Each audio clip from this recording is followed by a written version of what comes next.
Hello, everyone, and welcome to Laurence Plays. Excuse me. Let's introduce the stream with a cough. That's a good idea. So, yes, I'm back in the arcosphere area. Please do let me know if these machines are excessively loud and you can't hear what I'm saying. I've got the volume down for quite a long way for the moment. Anyway, yeah. So I had an idea about how I was going to make these work a little bit more effectively. Um, but I've now forgotten what that, or rather, I've sort of remembered what that was, but I'm not quite sure whether it was going to work. So I'll talk about it a bit, and we'll see if that sort of refreshes my memory and allows me to logic through what I was going to do.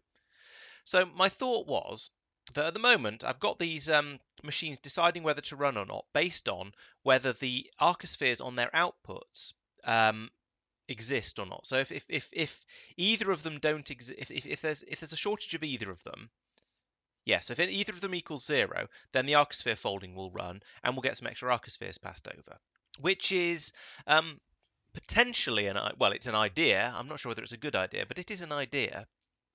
But the problem is, as you can see at the moment, quite a lot of the time, all of them just run and run and run and run because you don't have, well, in this case, I've got a ridiculous number of phi's down here.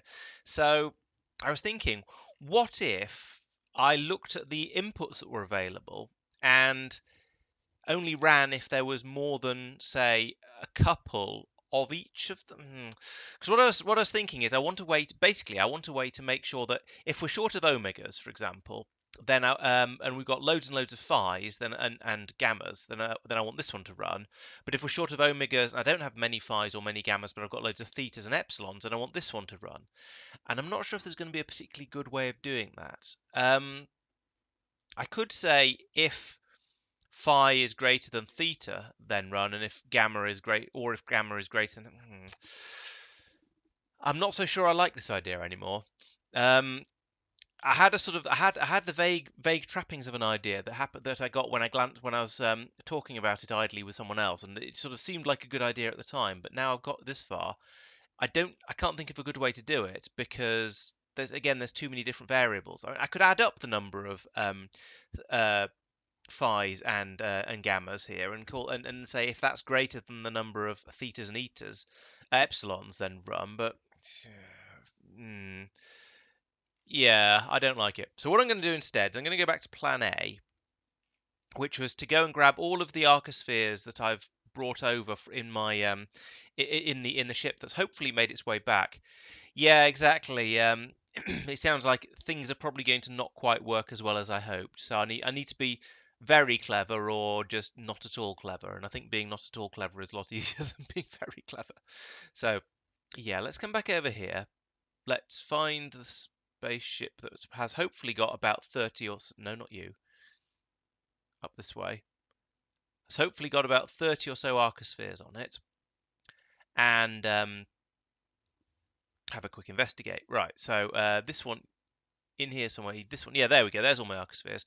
Now I don't have anywhere to put all of these. So first, let's unload all of these miners and various things like that. Let's put the miners in here and some of these in here as well, and that, and no, that's room for 30 arcospheres. I don't think I got more than that. So come back over here now, and in there, grab all the arcospheres. Right. Now this is the brute force approach to doing this. Hey Peter, welcome. Yeah, it hasn't deadlocked yet, and things do seem to generally run. The problem was that I added in an extra load on the arcosphere supplies. So instead of just doing the science, it's now doing the science and making the tesseracts, and that means there's half a dozen more required. So before, the ones I had before seemed to be fine for keeping all these science things running down here, and now it's actually these ones have probably stopped because they're backed up, and the other two haven't kicked in. So what I'm going to do is just that get those running again. And the hope is that now we'll get enough just miscellaneous arcospheres into the system that in general the stirring will keep it even. I've got a lot of epsilons and a lot of phi's, which is clearly, well, some epsilons in there and there's phi's in there. So yeah, there's never quite the balance I want. This is the difficult part of arcospheres. But however, things are generally running. I say generally because both of these have stopped, which means because a couple of these have stopped. So yeah, I did find at one point a while back that the system did stop running. This was before I put in the extra load up here, which is currently holding one lambda and two more lambdas and an epsilon and a xi. So yeah, there's an extra 4 swallowed up by this, which is apparently sufficient to throw off the whole shenanigan. So I'll run these. That'll add some more random ones in there. Why are there so many phi? Why is it so heavy on phi and epsilon? Is this kicking out loads of it is kicking out 5, but it's taking in epsilon. Who knows? No, not taking in epsilons. It's just not using epsilons. Um, I don't know. But I'm hoping that having a few more of these in there is going to give it enough that we can stop just hogging them all in these folders and start to, yes, do that and actually transport some of them out to where they're needed. Now, if we look around here, we'll see that, yeah, this one and this one have got both of the arcospheres they need. So these have stopped. Well, these machines have now stopped since we're not feeding anything into them. But down here, we need a psi and a zeta. There we go. Now they're starting to run. So yes, putting in those extra arcospheres has broken the deadlock here, has broken the sort of the problem. The other part of the problem, it's almost as if I need to have. So what happens is these will fold. They'll dump them into here, and then the bots will come over to try and get them. But by the time the bots get over, it's too late. The arcospheres have been grabbed up, put into one of the machines. That's why you've got all these bots just flying back and forwards like lunatics all the time, because they just can't get over and grab them because it's just completely full of nonsense. So I could put in some extra. Well, I can't actually because there isn't room. But if there was room, I could put in some extra chests around here that would have one of each arcosphere in them, and that would be somewhere that the bots could then come out and get them from. That might help a little bit. It probably would help a bit actually. Oh, notice this one stopped, but I feel like this is starting to get a little bit more varied, but it's still all phis and epsilons, which is not how it's supposed to go. Is there a recipe that uses phi and epsilon? Could I do more of those? No, of course there isn't. That'd be far too convenient. Maybe this is where you're supposed to look into the actual the other arcosphere thing. What's it called? What the no, not folding, inversion. This one, and I could turn epsilons and phis into all of these. But when I don't know. This does seem, he says, talking slowly because he's not quite sure, does seem to be better. I feel like dumping in those extra arcospheres has sort of fixed the problem. Yes, I would be prioritizing the bots over the machines. Is that a bad thing? More to the point, I'd have like 8 of the arcospheres out in boxes, so I'd have eight fewer in circulation in this system. But again, I'm not quite sure whether that's a good thing or not. And look at this. This is ridiculous. It is just so full of these particular arcospheres. And I don't know why there's so many of those particular ones coming out and why the balance system isn't working. Let's turn off the ones that are producing those particular ones. What was it? It's the phis especially. So let's turn this off. And where's the other one that produces phis? Here. So turn those two off, and then just let it stir for a bit without those two being outputted. Well, without that one being outputted, rather. So the phis should now go down because they'll be churned through by the other machines that do use the phis. And that, yeah, will help to make the rest of it go. So maybe the answer is I look at these machines and I say if there's more than 5 of what they're about to unload, don't do it. Because it's clearly not needed. Yeah, because now we see the phis are going down. Okay, the thetas are starting to increase and the epsilons are increasing a little bit. This is getting more balanced, but I'm not going to stand around here fiddling with this endlessly. Now it's the epsilons that we've got too many of, so let's put these back into play and find the epsilon outputs like that one, and that one and tell them to stop it for a minute. Oh, whatever. Yeah, because now we've got far too many epsilons, but the phi's have calmed down a little bit. So if we try and solve the problem again for the epsilon, I don't know. I mean, I could say actually if this 10 would be a good number to just stop producing at, because that's crazy. And I reckon we've got about 10 of all the phi's and the epsilons. Okay, let's try that. Let's input, input. Now I really want to have this on the inputs rather than the outputs, because otherwise you end up with quite a lot of them sitting inside the. You could end up potentially with about 4, 5, 6. I don't know how many sitting inside here, so I need another thing on here. And what's this doing? So this is working when that's greater than or equal to 1. So if I say if there's more than so put in another 2 of these, and I say so here we're looking at epsilons and psi's. That's a psi, isn't it? A zeta, sorry. Epsilons and zetas. Uh, epsilon. So if epsilon is greater than, I'm going to say 8 because it's a sort of number somewhere conveniently in the middle. Output. Oh, I can't put output arbitrary number. It has to be a 1. This is going to be more 1x. There isn't. Oh, so there is a cross. It'll do as a cross. Because I want this to be negative. Okay, and the other one was zeta. Then output negative. Right. If it's greater than 8. 8. not space, not space belt, and output one of those. Actually, let's input the input count as well. Input count, that'll be really big numbers. Then I can put in an arithmetic combinator here and say I want to do the output to be ticks minus crosses. Yeah, that'll do. Yeah, that's basically what I'm doing here, Raysand. It's not quite what you're suggesting, but it's close enough. So we then connect that to there, but not to there. We connect that to there, and to there, and to there. Okay, so we should now have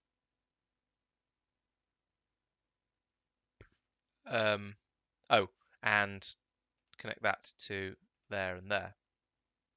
Okay, so we now have on the inputs here we are. It's not telling me what I'm outputting from any of these decider combinators. That's quite annoying. Oh, you're right. Thank you. Output that as ticks. I thought it was supposed to tell you what it was outputting when you hovered over it. That's unhelpful. It's doing what I expected, at least, in that because there's. Oh no, it's not.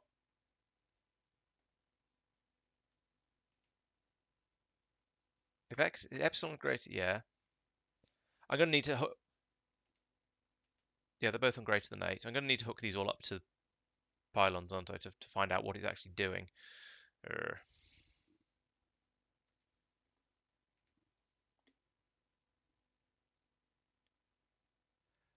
So on here, and here, that one. So yes, you're right. They're not outputting anything. So that's because the epsilon wasn't equal to 0 and zeta wasn't equal to 0. Right. Okay. Okay. So what I've done here is not what I was thinking. Actually, I've done a if epsilon. No, those should have been on the what? um. Okay. So what I've done here is I basically said if if either of these is 0 and neither of them is greater than 8, then run. It's all calmed down now, actually, after I did that, which is nice. We seem to have a decent selection of all of them. 1, 2, 3, 4, 5, 6. Yeah, we've got some of all of them now. We still have a lot more thetas than anything else, but while I briefly looked at it just then, it was balanced. Oh dear. Oh, but this should be using thetas. No, I don't like this. I don't like this plan. I'm gonna get rid of that and maybe think about it differently or start. I don't know what I'm going to do, but yeah, I don't like that input. Right. Okay. um.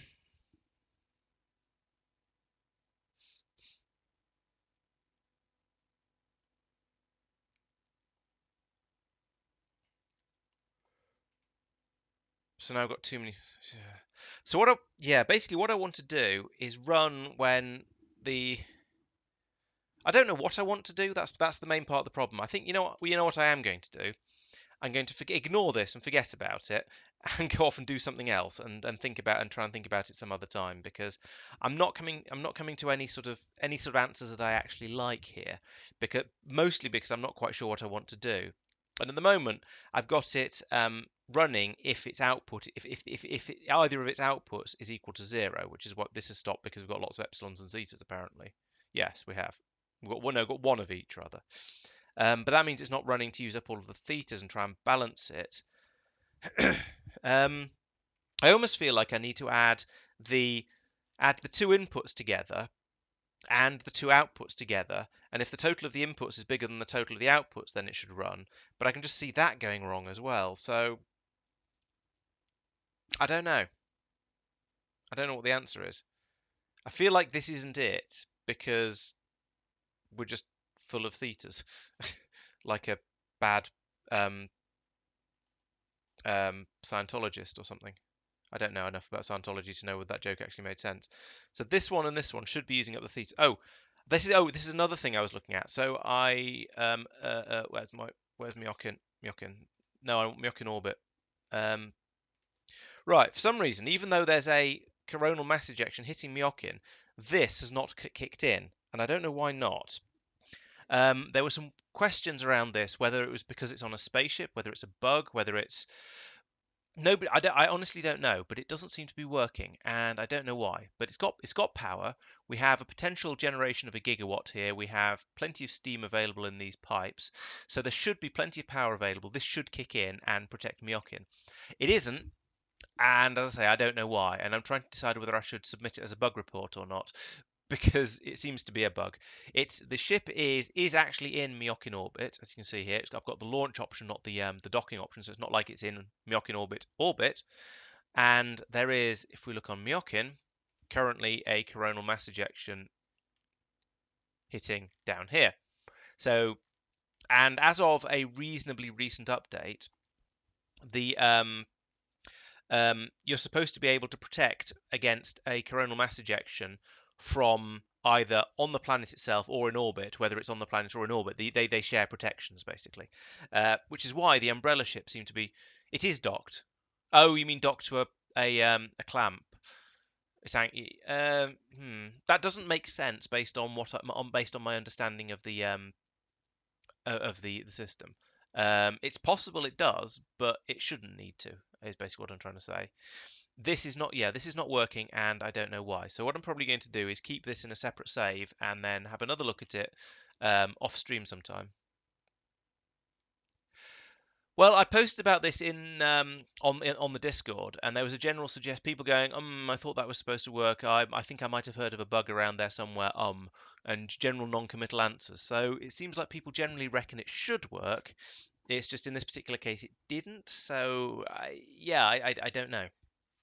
However, what I'll do now is send the ship from Myokin orbit back to Norvis orbit, because that's where the next one's going to be, and then we'll see in 17 hours. We'll see what happens there. But as I say, I'll keep a copy of this game and maybe offer it to anyone who wants to have a look at it. Because that's kind of annoying. Speaking of annoying, yes, yes, this this is ticking over down here. It's ticking over up there. I think I'm going to call that okay and just yeah. I haven't seen a one surface protect another surface at all because I went around putting out umbrella defenses on all the planets as I was expanding outwards, and I only have this one facility in orbit, and I don't think this even has an umbrella defense. It might do actually. I can't remember whether it has an umbrella defense or not. So no, I haven't seen it work. I haven't seen the shared defenses work at all. I haven't seen an umbrella defense on a spaceship work at all. I just haven't seen any of that sort of stuff. So yeah, I don't know. Right, so the next thing was going to be let's go off and make some more naquitite, but naquium, sorry. But it now seems to be running fast enough. So I did build up in the last stream. I went out there with all of the high-tech modules I could scrounge, basically, and decided I was going to go out and upgrade Tulip as much as I can. And as we saw, if we look at the production graphs and search for sneeze.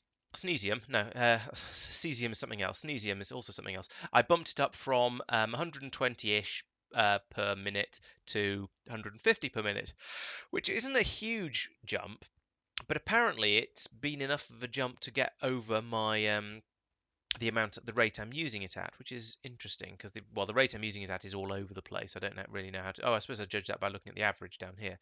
So I've gone to 146 and 63. So that's dropped off a lot. My usage of naquium has plummeted. Um, oh, that's an interesting thought, Leopard. Yeah, it could be. Yeah, it could be because it wasn't built there. But yes, it does feel a lot like a bug. Um, so yeah, steady state of 150. I'm using it currently. I've not gone over 103 recently, but in the slightly more distant past, it was spiking briefly up to 306. But I reckon that this was probably spiking up there because we didn't have enough. So when any arrived, it went bang up, it got used up really quickly and it dropped off again. So now that there is a steady stream of potentially enough coming in, and this 150 that I'm making is higher than the average has ever been, or higher than the average has been over any sort of long period. I think we're probably might well be okay. So I'm going to ignore that for now and think about something else instead. So, right, what was I saying? Where was I? Yes, Mark, I am still indeed on this save. I am currently a mere 20 days in, so 400. Actually, no, I've just passed 500 hours. We should have a party. Everyone should subscribe to my Twitch channel to say congratulations on hitting 500 hours on a single save. That is a ridiculous amount of time. Oh dear. Um, right. What was I saying? Oh yes. So in that case, if I don't need to do that, then presumably the sensible thing to do next is to increase my actual usage of this stuff. So I'll start researching that. I'll start researching that. These are all threes. I don't want to care about the mining productivity. I don't care about the beacons because they're too expensive. These I decided were too expensive to make because they require naquium tesseracts. Although if I'm starting to get more naquium tesseracts, maybe they're not quite as bad as I was suggesting. And then we shall develop Deep Space Catalog 4 and Deep Space Science 4 and start working on that because that seems like a sensible thing to work on next. I don't know what a dimensional anchor is, but I'd like to have one. Bigger spaceship would be nice, but it's expensive and I don't care that much about it. Thruster Suit 4 might be quite nice. Let's have that as well. There we go. So that's some stuff for my labs to play with. I think I got to Fenestra quite late. It was by the time I went out there, it wasn't ooh look at all this exotic stuff that I've never heard of before. It was well here's some mildly interesting stuff. I'll grab that and it can be useful to sort of to upgrade some of my ships a little bit. So what I'm going to do here is this is something I've tried to do a few times before, but I have a suspicion that you lose these upgrade plans when when a ship moves between surfaces because I've definitely done this before and it apparently hasn't happened. So what I'm going to try and do is upgrade all of these to the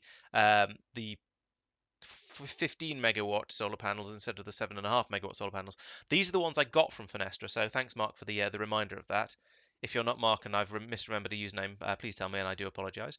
And I think this is a sensible place to use them because this is the ship that I take when I'm going out to distant places like Frost, where the solar isn't very good, and I actually care a little bit about speed with this one. So I'm going to upgrade this one, and we'll have twice as much power available, so that's good. Right. Research is happening. So I'm going to need to start thinking about doing not you. I'm going to need to start thinking about doing Deep Space Science 4, which is this one.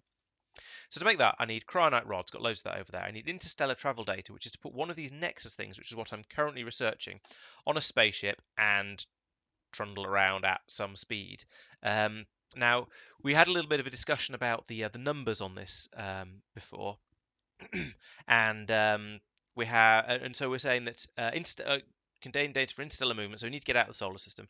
Data generation is based on ship's kinetic energy, so the faster you go, the faster you'll generate data, and I suspect that's going to be a square thing, because kinetic energy is mv squared, so if you go twice as fast, you'll generate 4 times as much data.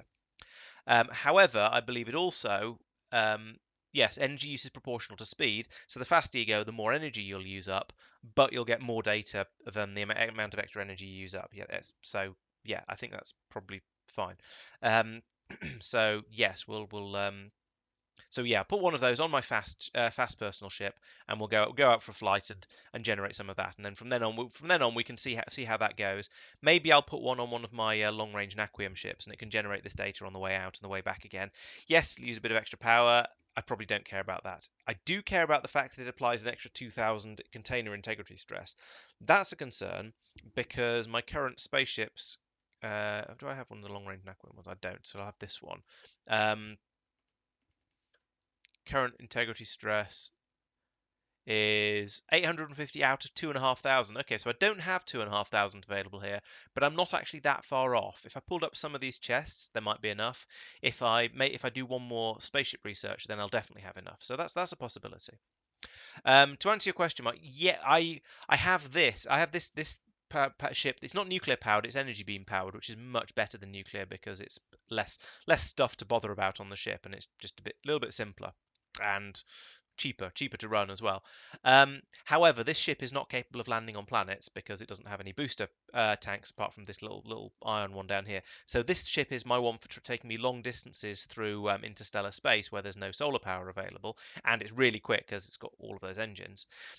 This one is the one I use for in internal system planet hopping because it has the booster tanks here for taking off, and it uses solar power to get around because it's quite an old ship and I hadn't started using all of this stuff yet. And all of this stuff is quite big, and so I didn't want to I didn't want to use it all on the I didn't want to put it all on my relatively small ship because then I'd have to have even more of these and use even more rocket fuel in order to take off. Yes, two condenser turbines is enough. Three non-condensing turbines is enough, I think. So if you want to use the non-condenser turbines, you need more of them. But if you're using the condenser turbines, I think you can get away with two. It certainly seems to be enough. So yeah, 10,000 seconds runtime. I don't know. I don't know what runtime you're referring to. I've pointed lots of things. I don't. I have to admit, I'm not actually sure. Let's look at one of the ships that I've put a bit more care and attention into building. So these ones have got three on. I don't know. So I wasn't sure. I either wasn't sure or just put them in anyway. Looking at the duty cycle, I mean this is running. This seems to be running constantly, but I don't know. To be quite honest with you, I'm not 100% sure whether you need two or three condenser turbines. I'll take that one out for a flight at some point and we'll see. Oh, oh, that I did not notice. 10,000 seconds is a long time. Let's have another look at that. Oh yeah. That'll be so yes, but it says based on ship kinetic energy. So the faster you're going, the more that'll be reduced by when the ship is moving, that'll be reduced, and the faster the ship is going, the more it'll be reduced by. So I think it's not actually going to be 10,000 seconds. It's going to be 10,000 seconds divided by the kinetic energy of the ship times a constant, presumably. So I think that's not going to be quite as. I suspect that's not going to be as bad as it looks. But yeah, well spotted, and yikes. Do I have antimatter engines? That's a good question. Yes, I have researched them. I haven't built any yet, but I have researched them. So, and I do have at least some antimatter. In fact, I've got quite a big facility over here. Here, this one. This system over here is here to produce antimatter. And so actually, I do have quite a lot of antimatter available. So yes, the next spaceship I build will be an antimatter powered one. But for the time being, I haven't actually built any. I haven't built any long distance spaceships for quite a while, so they're all just running off ion drives at the moment. Um, because if it ain't broke, don't fix it. That's why all of these resources are still being brought up by rockets as well. Yeah. So yeah, at some point I'll do that upgrade. Now let's see. So that's that one. This one need naquium processors. So that's another another what do you call it? Arcosphere related recipe. And this one's going to be an absolute pain in the was name. Um, because it's going to kick out lots and lots of one particular type of arcosphere. So I'm pretty sure I'm just going to end up with loads and loads of these. And then when I sort of go, oh, this is getting annoying, it's going to flick over and I'm going to end up with loads and loads of these instead. And what's the betting that lambdas and xis aren't on the same side of a uh, oh, an inversion? Actually, maybe they are.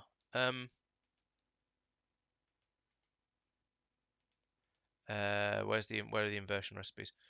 So it's lambda and xi, and yeah, they're not going to be. Did I say lambda and psi?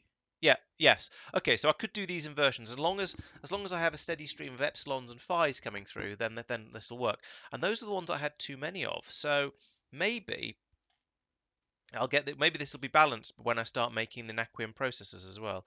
I wouldn't like to bet on that, but you never know. It might be true. And actually now it's zetas and thetas that we've got too many of. So I don't know. I think this is just going to be one of those things where I either brute force it by just leaving this running and putting more and more arcospheres into the system, or I don't know what else. Um, what do you mean by how do I organise the shipyard? Could you be a little more specific with your question, please? I don't understand quite well enough. um, okay, so that's going to need me to make these naquium processors, but otherwise that's not too bad. And it's expensive, but none of this is stuff that I don't have and don't have on the train system. So I can do this. This is manageable, kind of. Teleportation data. This is again manageable. I just need to pull in all of the things I need. They're all things that I have. Wormhole data. Again, okay, this one actually uses arcospheres as well. Right, so I think I should think about getting some more arcospheres. So where have I already been to for arcospheres? I've been out here. Did I do Crystal Collective, Icefield, Pebbles, and Rocky Ridge? I can't remember. I did not. So this is a good one.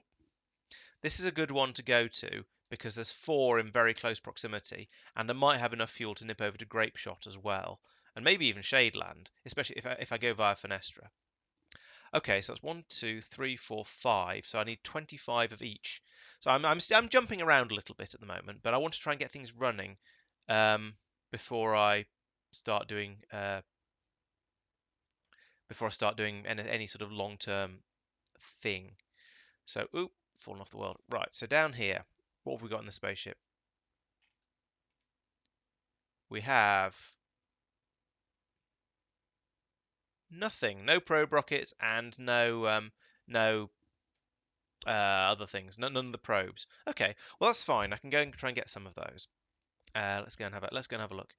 So naquium processors seem to be used. They're used for that. They're used for Deep Space Science 4, and I imagine they're probably going to be used for the most advanced supercomputers that money can buy. The ones that I'm probably going to need for Deep Space Science 4 or something like that. I've overshot. I didn't need to be here. Um, so I imagine they're going to be used for those. I'll have a look in a second when I land. Um, so naquium processors are in fact used for deep. They go into Deep Space Science Pack 4s.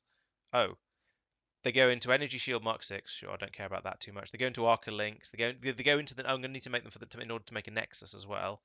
They go into making this particular data pack.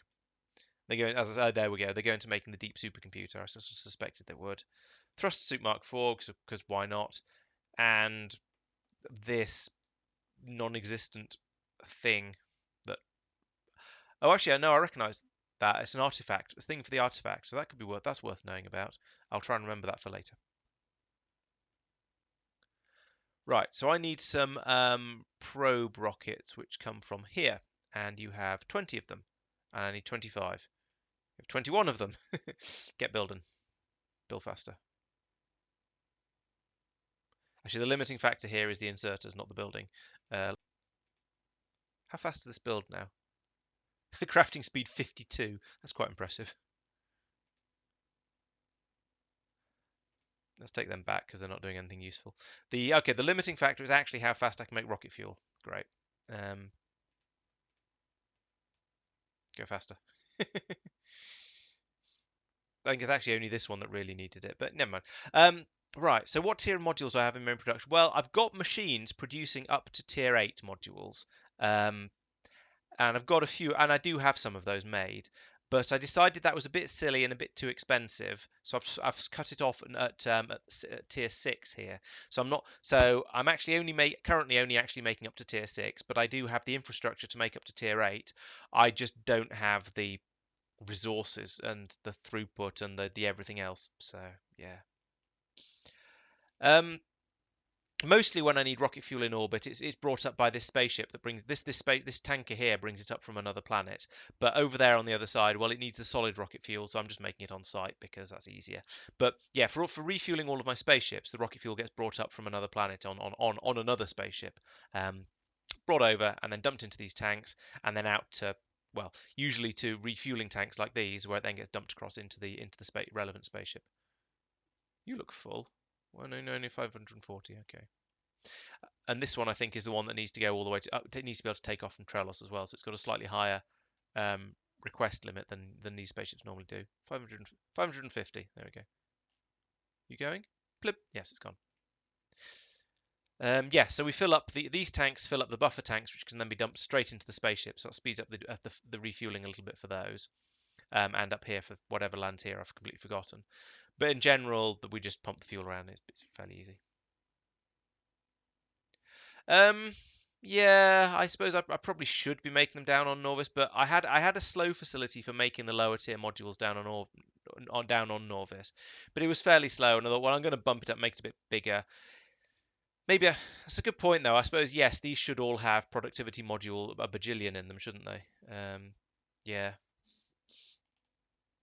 because then that would help quite a lot with the problem, which is that I'm not producing bringing the circuits up fast enough.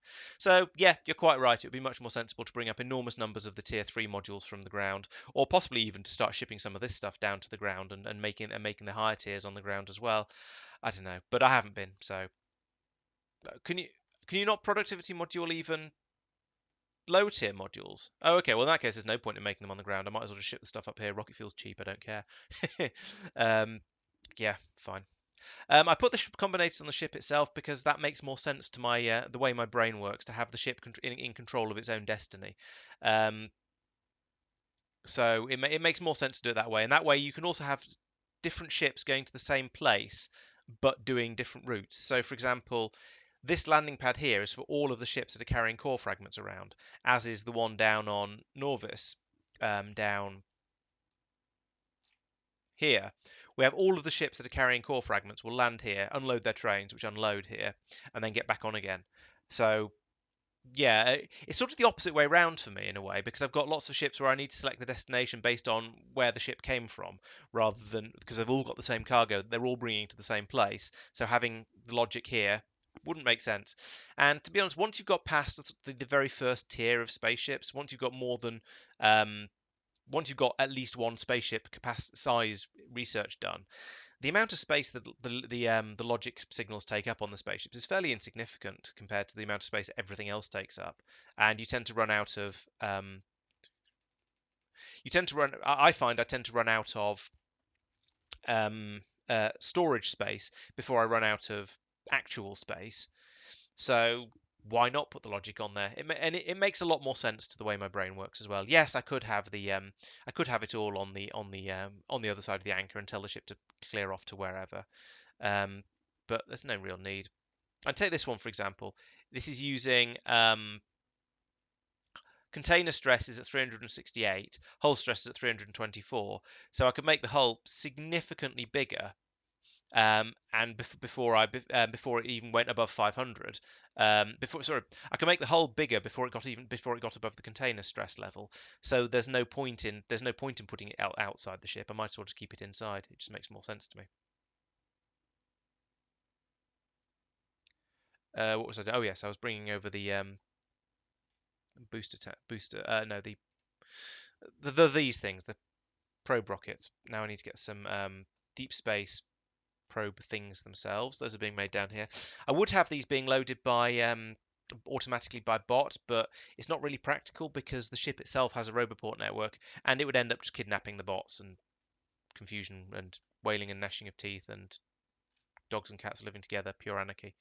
That's 30. That'll do. It's close enough. Again, I mean, a ship is mass producible, whether it's if you make it take up cover another 100 squares, or no, it's not even going to be 100 squares. You make it cover another sort of 40 squares. It's not going to make a great deal of difference. Okay, so you can have those. There we go. Right, so now I need this to go to Fenestra. Go. And then I can bring it back down to the place I actually want it to go to in a moment. Yeah, and these little blocky ships. Someone described them in the comments on one of my videos as looking a bit sort of Minecrafty because they're just a block, and I can see what I can see what he means. But these were built when I did have the limit on spaceship size, or a very significant limit on spaceship size. It probably may well even have been less than 500 at the time. I can't remember what it starts at. So I was trying to keep them about basically as small as I could reasonably get away with, and the square shape kind of worked with that. Right, okay, so that's the ship going out to get some more arcospheres because that's the thing that I just generally want to be doing in the background. It's probably going to get to Fenestra in about 10 minutes. So, okay, Google. Alarm in 10 minutes.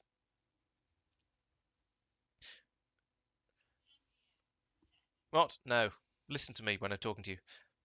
Okay, Google. Alarm in 10 minutes. Stupid thing. Right, there we go. Okay, so that'll remind me to actually bring my spaceship away from Fenestra. And then I can start flying back down to where I actually want to get the arcospheres from. So, what's next? That's the big question. I could start working on the. I could actually start building. Yeah, I do seem to have enough. Not vitamelange, the other one, naquium at the moment. So I'm going to carry on working um, on science stuff. So I think the next thing to do is to try and make one of those nexusy related things. Let's see. So that was making the let's go back to the deep. No, deep. There we go. This thing and interstellar data travel. So I need to make a nexus for that, which is so okay. So I need to go over and make naquium processors. I need to grab some tesseracts and a processor, and I suppose I'll bring them over and make one. Not pocket craft. Well, I could pocket craft it. It won't take that long, but I think Am I going to want lots of these? I don't know. I'll make one of these. I probably will pocket craft it at that rate, but I need to make something to make the naquium processors first. So, right, the solar powered ion engine. So the ship that I've just sent out, I'm sending out to Kalidas, is whilst it is technically solar powered, it's actually beam powered. So it's got a beam receiver on it that gets heated up to 10,000 degrees C by a beam emitter at some point when it's parked in Norvis orbit because that's convenient, a convenient place to do it. Oh, all right. Let's fill those in while we're passing. Then the ship has a massive thermal battery that's at 10,000 degrees C, which holds. I've no idea how much energy. I have someone asked actually, and I have no idea, but it's more than. It's a crazy amount of energy. So that ship can then fly for enormous distances using the heat in this beam receiver to power the high temperature turbine here to power all of the ion engines. So it's not running on direct solar power. It's running on the heat that's built up in here that has come from the beam which was generated by solar power. So this is working as a big thermal battery essentially, and that is plenty of power to take it all around the universe essentially. So I don't have to worry about that too much. This is the way my naquium ferries work as well. They have these on them as well.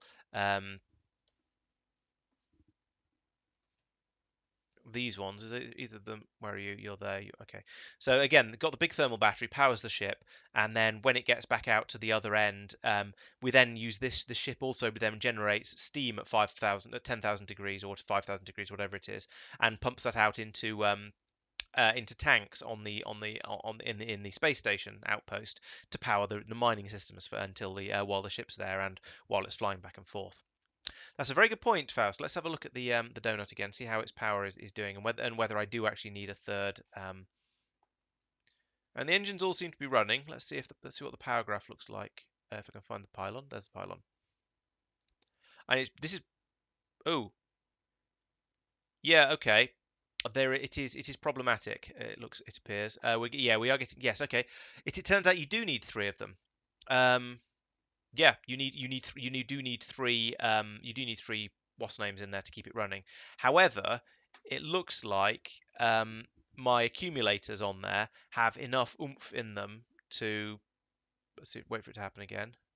Watch that number. Yeah, my accumulators have enough oomph in them to tide it over while it's glitching out, so I haven't actually noticed it being a problem. But yes, learn it here, everyone. If you want your spaceship to work properly, you actually do need three condensing turbines on it. There we go. All right. Um, Square ships have solar panels per an engine. Yes, they do. So they are they go slowly if they go all the way out to the edge, but I don't think any of them do go all the way out to the edge. Let's have a look. Um, Kalidas, here we go. Right, so what have we got? We've got Frost has is delivers everything by rocket. Trello, oh here's one. Here's an example. Essentially by having a lot of solar panels and a bit of accumulator on there, that is sufficient solar that even this far out towards the edge of the Kalida system, it can keep one ion engine working, so it's okay. Further out, and if you've got more ion engines, it's not quite so good, which is why I upgraded the ship my personal ship, which because I'm impatient, I want to go a bit faster. This has got 3 ion engines. That's why I've just upgraded this one to naquium solar panels, just so it can go a bit faster. Yeah, so it with that many solar panels, so that many engines, it works. I think I did the maths, and yeah, works out. Oh right, no, most of mine comes from much further in. We've got vulcanite coming from Miokin, oil coming from and rocket fuel coming from Asalia. Um, vitamelange and naquium coming from Tulip. I think there's something coming from Gearoffen. Oh, copper coming from Gearoffen. One of the asteroid belts has a uranium mine on it. Is it you or you? This one. Okay, so the nearer one has a uranium mine. Kothar is producing, I think, iridium. Henkasessu is producing holmium. Frost is producing cryonite and beryllium. But all three of these, actually, no, I do have spaceships. Certainly have spaceships coming out to these two. But basically they're delivering their resources by rocket, so it's not too bad. Uh, now you're asking. Let's have a look. So here at this particular point, an ion engine uses up to 10 megawatts, and one of these produces 7.5 megawatts. So it takes just over one holmium solar panel, 1 1/3 holmium solar panels to power an ion engine. Yeah, so there you go.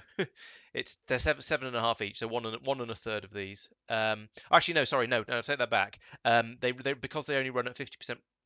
Hang on, they run at 50% productivity when they're on when they're in orbit somewhere. But if they're actually flying around in deep space, yeah, they still run at 50% efficiency. So yeah, so in Norvis orbit you need 3 of them. Further out you're going to need more, basically. Maybe I've not done as much exploration as you have then, Tristan, because maybe if I launched a load more probes, I'd find more moons, or maybe it's just the luck of the roll. I have at least one place where I can get each resource from without encountering biters, and then I've got the planets which do have biters. Essentially, the moons tend not to, and the planets tend to. There are some exceptions to that. I'm pretty sure some of these moons have threat ratings with 17% there, 7% there, 100% there. So Stirata is pretty bad. Um, I thought I did. I thought I launched plenty of probes. But I have to admit I'm not 100% certain. I've launched zone discovery. I've done 19. I've done 18 of them. Targeted. I've only done none. No, wait, what? No, I've done. I'm confused. Um, this is 19, so I'm going to assume that means I've done 9. This is the 19th one. This is 1. I thought I'd done some targeted zone discoveries, and I've done 28 deep space zone discoveries. Um, okay. In that case, I have no idea how to find more stuff in the Kalida system, and maybe I have just found it all from doing vanilla rocket launches, as you say, because there isn't any. Right. Okay. Yeah, I launched an enormous number of rockets, of the vanilla rockets, but I think more than I needed to. Um, That's up here somewhere. No, you're an umbrella defense. This looks like a rocket launch. Yeah, satellite rocket silo. Um, 261. Blimey. Yeah, I think I can safely say I've launched quite a lot of these rockets. Um, I think I left it running by mistake and not realizing that that would just waste a load of enormous quantity of the things that come out of the not realizing that it would keep running even when the output was full. So that was silly, but you live and learn. Yeah, I think maybe it is just as you say, just luck on what you happen to get in your solar system. I don't really know.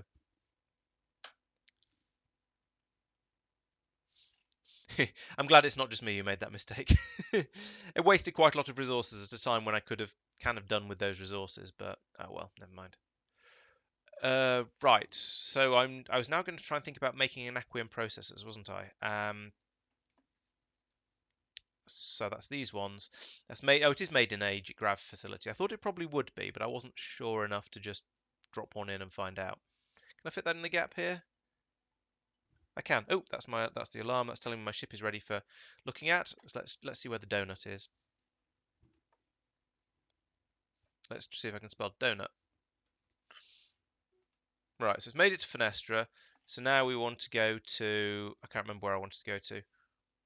Bumperfield, silly name. Let's go to Crystal Collective first. So I want you to go to Crystal Collective. Oh, it's going. Okay, cool.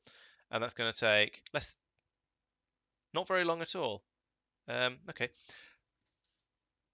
Okay, Google. Alarm in 5 minutes. All right. I hope I'm not setting off everyone else's phones when I'm doing this. um, yeah, having Beryl on the Cryonite planet. No, is it Beryl on the Cryonite planet or Cryonite on the Beryl planet? I can't remember.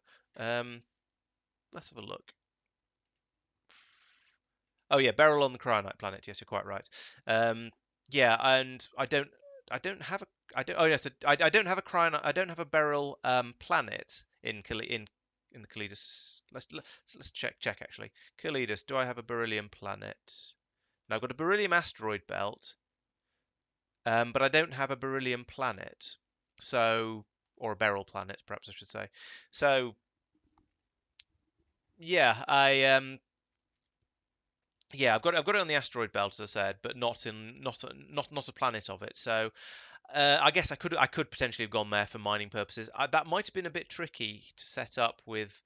I know most of the time I've tried to go to planets where there's water available. Myokin is the exception to this because it is a waterless planet, and now that's okay. I've got the kit to deal with it. But when I first started, it was tricky. Sakimi is also waterless, and it's got 80%, no, that's solar, 67% threat, so I didn't go there. Instead, I went all the way out to Ganymede, which was a foolish thing to do because that has no threat, and it has water, and it has vulcanite, but it's 57,000 delta V away from Norvis orbit, so that was a silly idea. Um, yeah. Yeah, the Beryl asteroid belt would probably have been fine. I think I'd have struggled a little bit at first, but it would have just been some interesting stuff to do. So yeah, it's not a serious problem. Um, do I regret? It doesn't matter. Do I regret organising orbit rails like this? No, the rails are absolutely fine like this. It's not. I've not had any problems with it at all. This works. This works really well. I don't have enough trains moving around for it to jam up. The only reason to make blocks rather than a spine and ribs, I guess, is to ease the congestion. And I suppose I could have another rail going across the top here and another one going across the bottom here, but that would potentially limit the expansion. So no, I have no regrets on the on organising my rails like this. Also, it looks a little bit like the International Space Station, which is quite nice, with the sort of the core bit in the middle and then the big solar panels going off to either side. So no, this is absolutely fine, and not in the dog in the room on fire meme way. Right, you need other things as well, don't you? Yes, you do, because of course you do. Um,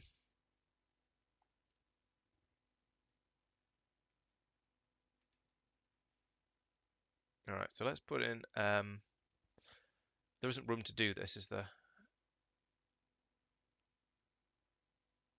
Oh, actually, I could do. Would this work?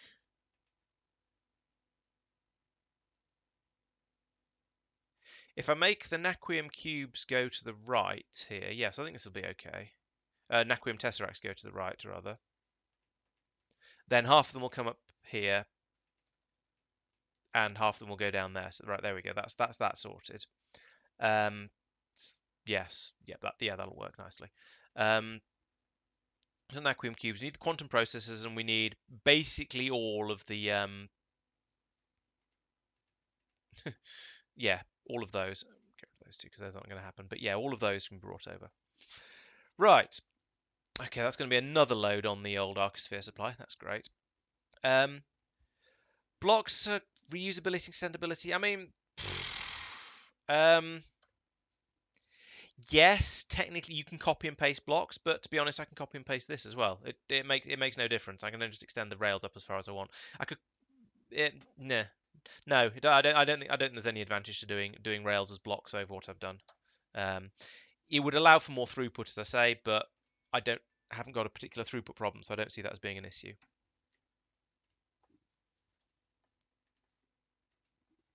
Right, we have made it to Crystal Collective. Yes, let's just land here. Sure, why not? Um, now maybe what's the? Oh yeah, that. Maybe I've got no spaceship. I thought I had a blueprint for. In fact, I could have sworn. Oh, there it is. Right, okay. Go away. So put this here, like that. That gets built. Rotate that. Request 5 of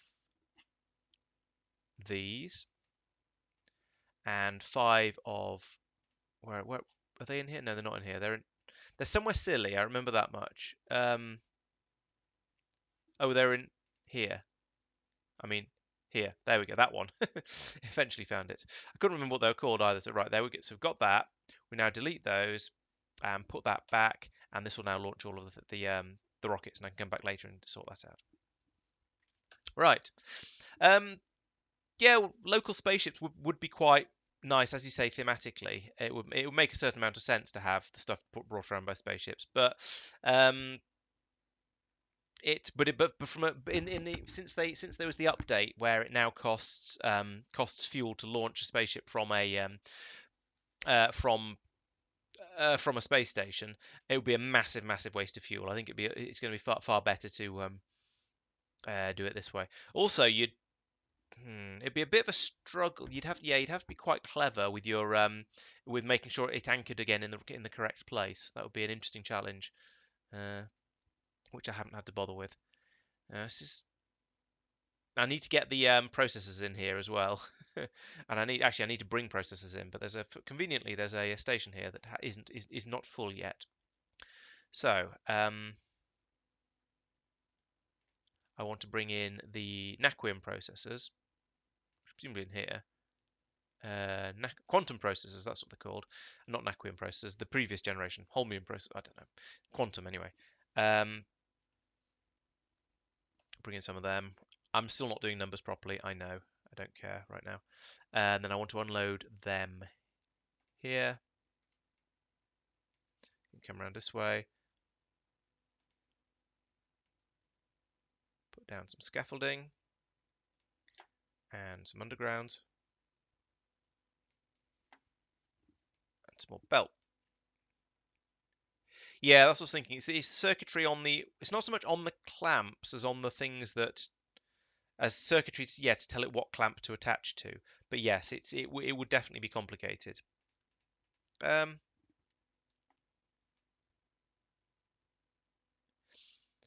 I could include the requests in the blueprint and then remove them once I've built it. However, I know what I'm like, and I would almost certainly forget.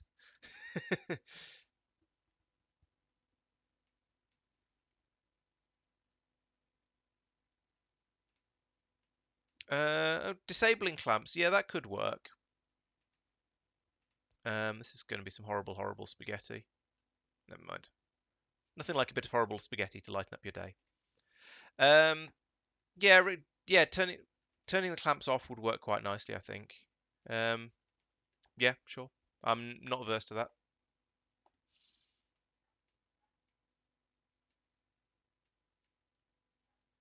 Right, there we go. That should be my naquium. Why am I putting that unloading them onto here? Oh, that's to get for the arcospheres need to go that way. Okay, let's put. Yeah, this is going to have to be like that. So this one will pull out the processors to the right and then dump the arcospheres on there. Then down here we can put both of those on the same belt to get them out of here, because this is some horrible, horrible spaghetti I've got going on here. I apologise to everyone who is offended by horrible, horrible spaghetti, but due to trying to get everything in as close as possible to this whole system here, it's all a mess. So we'll bring them out down here. And I do need them here, don't I? Yes, because I'm going to be making them into the type. Am I using them for the deep space science? I can't remember. I think I probably am. So not for that one. Oh yes, so I am for this one. Yeah, so I need to bring them out as a this belt here. Bring them out here.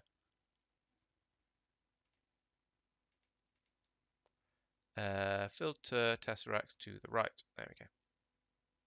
And then go under again. Yeah, you're probably right. This is probably not the worst spaghetti that any of you have seen. Right, so there we go. There's my naquium processors. At least once this that's some good timing. I was going to say once this actually produces some quantum processors, just as they appeared. So this should now be. Oh, it requires neural gel as well. Oh, do we have advanced neural gel here? Probably not, because that would be too easy. Now the only fluids I've got seem to be the coolants. Oh no, so I take it back. They've got loads of fluids, just not neural gel. Um, Okay, I guess that's another station then, to bring in the neural gel and put it around stick it in some appropriate places, if you'll pardon the expression. At least that is it's a, it's a thing that I have in general, and by thing that I have, I mean a thing that I have on the railway system. So it's not so bad, but it does mean I need to make yet another station. Did I finish? Yes, I did finish off that railway, so I'm not stopping the train, just getting in and out by doing that. Okay, so let's do that and that. And I want an unloading station, but I wanted to do fluids as well. So let's copy in this much of it anyway. I mean, let's copy in the whole thing, get that much. But not this bit, not that bit, not that bit. Probably not that bit. I'll decide where to put that later. And I do want to get the tiles. I don't care about train stop names. So that's that blueprint. Put it there.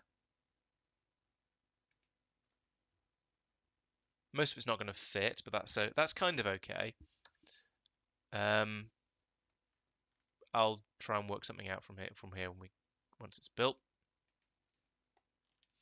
Yeah, it's a bit too close in for this entire side, but if I'm going to try and replace most of this with a fluid drop-off anyway, it doesn't matter.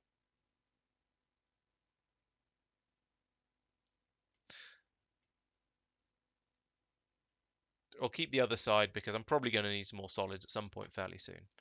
Okay, so pump out here. In fact, I could do multiple pumps. Let's at least consider doing two. There isn't going to be room to do two, not with all of these belts here. I'll move them further out if I need them later. Yeah, and no, there and there. Right, okay, so that's good for unloading two fluids. And then there's a way out there. Yeah, I like LTN. It means you can do some, and it's not so necessary these days as it used to be. But it used to be virtually essential for having a remotely complicated Factorio base going on. I sort of appreciate that it's now not vital, but there's so many clever things you can do with it that it's quite nice. So yeah, this is more or less my standard station design. We've got a system that allows you to unload many usually up to 6 different things. I've sort of squashed the fluid tanks in here a little bit, so it's not quite so good. But yeah, basically potentially up to 6 things. So here I'm going to want the what was it called? Neural gel, advanced neural gel.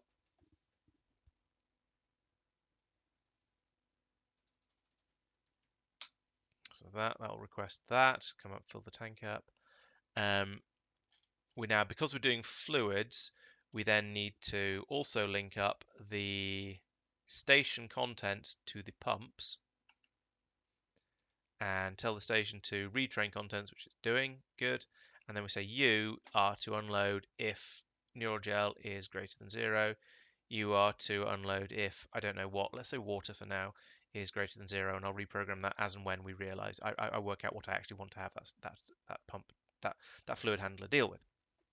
Okay, so that's my station. This should now be ready to oh, I haven't linked it in, that's the problem.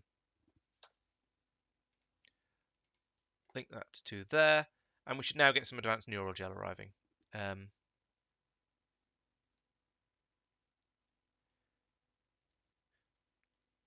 Which one are you? One of those? You are Welsh Tony. There's no train to find. Okay, there's no fluid train found in the depot because presumably they're all busy. In fact, all the trains are busy. Crikey, I need to make more trains. Unless they've jammed up somewhere. That's the other possibility. No, those are just training around as normal. No. Oh. What? Who designed this? Why are you just sitting there? I mean, because you're trying to unload, obviously, but goodness sake. So there's 6. And these are obviously full. Why is this trying to? How many am I trying to request? 600. Okay, and I've yeah. So I've not I've not followed my own how to LTN video. I am somewhat ashamed to admit. So my system jams up every so often because I haven't got the numbers correct on all these drop off things. Sorry, I should go off and watch my own videos, really, shouldn't I? Yeah, mixed stations without LTN, I wouldn't even try, to be honest. I don't think it'd be worth it. At least, unless it's very, very specific. Like my outpost trains, they don't use LTN and they're mixed, but it's a very, very specific case where the train is very carefully programmed with what I want it to carry. Yes, trains are excellent. Trains are the other way to do things, Squid. You're quite right. Yeah, I mean, I could set all these up to be. I mean, what I've done traditionally in the past on sort of when there's larger throughput. So down here on Norvis, for example, I've done this sort of thing. So here we're making low density structures. I've got stations bringing in glass, steel, copper, plastic. They're being pumped around into these machines. They're going back out, getting loaded up over here. So yeah, I mean, this is a town setup I've got going on here, just producing the low density structures, and it's somewhat block related. It's not a sort of a deliberate, carefully placed block, but there are generally loops that go around. You can find multiple ways to get to places. So I've done a bit of blocks related stuff. Right, my what do we call it? Brain juice, no, neural gel. There we go. Is on its way in. Excellent. Let's have a pipe come out from here. Oop, yeah, zoomed out at the wrong time. Come all the way over here and oh, I don't know. I guess we'll bring it up here.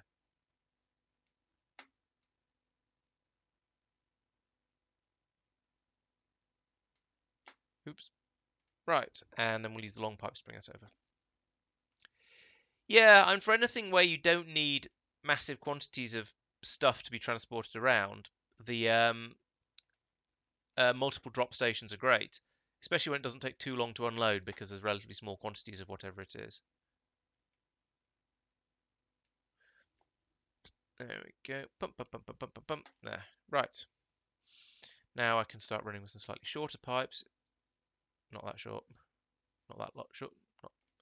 Not that long and not that short. They're both wrong. So I want to, let's put in a 5 down here.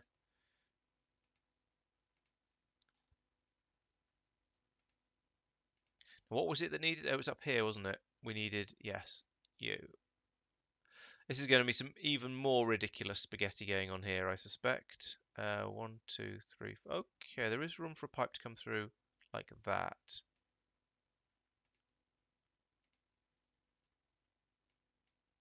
So that goes there and there and there and there and there. Right. Jeez. Who let me design plumbing systems? 12, 13, no.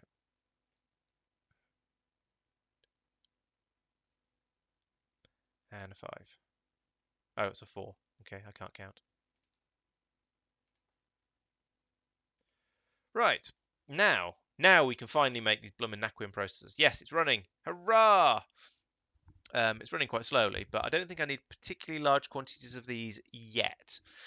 When I do, I'll probably come along here and module this rather than increasing the speed in any other sort of sensible way. But good, right? That is now done. I can snatch the first, at least one of those, and make a few, what was the purple thing I just researched called? It is I want to say fusion. I don't mean, but it's not. It's a nexus. That's the thing. And to build a nexus takes one naquium processor, ha ha ha, and 20 naquium tesseracts and some other stuff that I'll go and pick up from the other side of the world. Right, so tesseracts, that's 7,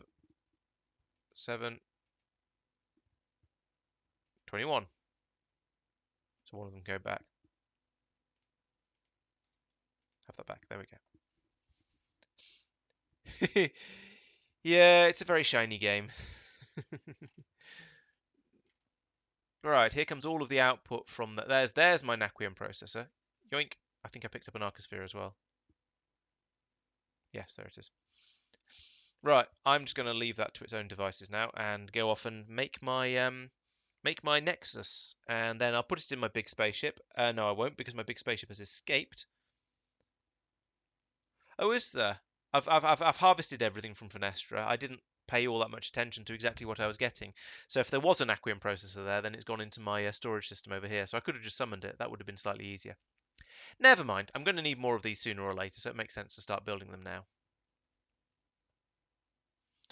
Partly to make these supercomputers, and partly to make whichever science pack it is that requires them. Okay, so I'm going to need some of these, not the batteries, but these. I'm going to need some of at least I think I am. Yes, those are aeroframe bulkheads. I need 10 of those. I need some heavy assemblies, and I need some superconductive cables. Heavy assemblies should be up here somewhere. I can't see them, probably because I haven't used very many of them. Here we go, heavy assemblies this side. And superconductive cables, that's these purple ones, which I can't get here because I'll just end up picking up lots of stuff I don't want. Let's do it from here. Right, and I know this is bad form to build a thing, to pocket craft stuff, but I'm going to anyway, I don't care. Right, that's going to take a little while, but while it's running, I can just be patient, honest.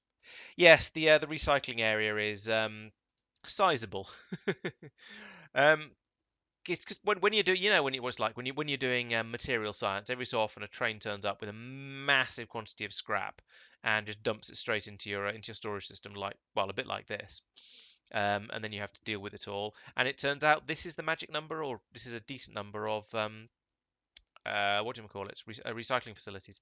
Yes, I suppose I could have speed moduled them. I could have wrapped them round and put the beacon on them as well, but I didn't. Oh, hey, Squiddy. Yes, I do. I have. I've been sort of trying to. I don't know which one I'm trying to grow at the moment, to be honest. Because yes, I do have both Twitch and YouTube. Um, YouTube, I'm trying to get up to 1,000 followers because that's the point where I think a channel can really start to take off a bit more quickly. Um, Twitch, however, has a bit more potential for actually, you know, being a money making thing, even from the from a bit earlier on. So yeah, it would be. I don't know which of them I'm trying to encourage. Basically, watch my streams on Twitch, but be subscribed to the YouTube channel as well, please. And that goes for all the rest of you as well. Anyone else who isn't subscribed, please go off and do so. Uh, right, while I think of it, let's check the donut again because that's probably now launched all of the what do you call it? Yes, it has. Good. So we can grab all that, and apparently a rock as well, but never mind. Now we need to go over to Icefield. That's an imaginative name and quite descriptive, almost as descriptive as Frost. So we'll head over to Icefield. I wonder if it is descriptive. There'll be enormous quantities of water ice there. Um, yeah, I have to admit, I don't really expect to make my fortunes from any of this, but it's sort of it's sort of quite nice to know it's a thing. I mean, I'm not even thinking about the hourly rate that I could possibly make from this sort of thing without being a much bigger channel, because it'd just be too depressing. But it feels nice to have my all my hard work acknowledged. Put it that way. What was I doing? Oh yes, I was building a Nexus. I was going to put it on the donut ship, but that's kind of elsewhere. And it needs to be an interstellar capable ship with 2,000 free space on its Ujima what's it capacity stress thing. I don't have any other interstellar capable ships apart from the naquium ones and the donut. So I think this will have to wait until I get the donut back, which is a slightly odd saying, but slightly odd sentence, but never mind. So let's have a look at the next one for now. Reality hypergraph analysis. So this one does require. I could copy paste the ship, but it's a big old ship and it's fairly expensive to build, and it would take a long time to heat the beam receiver up. So I don't want to. Although actually it might. Yeah, maybe it would be a good idea.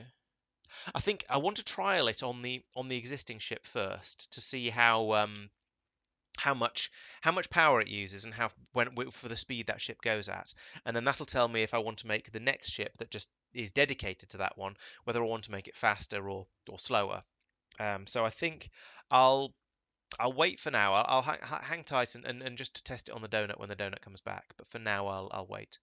I can't make these things anyway because I haven't made the haven't done this technology yet, which is what's the next one to research. But still, it's still some way off, but and hidden behind 4,000 of the 4,000 science required to do this one. Was it 4,000? Yeah, no, 1,000 for that one, and then 5,000 for this one. So it's going to be a good while until I can get this science pack up and running. In the meantime, actually, how is my science facility doing for all the deep space science packs?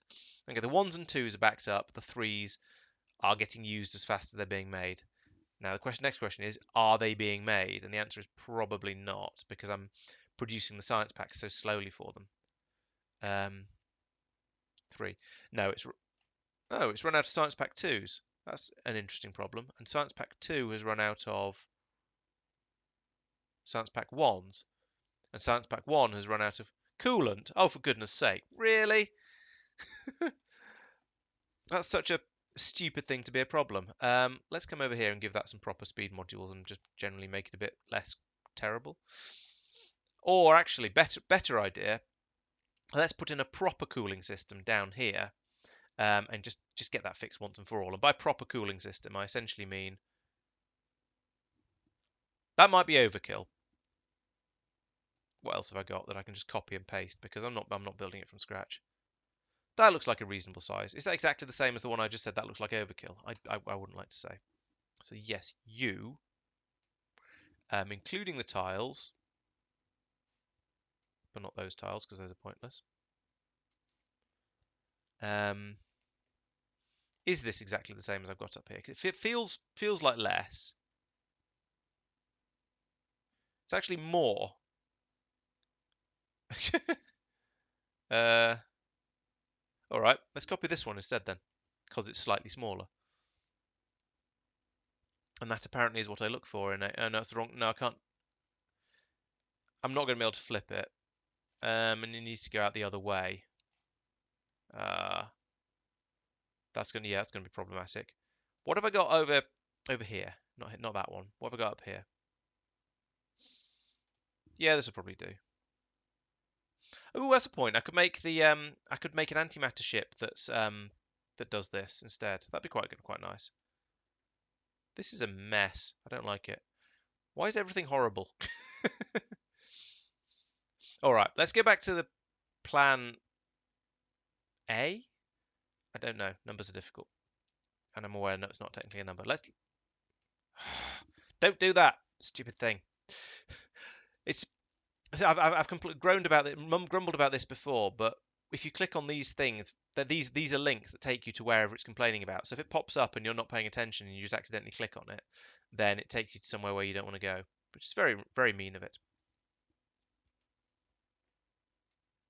I don't think I need radar. There we go. I probably should because I use them accidentally more often than I use them deliberately. Right, so let's put this in here and then just redo the tanks. Okay, what have I got in my inventory that's useful for this sort of thing? So I've got 15 hypercoolers, got thermal radiators, I've got mod. Yeah, this is going to be enough for to get a start on it. Yeah, turning the GPS tags off is probably a good idea. They're very occasionally useful, especially when you've not been giving your station sensible names, like I've been being lazy about recently. I say recently, just generally.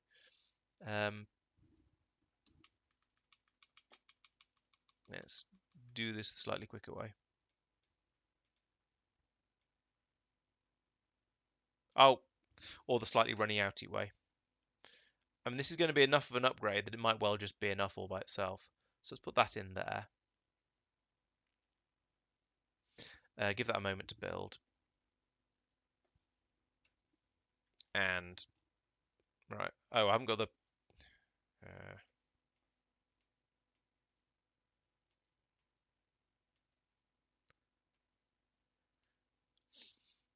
I haven't got... Yeah. As usual, I've not brought out remotely enough... what do you call it? Space scaffolding, because that's always the thing I massively underestimate and then run out of. So let's head back in a moment. First, yeah, we use cheap power thing systems. Why not? They're cheap. Okay, so that obviously isn't going to work at all. I need to put in the tanks and all the plumbing for that.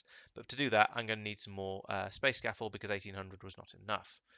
Which is not hugely surprising, to be honest. It was quite a big thing that I was laying out. So let's come over here. Let's grab the scaffolding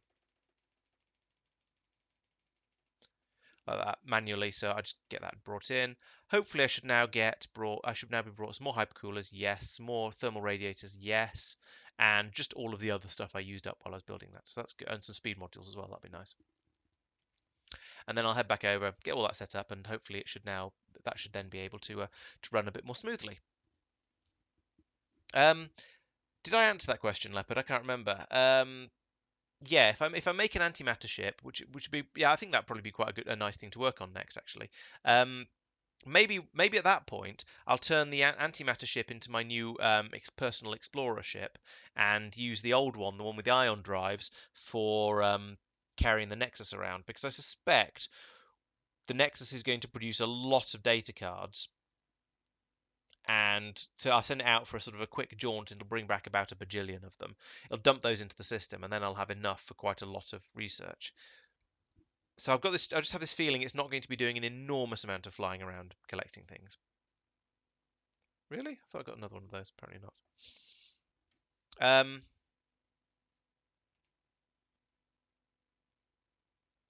I will also need to discover whether antimatter ships are. Let's just copy that bit. In fact, I'll need to find out exactly how antimatter ships work, because obviously I've not used them yet, and find out how. Because I don't know whether they take. I'm assuming that the antimatter fuel provides all of the power the ship needs as well.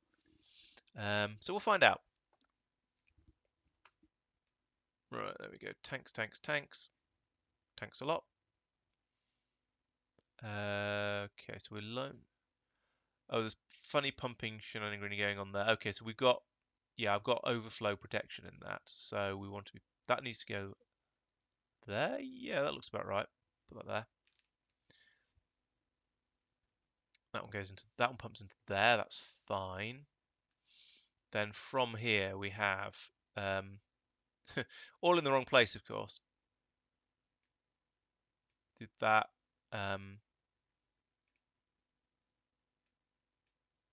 Underground like that. And that. And what? How is that? I put this one further across. Oh.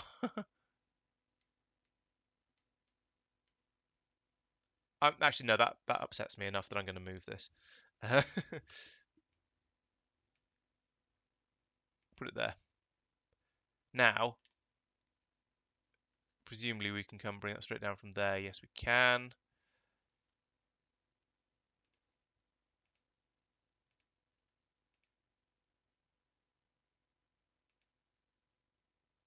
And then this one will be, oops, there. Oh, so that's this is the warm, which we're not actually using here by the looks of it. It's just being produced as a. Okay, what? Yeah, so we're not actually using the middle temperature, the second temperature one. So I don't actually need this bit.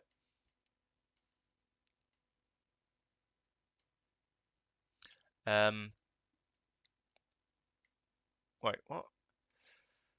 Right, so this is the warm coming down here and being fair and being picked up by that one, and also going into that. What do you mean different fluids? That's oh no, this is the cold one. Okay, no, it was right. I take it all back. So this comes over here to there. That goes there. 1, 2, 3, 4, 5. That goes into there, and then here we have that to there. Like that, and this is this slightly chilled, so that can go up into there like that. Okay. I probably should tank these really. Let's store them tank them anyway, just for the just for storage and buffer and so on purposes. Then we've got the cold coming out here. So no, whatever it calls this one. The one that's about -100. So yeah, warm, cool, cold, super chilled, and these all need to be linked up now. So we have 1, 2, 3, 4, 5, 6, 7, 8.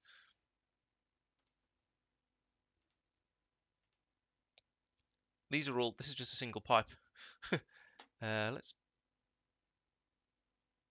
replace that with 15s, just because it's better. I think it's better for the UPS, and it's certainly better for the how well the liquids flow around, to use the really long pipes like this one, like this.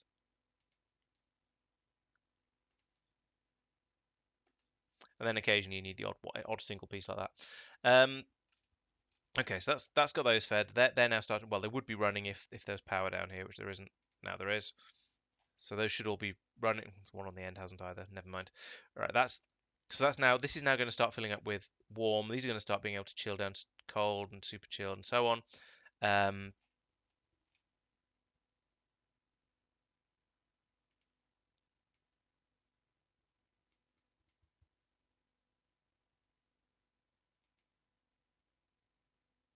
What? Get it right. There we go. Um, why is plumbing so complicated? You think, oh, I'm just linking a load of pipes together. This should be fairly straightforward, but no, it's making my brain hurt anyway. Um, if I only had a brain, diddly diddly diddly dee. Um,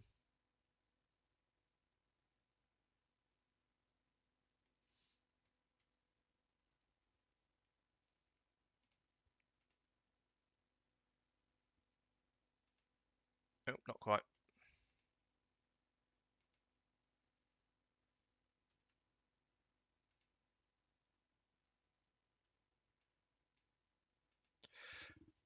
Right, are we now good? I think we might be good. Right. Okay, so I don't need to worry about. I think. Let me just check this, but I think here I don't need to worry about overfilling the fluid outputs because I'm pretty sure nothing produces anything other than warm. I think absolutely everything in science, in the science park, produces warm thermofluid as an output. So here you've got warm out of this one, warm out of this one, out of this one, um, warm out of here, warm out of here. There's nowhere. This isn't one of the places where there's a risk of producing the cold or the cool or the cold as a side product. It is literally just super chilled and warm. Go to everything. Where does this pipe go? Okay, here it's an input, so that's fine. These ones all input cold rather than super chilled. Um, yeah, so that none of these output anything other than warm. So I don't need to have a I don't need to have any wiring to make sure we don't overflow, except for here where we monitor where we only request more to be brought in if these tanks are are fairly empty. And at the moment we've got 12, still got apparently 12,000 in here, so it's okay. Um,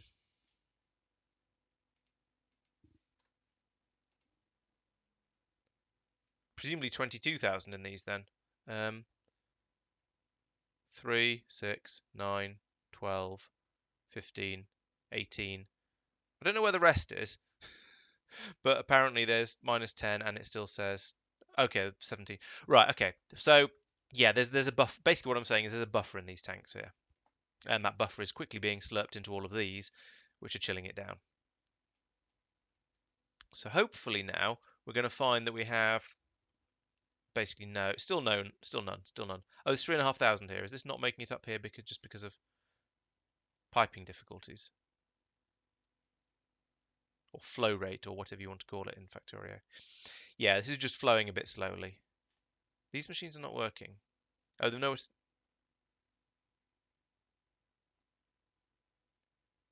Oh, yeah, okay, that's too long a. Right, that's not how these work. Three. There we go. That's how it works.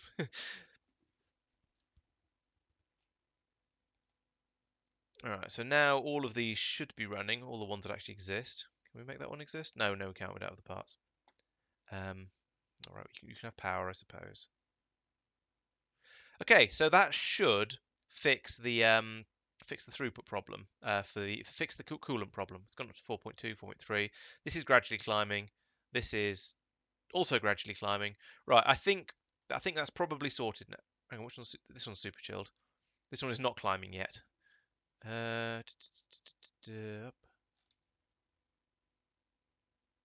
Why have I done it wrong?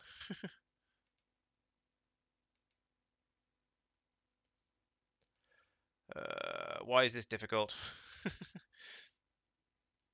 Because I'm being incompetent, I know. Was it? No, it was a 5 I needed.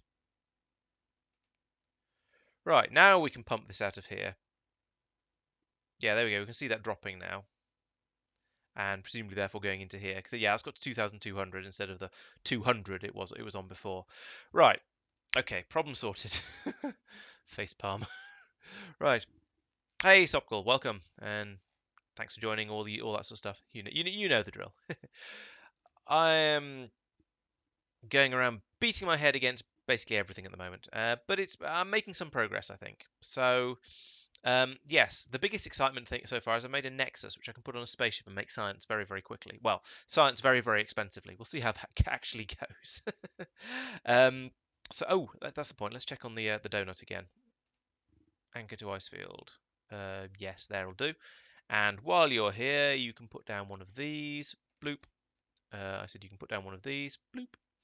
And then you can request 5 of these. 5. And 5 of these. Got those. Clear the requests. Rotate the board.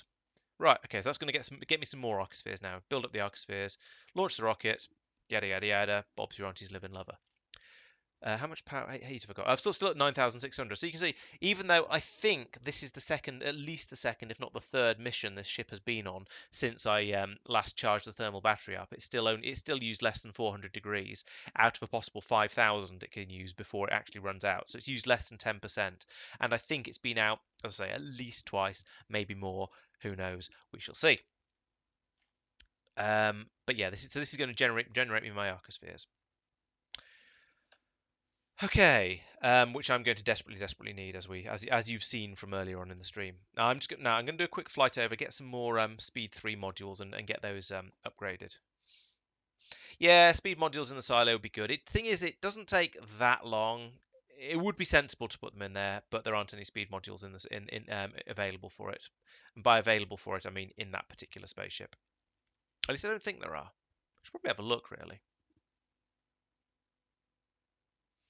Has that brought me speed modules? Probably. No, not yet. Am I asking for speed modules? No. That's oh, I see. So I am. There they are. Let's have a quick look at let's have another look at the donut. No modules available, so I can't put speed modules in it. But yes, that would be a sensible thing to have because it's nearly finished the first one, so it's a fairly slow process. But on the other hand, given how long I forget about it for, it doesn't really matter. Don't want that. Don't want that. Don't want that. Don't want that. Don't want that. Do want those. Why have I got some explosive uranium cannon shells? Don't want a gun turret, especially not a damaged one. Don't want some cryo data. My inventory just fills up with so much nonsense. I don't want basic beacons. That's too many grav facilities. Don't want tier 1 supercomputers. At some point, I will go through and just tidy all of this stuff up, but nobody wants to watch me do that on stream. So, and because I only really play on stream, that just means it never happens. Okay, that was a bit tidier. That's a good idea. Yeah, that's sensible, Tristan. It would be yes, a good idea. I'm not consuming arcospheres as Muxie says. That is only consumed by producing arco chests and possibly something else. I'm not certain, but certainly possibly only by consuming but by making arco chests. So at the moment, not doing that. So it's not I'm not using up any. I'm not actually using any up. However, I keep expanding the number of things I've got that use them to one extent or another, and that means that geez, is that almost all 50 of those speed modules already? Yeah, I keep expanding the number of things that use them, and that means there's more demand for them, more places for them to be, and therefore that's a lot of power. And therefore I've got a larger number of them just sort of in circulation being used, and not in the what do you call it system, not in the folding system being potentially converted into new arcospheres as and when I need them. Thought just because it's got enough power is no reason not to put in a little bit more power. So there we go. It's got a bit more. Okay, well, good night, and yeah, it's definitely worth playing. It's a good mod pack, as I'm sure you're as aware of as I am, and there's a lot to it, as you can tell by the fact I've been playing it for 500 hours. Jeez. Right.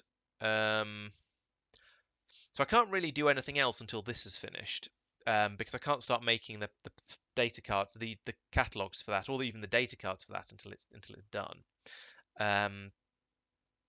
So let's have a look at. Let's make sure I've sorted out that bottleneck basically. So now we've got up here, even up here, yeah. The pipes are a quarter full. It's not as good as it should be, but it's It's acceptable. Maybe I should put a pump in to push the super chilled up, generally out and up the system. But this is running flat out. It's yeah. This is running flat out. This is now running. It's now running anyway, which is a good sign. This one is also running. I wouldn't like to say whether it's flat out. Let's find out. No, it's not. Not flat out. Okay. I mean, it's ticking over. Eventually, in the long time. Well, we've got the are these twos or ones? The twos are backed up nearly all the way, nearly all the way. So the twos are backed up to here. So we'll get to the point where the twos stop going off down the pipe and just go up around here to be made into threes fairly soon. The ones, on the other hand, I've obviously been using them a lot recently because they're all the way down here. But it will eventually catch up as long as we don't run out of all of the data cards we need. And now that my naquium supply seems to be healthy, I'm hoping, this is biological, I'm hoping I'm going to stop having problems there. So let's see if we can find the data cards, the catalogs for all of these. So yeah, we're fully backed up on tier 1 catalogs. Where are tier 2 catalogs? Completely backed up on tier 2 catalogs as well. Tier 3 catalogs, we are not. Tier 3 catalogs, we have 446 available out of the 2,000 we need before a train will turn up. But they're being made. The problem is, I want to think it's the arcospheres. I would like to make another copy of this system, this little system here, and put it here, obviously. But the problem is, we just don't have enough arcospheres at the moment. Well, actually, that said, this does seem to be running. Ooh, what if I speed moduled these as well? Then they get through their arcospheres quicker, put them back into circulation quicker. Would that make it better or worse? Probably both in sort of slightly different ways. um, yeah, I'm not. I tend to find the sort of games I play are most. I was going to say they're all fairly thinky games as opposed to sort of run around hitting things games. Because I suspect I'm probably going to be better at them, based largely on that I haven't played very much in the way of action games for a very, very long time, so I'll be incredibly rusty. A beacon would be a good idea, but where the hell do I put it? I could put it in here, probably. Yeah, I could put it in here. It would get some of those folders, but not all of them. I suppose I could then put another one over here, but it seems a little silly. Yeah, let's put one in here then. All right, you've talked me into it. See what happens, because I'm sort of curious as to whether that's going to make this better or worse. Because these are now running at crafting speed of 2.6. 2.6? Oh, sorry, these are now running at crafting speed of nearly 8, which is kind of quick. But they're all suffering from item ingredient shortages because there aren't enough. We're just full of fies. That's not good. Where are the machines that make fies? Oh, I grumble, grumble, grumble. Yeah. I don't know. I don't know whether that was a good idea or not, basically. Let's take these speed modules out of these machines to bring them all down to sort of a similar speed. So these are now at 6. These are at 2. Okay, it hasn't worked to bring them down to a similar speed, but yeah, whatever.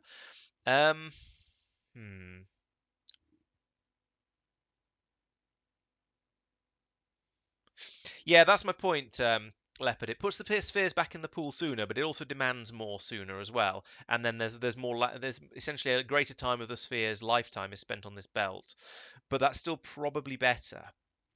The folding is supposed to get to a point where it just settles down and everything is happy, but it just isn't. It's creating massive, massive quantities of all of the same thing. So I think I need to do more thinking about this in a way to try and fix this so it's not just full of phi's. Where are my phi input? So this one so this one will run. It'll produce some omegas and some some xis, but then they'll immediately get swallowed up by the omega, and the xi will get well, Xi will go in there. The omega will go in. No, it won't go in there, but it'll go in somewhere. So that, yeah, yeah. The other one that uses up phi's, whereas there's the other one that does down here. That's producing gammas and epsilons. So the ga, yeah, maybe. The question is, what if I turn this into hypothetically? Here's a test. What if I turn this into a bog standard chest instead of a clever chest, instead of a logistics chest? Obviously, all of this is now going to stop and fail and grind to a halt and not work. But will this balance out? So we've got the epsilons growing. We're getting more epsilons now. Let's leave this for a moment or two and just have a look at it. And also, it's just occurred to me that I've got those two in there that could go in there. Oh no, still only two. I was hoping it was going to be enough for me to do another conversion, but it's not. So let's leave that running. Let's have a look at the donut. Are you donut done? No, you're not. You're still building. How many? Oh, okay, this is the last one. All right. So it's turning the phi's into epsilons fairly effectively. No, but in theory or in hope, the machines will get to a point where they only run when there's none of their input, none of either of their output. They only run when there's none of either of their outputs in the chest. So if we get to the point where so if we have a machine that gives out phi's and epsilons, it will have stopped. It would have stopped by now. What I can do is I could make that 2. And now they'll only run if neither of their outputs are in the chest. I don't know if this is going to make things better or not.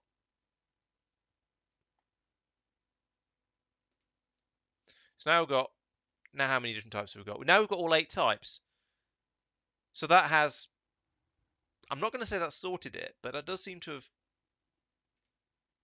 I don't know. I want a word that means sorted, but less strong. So now we get all these passed out. We've got an enormous quantity of phi's, which is a bit crap, but at least that means we won't be making any phi's.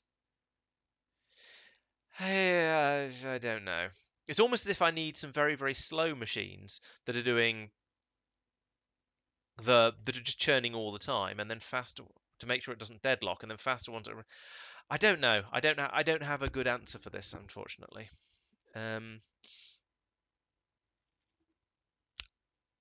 But let's try this and see how long it takes till this deadlocks, because I'm pretty sure this will deadlock. I'm just curious to see how long it'll take.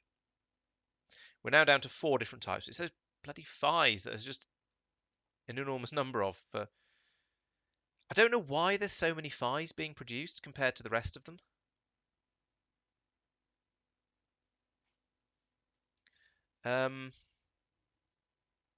Of the speedier machines, okay, this one's producing phi. There is one machine in the speedier ones that's producing phi's, so that's no worse than any of the others. And it was already like that. So I think it's just that my somewhat naive and simple method of arcosphere generating or folding isn't really clever enough. And I need some sort of system that takes the inputs into account and gets the machines that have phi's in to run fast, the machines that take in phi's to run faster because there's too many of them or something like that, um, like that, and like both the machines that take in phi's are on this side, so they're slower. Let's put them to 3.8. I don't know. I'm just sort of throwing things around here, but it was already unbalanced beforehand, so I don't know if that's going to make a great deal of difference.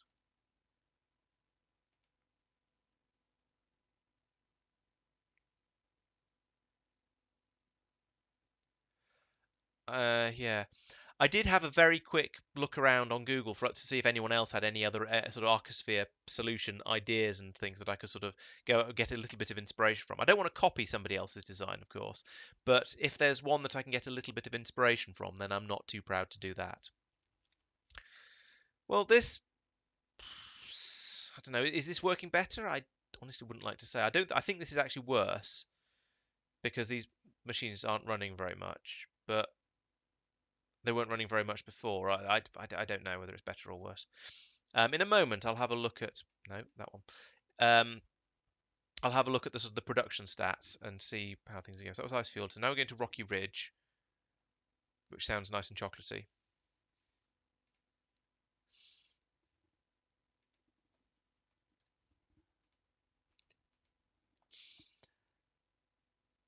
Yeah, it doesn't. Yes, you're quite right, Risand. It doesn't try. It doesn't really try to keep them balanced. It just tries to make sure there's at least some of everything available.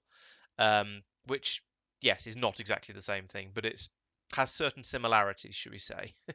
um, it seemed like if I could always have at least one of everything in here, then it'd be okay. Um, but yes, the keeping things balanced requires a bit of extra thinking about it. It requires the system to be a bit smarter and to take in. Well, we've got lots of phi's and we've got lots of lambdas. So anything that's using phi's, anything that's using lambdas should now run now, especially if there's a recipe that does both of them. That'd be really handy. That's a gamma. It was lambda, wasn't it? Yes, it was. But there isn't one. So yeah, I could do. Um, yeah, so I could say instead of watching the outputs like I'm doing here, I could watch the inputs and say run if I could output the total number and then say if it gets above 10 of the two between them, then just run. Let's try that. That could be interesting. So let's clear that. Um, let's clear them all and start again with this new suggestion. I'll listen to you at some point, Tristan. I might it might be quite interesting to find out what you're doing, but for now I'll try this first. Greater than or equal to 10. No, let's say 8. 8 was a good number, I think, because it means there's quite a lot of them, but I don't need to have an absolutely enormous number of arcospheres for it to run. Right, there we go. Okay, so now we say okay, so this one is phi, and I didn't see what the other one was underneath, but it doesn't matter. I can get it in a moment. Phi condition phi equals what? Oh right, this should be a multi. Phi is greater than 0. Sure. Then output the input count. Right. Okay, so that'll work for that. No, not phi's.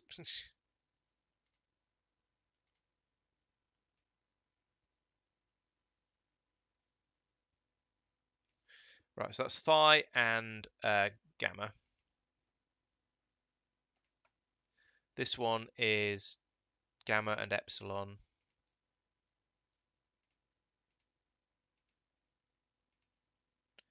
This one is phi and omega.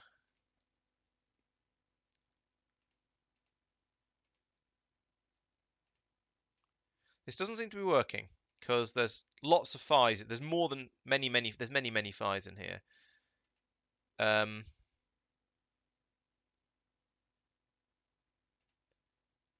if phi is greater than 0, then output the input count. No, it isn't. Um,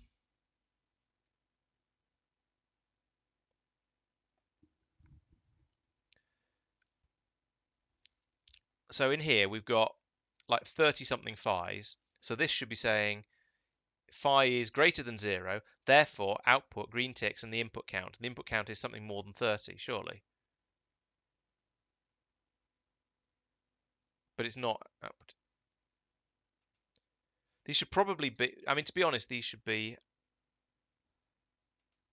Oh, I see. Gotcha. Right, okay. Right, in that case, let's do it the way this probably should be done, really, in the first place, which is to put in these instead.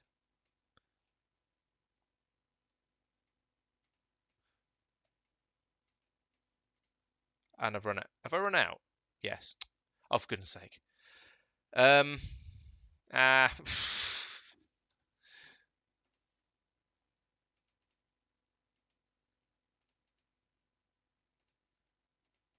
No, not no. What?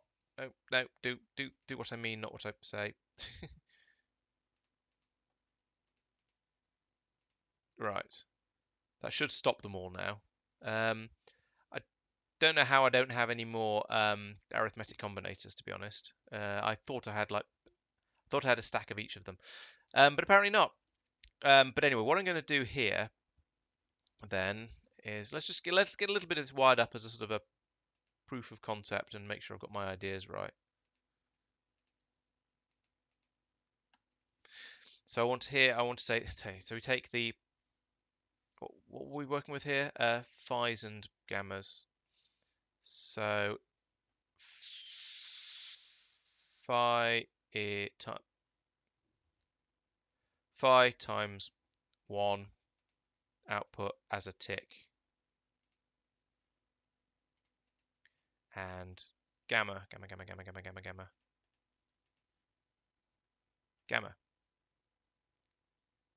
Right, so that can now, because phi is so big, this should, yeah, that's gone green, so that will always be running. But it hasn't got any gamma, so it can't at the moment. Okay, that's fine. Zeta and phi. Actually, let's put that over here.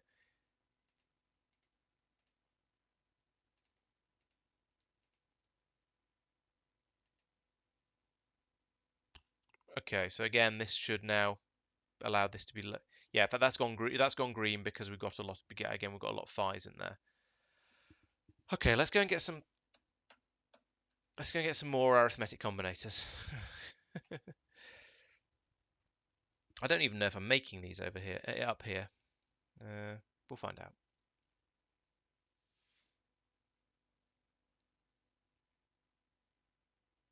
In the meantime, I've just spectacularly broken the whole arcosphere processing system. But oh well, it's not like I'm in any particular hurry.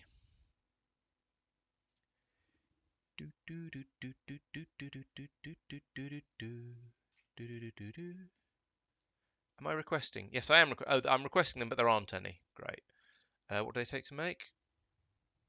Copper cable and electronic circuits. Right, let's just do it by hand then. Copper, yes please. Electronic circuits, yes please. And no, arithmetic combinators. Make some of those. Right.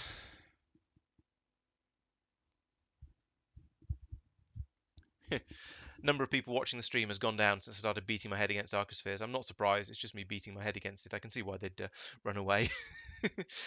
You know, the crazy thing is somebody asked me on one of the video comments to make a video on how to deal with arcospheres. It sounds a little bit blind leading the blind, but maybe if I actually get to the point where I'm comfortable with my system for doing it, I'll do that.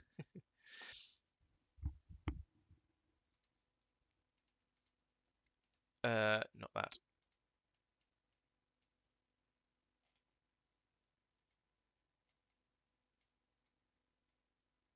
Right. Arithmetics. Yours, and you've already got some. Okay, and then cabling. So that's the big part for this. So we want from the inserter to the output, inputs all connected together like that. Inserter to the outputs, inputs to there. Inserter not going to reach down there. No, still not going to reach. Goodness sake. So they can go that far, but not that far. Yeah, sure. Right, and copy this all the way around here, and then now we get going and set these up. So you are theta and epsilon.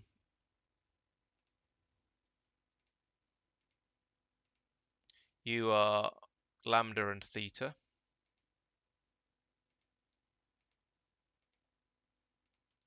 This one is eta and zeta. No, xi and zeta. Whatever. Greek letters are hard, okay? And gamma and the xi. And omega and lambda.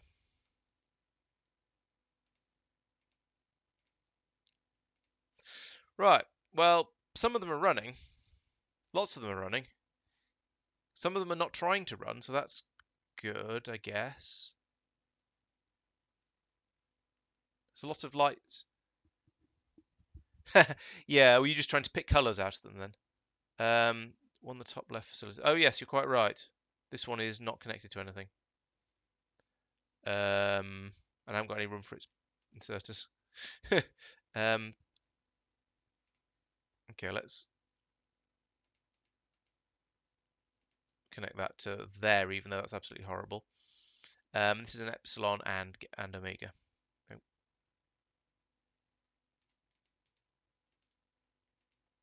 Epsilon and omega. Right, those are the wrong way round, which is kind of horrible, but this system probably won't last very long before I rip it all out and go, I hate it, I hate it, I hate it. So we'll just see. So now we've got once again we've got 4 different types of arcosphere in there. I think what's quite a good test is to replace this with just a normal warehouse like that, and then we can see if the system calms down as all the arcospheres come into it, and it does. We briefly had had all 8 of them. The row is 7 long, so when it goes onto 2 lines, that means it's working and it's balancing them nicely. Well, fairly nicely.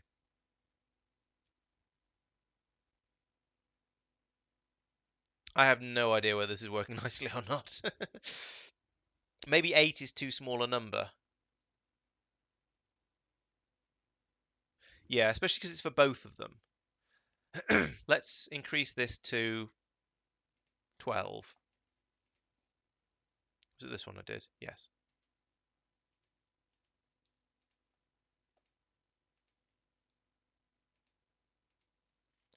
Maybe that'll calm it down a little bit.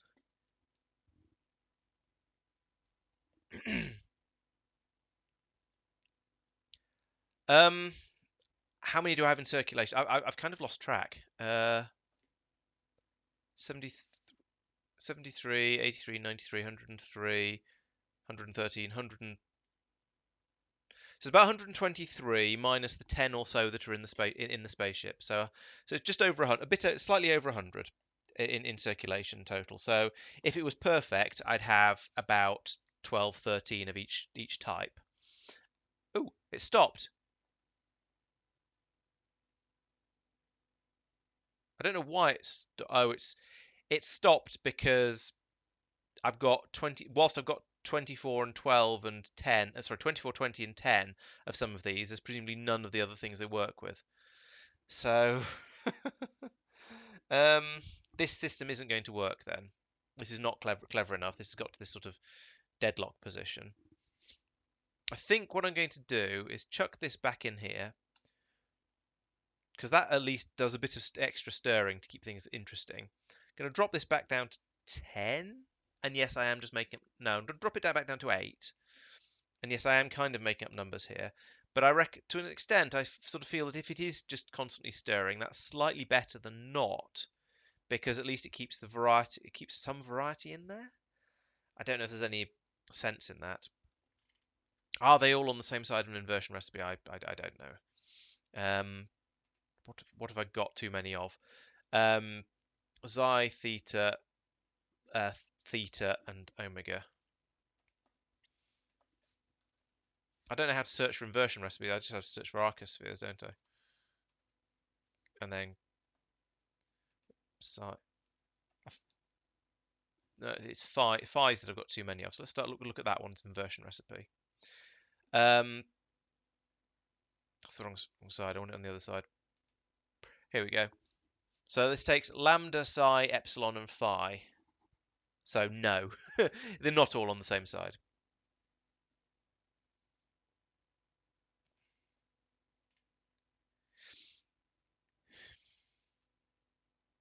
Yeah, and this is fairly clearly not working. I don't know whether this is better or worse than the previous system. I feel like it's not producing as much. We're not producing science as much as we were before. I'm going to take these speed modules back out again because I don't think that's useful. And I might move that further out as well. Let's just let this run slowly. See if that makes any difference. Certainly make a difference to the power consumption, but we don't really care about that. Just have these running quickly whenever they can.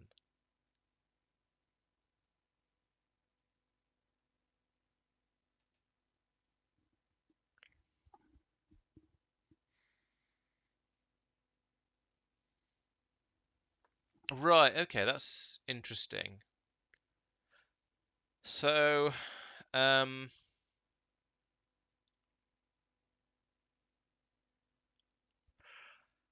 I don't know. Yeah, I don't know. I don't have any smart ideas at the moment, unfortunately. And I notice that the bots are always getting disappointed.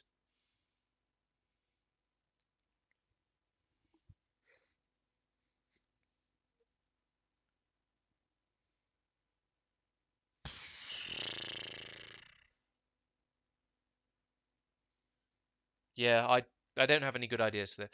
I shall try and remember to have a bit of a think about it between streams and try and come up with something a bit better than what I'm doing at the moment because what I'm doing at the moment is clearly not working. We've got to I think it was working before, but I guess I've got to the point where now where I've got too much going on, too much to being taken out um, for it to work nicely.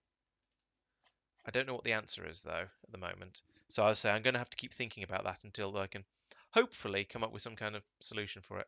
A solution which isn't just oops, keep chucking more and more arcospheres into it and just hoping for the best and hoping that if I put enough in, then things will start to behave themselves and just work TM. Because yeah, this is a pain. But what I can say is that the original system of working whenever my original system was work whenever there aren't any of your outputs in there, or when there aren't any of one of your outputs in there, and that led to it basically running all the time. Now I'm saying work if there's more than 10, 8 of your inputs in there, and that was working all the time until we got to a stage where there's now at least 8 of the things that there are any of, and none of those will work. So is there no recipe that does any of these combinations? No, there is this one up here, epsilon and thetas. Why is that not right? Sorry, xis and thetas. What is it? No, that makes xis and thetas. Never mind. I'm looking at the wrong side. Um, yeah, so this does look like I've got to a point where nothing can work. Yeah, okay. So this has now completely deadlocked. So let's have another look at the inversion recipes. See if any of those are what we've got here.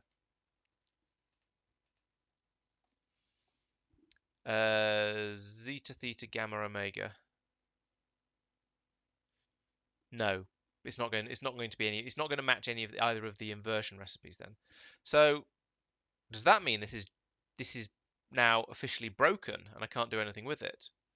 And I've broken arcospheres forever. No, it doesn't quite because I could pull out some of these ones and put them back into the warehouse.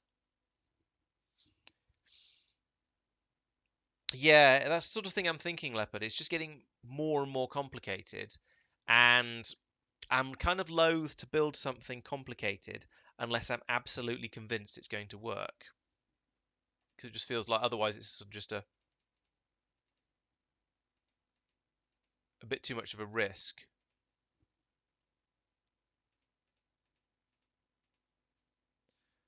Um, if I go in and if I just build something, if well, not such a risk, just a massive waste of time.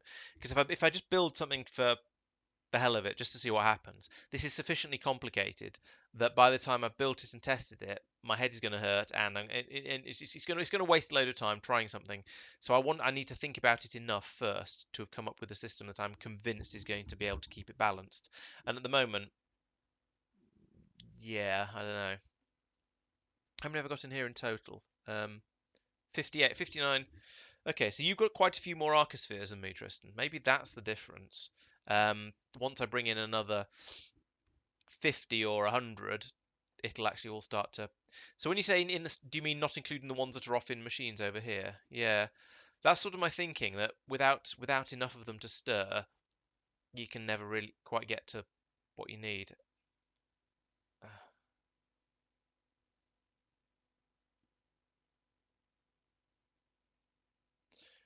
I don't know whether I should be saying whether I should be running on the inputs or the outputs either.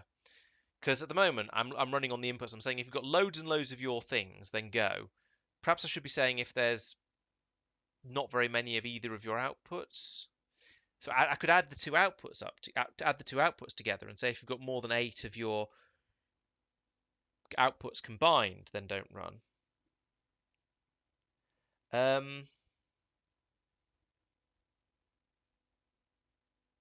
Yeah, and I started thinking about that with the other one when I was doing the addition and subtraction of them, and trying to say that I want these machines to run if what was that? It was if there was more of their inputs than there was of their outputs. That's possible. Okay, that might be manageable.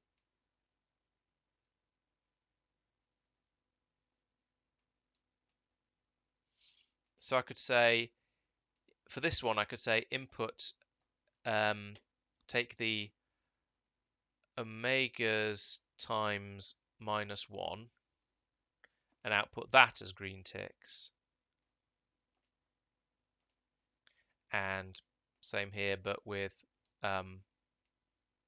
size, like that.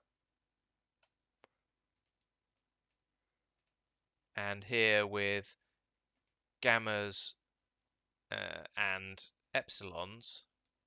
No, not that one. Epsilons, that one. And then over here, here, here.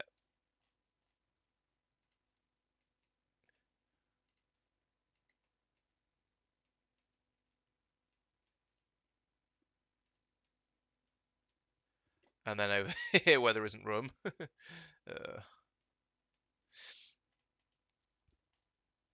This one is then phi's and omegas.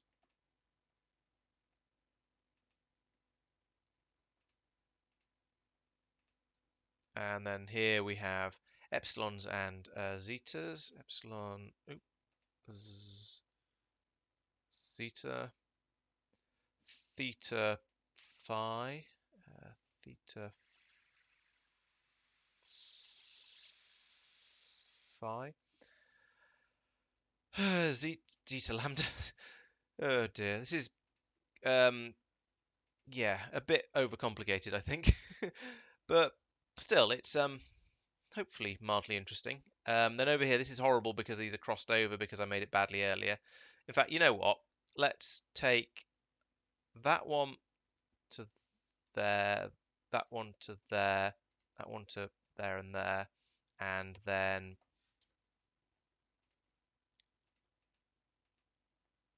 uncable that. Why weren't those joined before? Oh dear. Now these top ones can be... No, wait, that's wrong. Let's...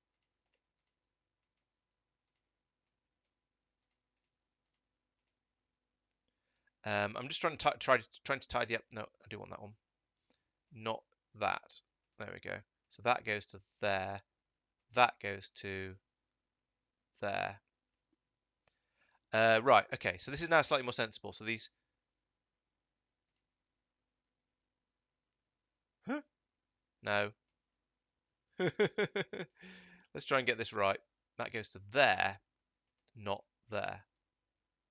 And that's joined to there as well. Right. Okay, so so these 4 are for this one, these 4 are for this one. That makes sense now. So here we have zeta and theta. I meant psi and theta. So some of the more advanced Greek letters are a bit difficult. Where's theta? There's theta. The ones that are sort of further to the end of the alphabet, which is very much more an alphabet because it starts alpha, beta, lambda, gamma. Those are easy. Lambda, gamma. Right. Now there's just the wiring to do. So that goes from down here. So we link up all of the inputs and we link up all of the outputs. And that should then not just work, so there's another little bit of change I need to do first.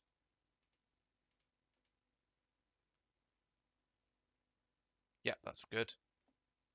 Yeah, exactly. That's right, Tristan. It's the ones that, yes, as you say, the ones that aren't from maths or engineering that I struggle with because I'm not used to using them.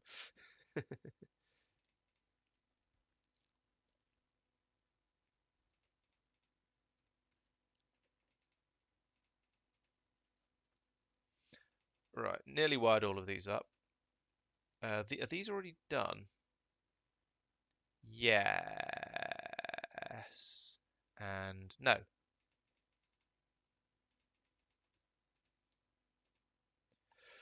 Right. And okay, so now nothing is running, which makes a sort of sense because I've demanded that this will be eight, this has to be 8. So let's make this, if this is greater than, let's start at 2. Was it you I changed? It was.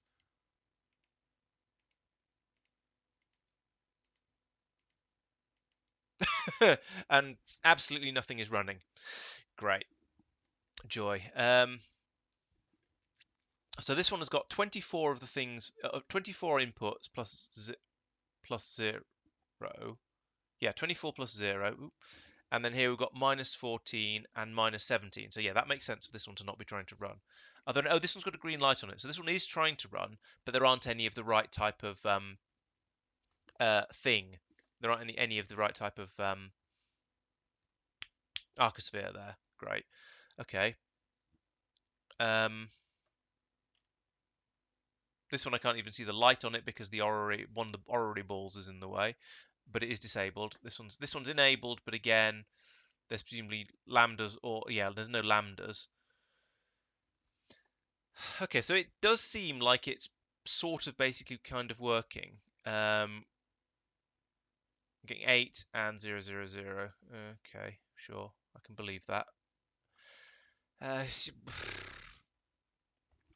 think this is another one. This is again, I feel like maybe if I had a bajillion more of these arcospheres, then maybe it would work. It still hasn't finished. It's on the last one though. Yes, on the last one.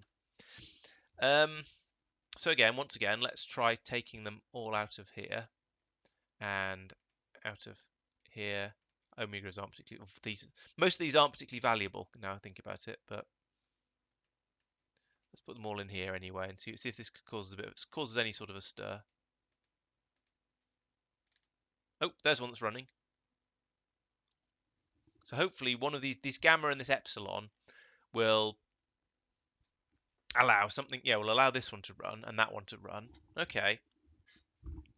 So there is some activity. I'm gonna speed module them again because I'm too impatient to wait for it to run at normal speed. I've run out of speed modules.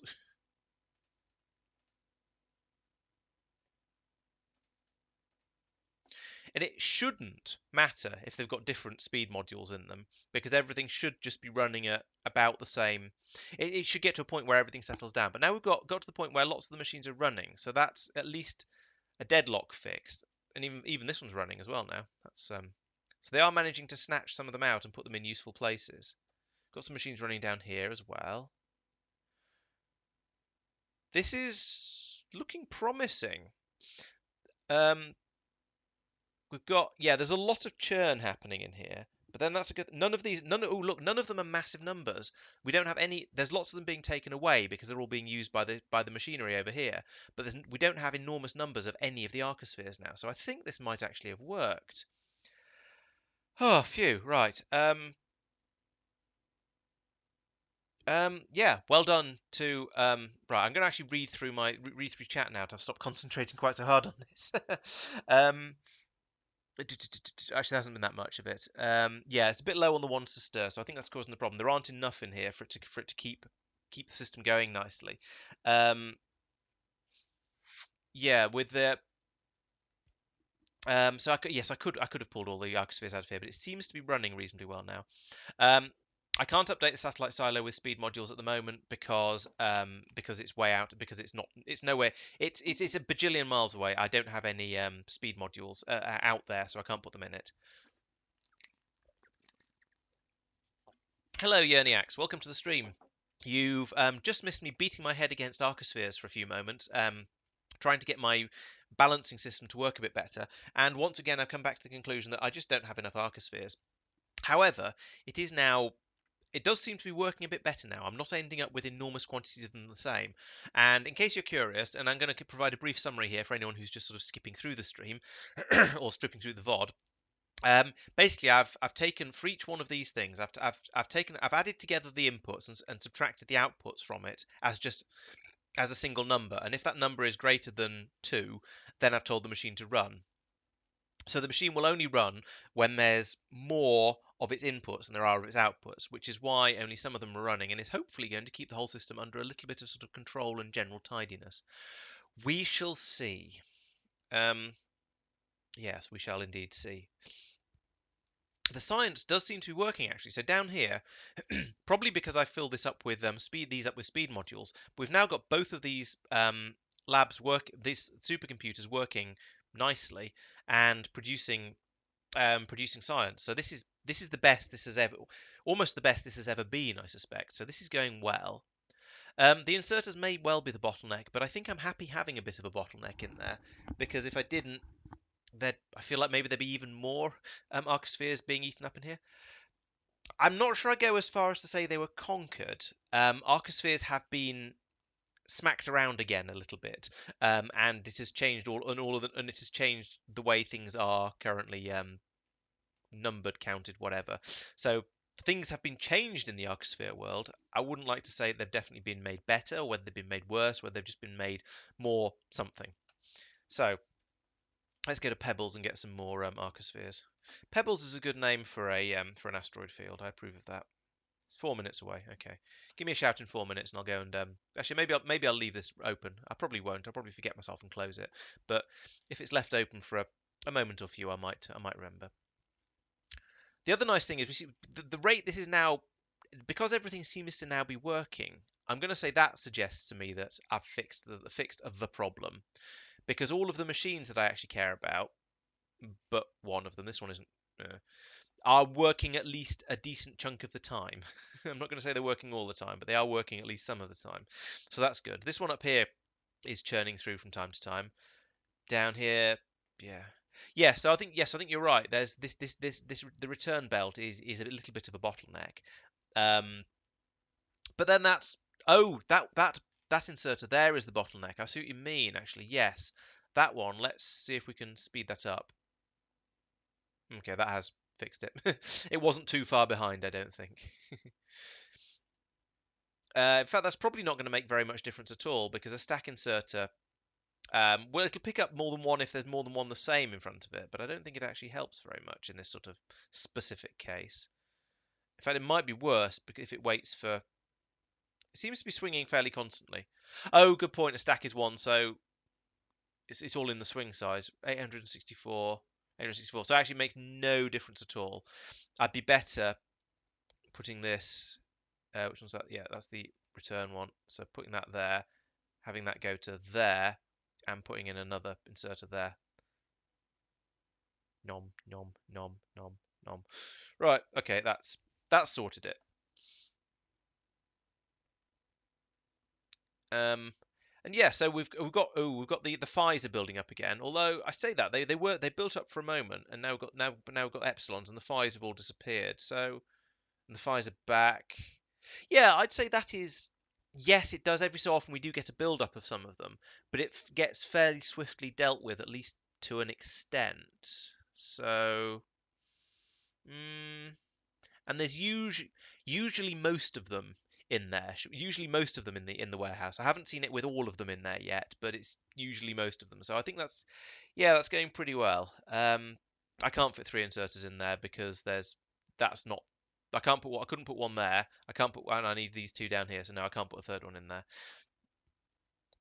Evening VMA, welcome to the stream and the arcosphere headache, as we're going to call this one. Spaceship hasn't reached its next destination yet. Okay, so yes, we are arcosphering and putting the fear into arcosphere. Um, and actually, these are looking pretty balanced, looking a little bit more balanced now. That's quite nice. Maybe that means it's time to put in another one of these supercomputers and try and actually start to generate this data a bit quicker, because we've still only got 589 over there, so could do with quite a lot more. But I think until we get a few more arcospheres into the churn, we're probably going to have things sort of grinding to start, grinding to a halt a little bit. I've thought a bit about the 4-to-4 recipes, but firstly, I haven't got room to put them round this warehouse that's storing them all, and secondly, I, secondly, I don't know. I don't know how I'd do it. What I would do differently, and whether it would actually help. To be honest, I don't really know. I wouldn't like to say whether it would be better or worse. Um, yeah, I don't know.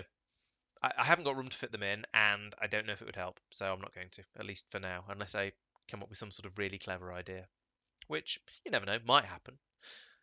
Always have to have some good ideas someday, don't I?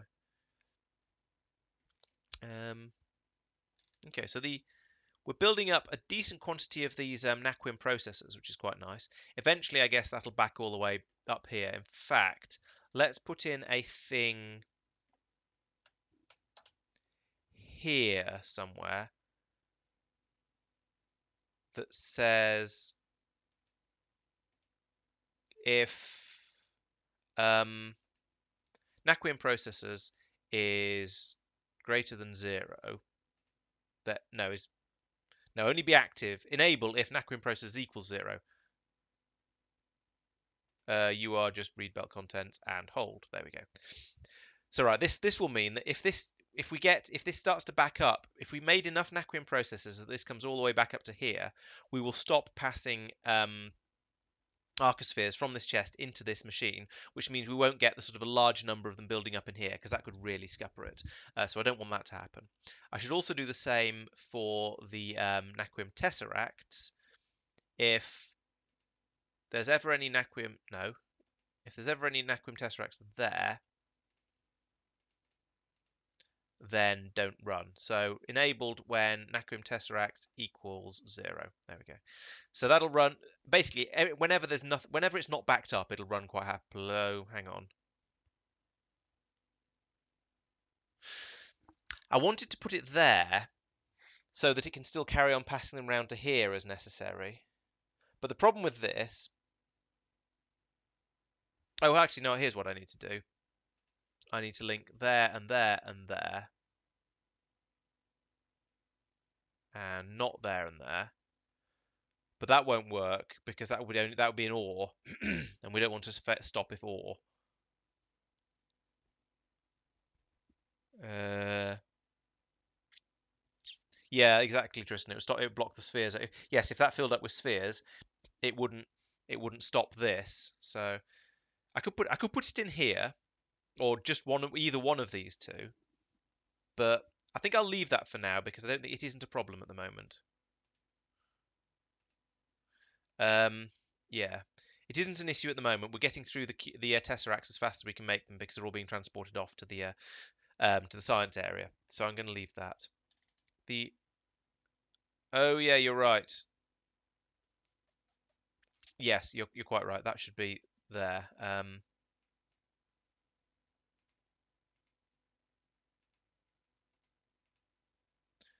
Instead of that. What? Oh,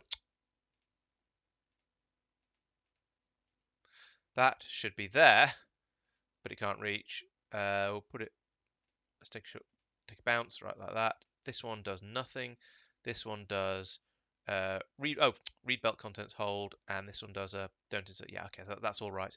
This is just, you can see there's no beam going up and down on here, so this is just there as a place to bounce the cable off, which is quite nice. No, I am going to limit the processors because if this belt backs up, I don't want to end up with a bajillion arcospheres in this machine.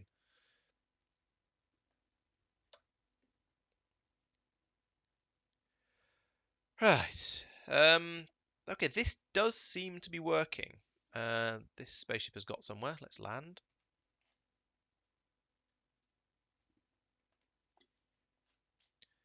And put down the blueprint. Bloop. Of course, the noise a blueprint makes is bloop, and then it also makes a rint noise. Put that there, and 5 of those. No, 5 of those. Let's not get carried away.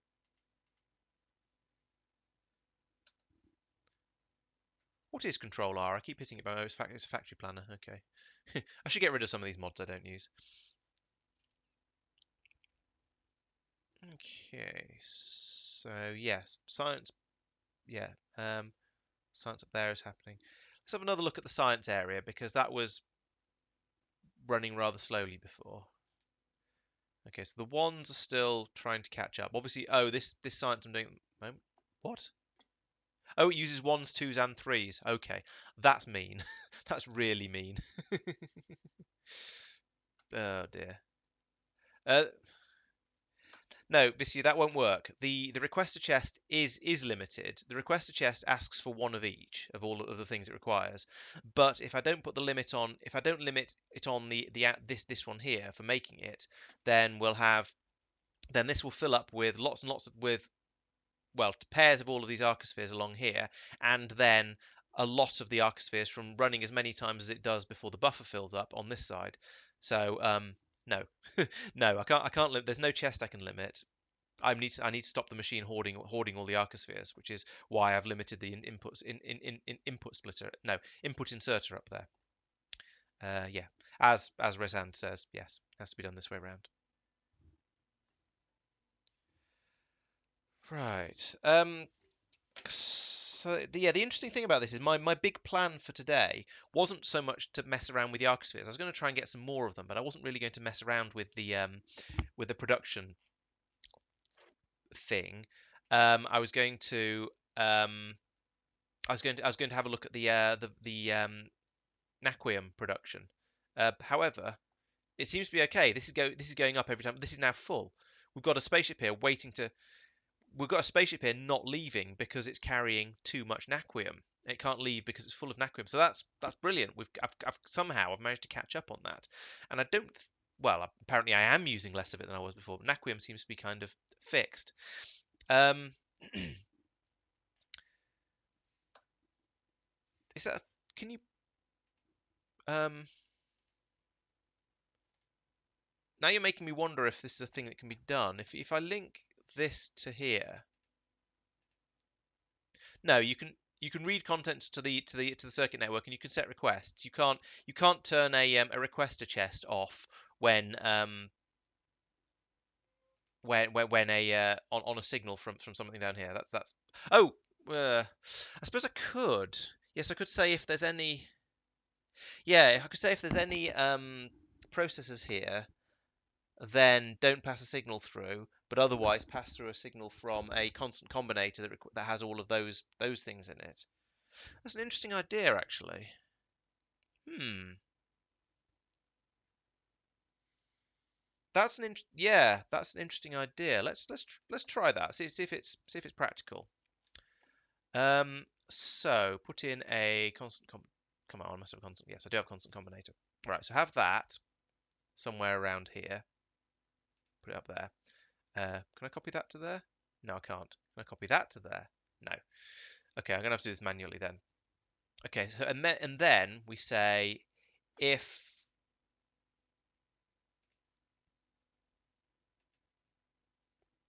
let's not put that there actually. Let's put that make it a bit clearer what's going on. Let's put that there. We say if um, naquium processor, where is it? Naquium processor equals 0, then output everything input count. And then we say up here, we say what's that? So phi theta epsilon. Yeah, this is an interesting idea. I quite like it. It's overly complicated, but that's why I like it.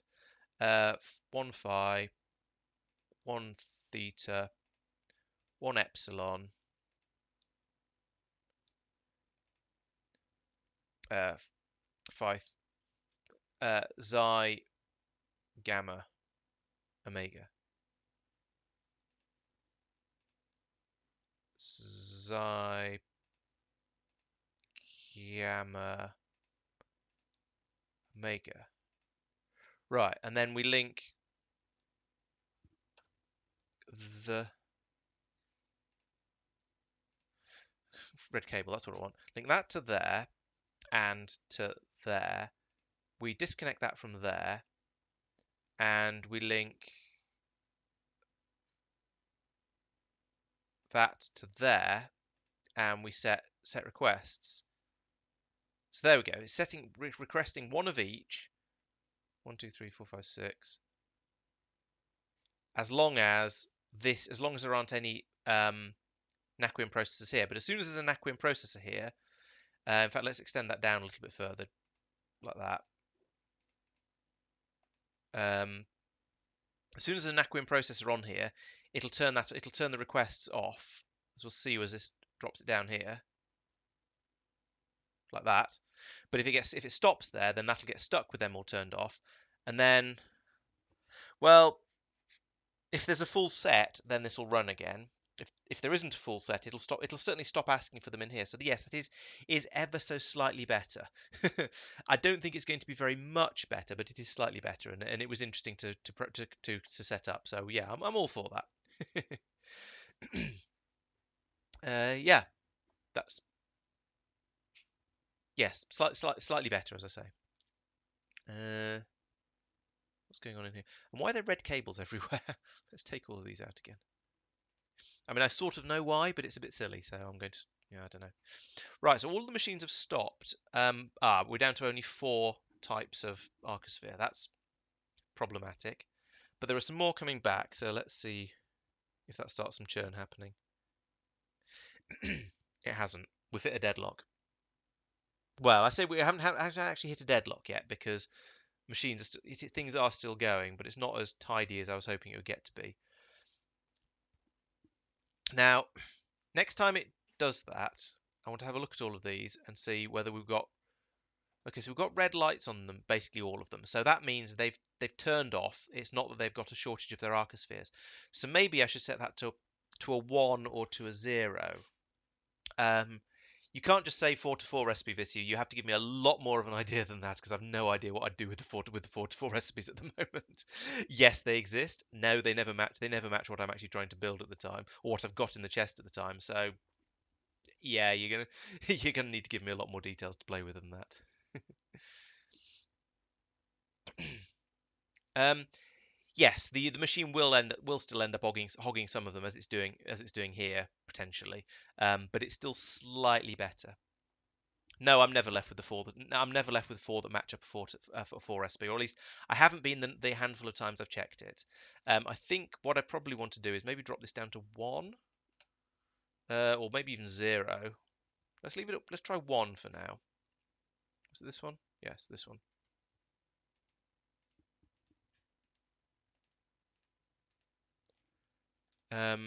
They may kick in slightly sooner then. We've got lots of machines running at the moment, so it's still trying to keep things balanced and going. Things are generally running. I think it is mostly, I was going to say a shortage of arcospheres, but I've got a lot of phi's and a lot of epsilons. Actually, a lot of yeah, I don't know.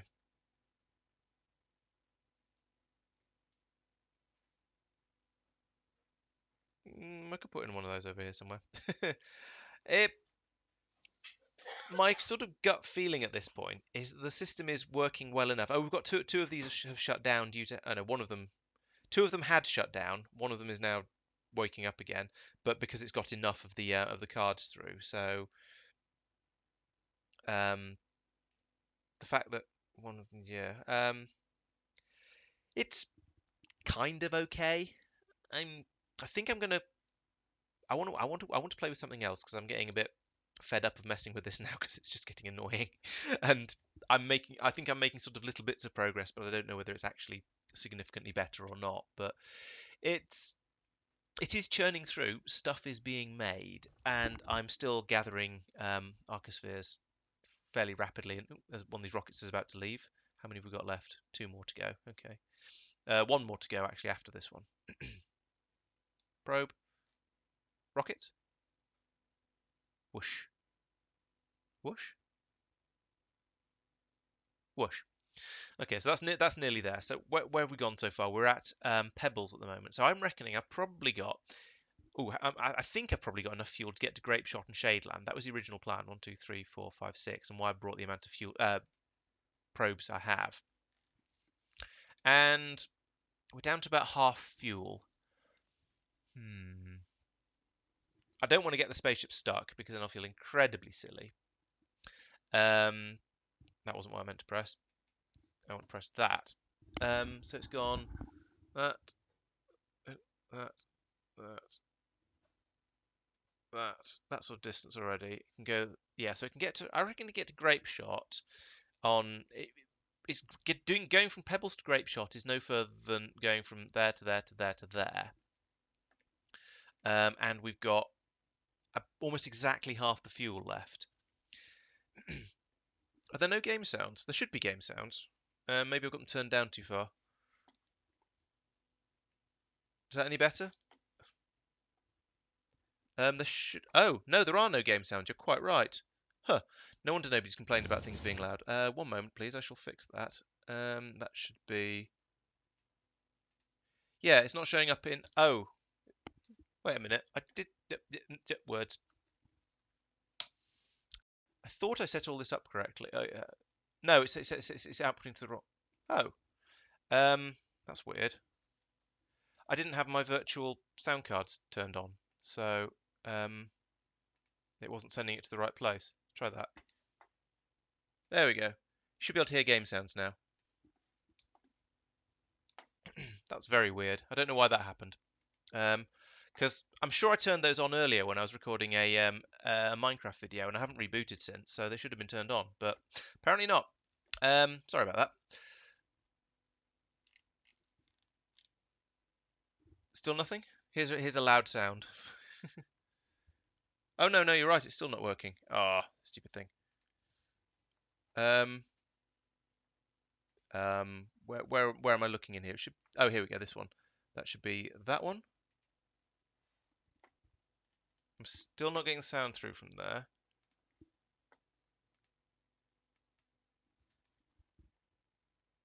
I don't know why that's not working. Playback is yeah. There's noise. It's going to set to virtual sync 1. I've got sync 1 set to be.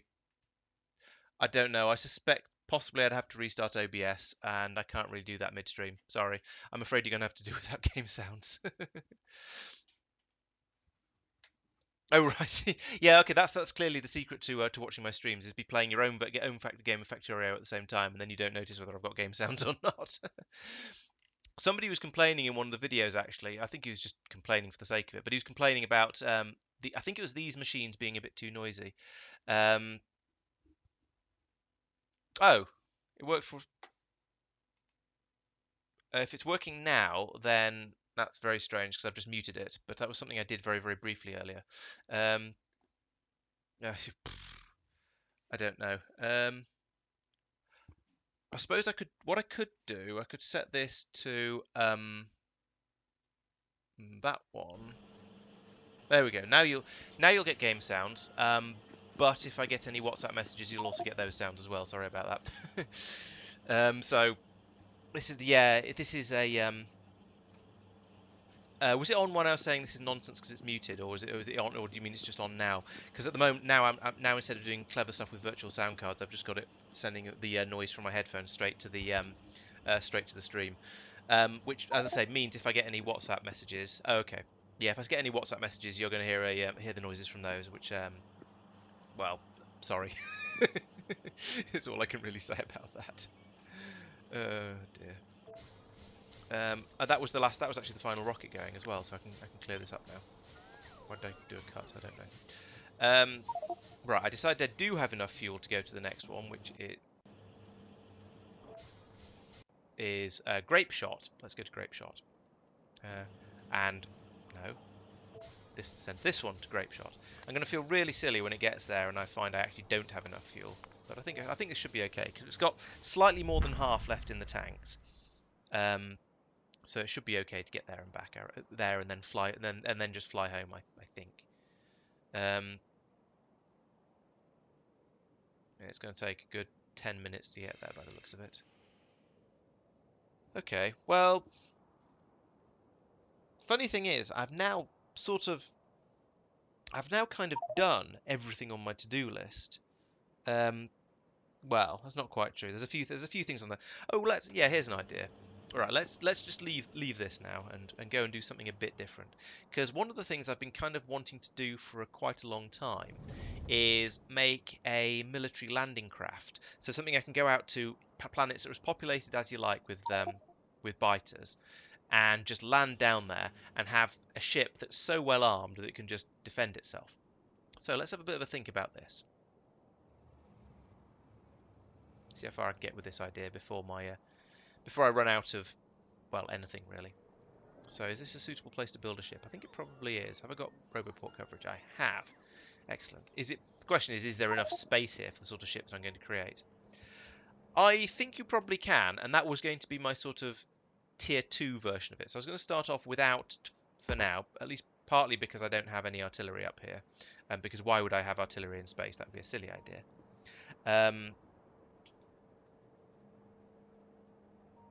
So let's make a thing like that to start with. Plomp. I don't know how big that was, but that's pretty chonky. But we seem to have, I think I've got quite a lot of spaceship floor available. Some of it came from Fenestra, some of it came from just being built here. And the idea is essentially I'm going to make a ring of laser turrets and then walls and probably shields, and just sort of, yeah, and then in theory I can have artillery in the middle and so on. Just generally, the idea is that it should be quite capable of defending itself. I don't know why I've come out here in person, but never mind. Okay, so a wall is going to obviously consist of some spaceship walls. So let's... True, I could put a ghost artillery turret on. That's a good idea, and maybe a chest next to it or something like that to store a few extra rounds. Although there's not much point because you don't store very many rounds in a chest. Okay, so we've got some wall there. Then I want a row of laser turrets behind that. Like that. And then probably let's put in a shield generator because that'll be fun and just it helps keep the biters away. Oh, I don't want it that far out actually. I want it a bit... Because the further out I put them, the more shield generators I'm going to need. But okay, we'll go with that. Then in the middle, I'm going to need to have the standard heat catchy shenaniganery. So all of this stuff. And I shall try and remember to put in a third condenser as well. I suppose I will need a computer at some point. So let's just take all of that. That can go in about here. So this tells me, this sort of gives me the minimum size for this ship, which is pretty big. And I need another one of those there, because numbers. Can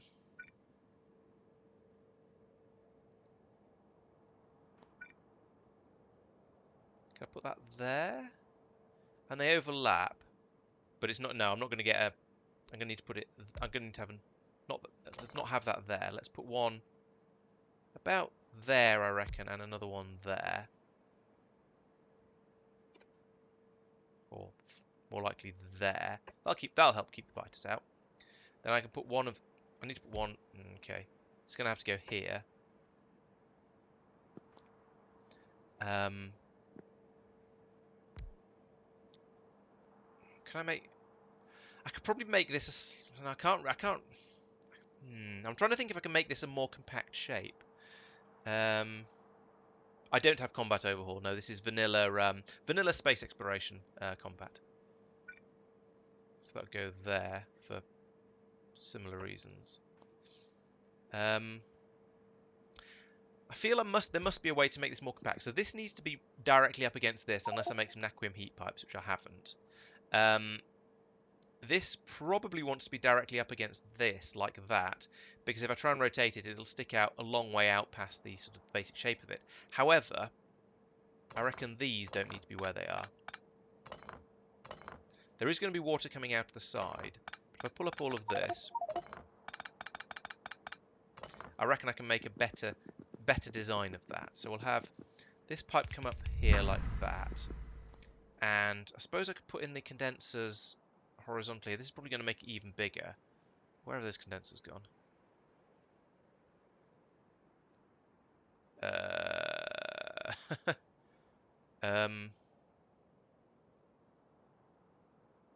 There.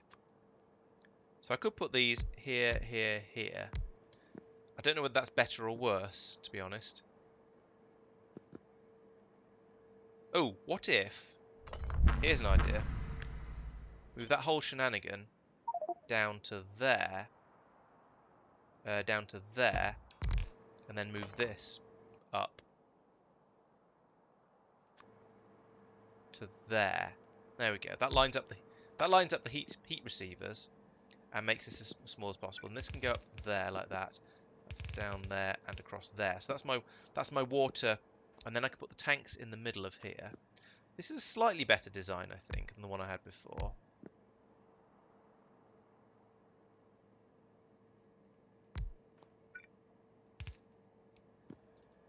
Yeah, it's a bit more compact. I can put the spaceship console in here, or alternative, I could put an artillery cannon in here, I suppose. That might be more fun. Yeah, because that's going to be pretty much slap bang in the middle of the spaceship. So let's put that there. And then we'll need a blue chest to be requesting the artillery shells for it, and inserter to pack them in. And we'll also obviously need power for this whole shenanigan. So I'll put a pylon substation slap bang and it's also in the middle there like that. Okay, this is starting to come together. The only problem is I need to put this next shield generator inside that. But if I could put it here and reckon the biters probably aren't smart enough to path around it. The alternative is put it here, but that's going to leave a gap in the shield in the protection. So I'll put one there. No, I think an artillery train in there would be a bit much, a bit difficult to sort of fit in, basically. One there, I suppose. One. Well, we'll see. We'll see once that one's placed, because I can't picture that quite well enough. Now these don't have to be quite so far out at this point. I can pull these back in a bit because there's no point in having them all the way down there. So let's put that there and there and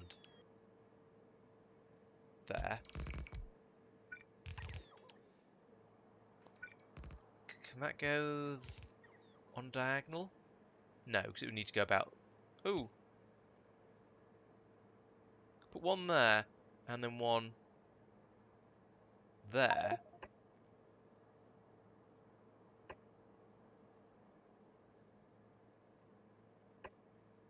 It's turning into quite a weird looking ship, but I don't see that was a particular problem.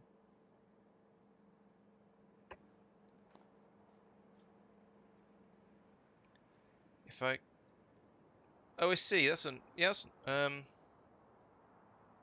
steam turbine. Maybe there'll be room. Yeah, let's give that a shot. Because that'd be nice and... I mean, I don't know whether I actually need 3 tanks in there or not, but take that out. Right, so let's put those tanks in. 3 seemed like a nice number, so 1, 2, 3. Yeah, it does fit. You're quite right. I'm going to have to put the power somewhere else for that point, but never mind. That they've got a long enough range that probably won't matter. I could probably just shove that in here. Yes, that easily covers absolutely everything.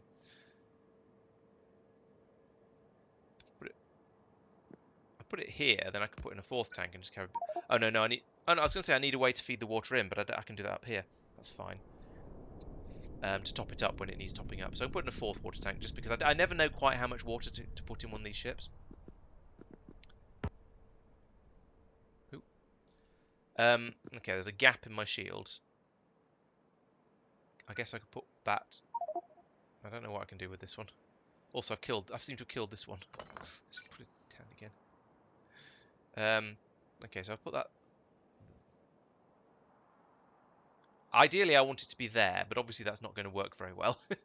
Because that would then complete the coverage. But to be honest, I think the biters probably won't be able to pass through very well, and I will still have the walls and things in there.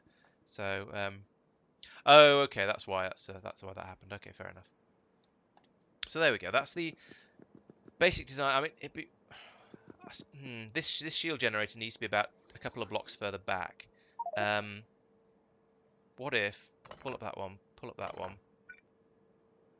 that. And hang on, there's a gap at the top there. Even so, So what I had before, I had one there, and then I had one about there somewhere. But okay, let's put that there, and put that one. Where does it need to go? It needs to go here, but it can't because it's sort of overlapping. Put it there, that'll do. And there can be a gap. I think a small gap in the lasers probably doesn't matter.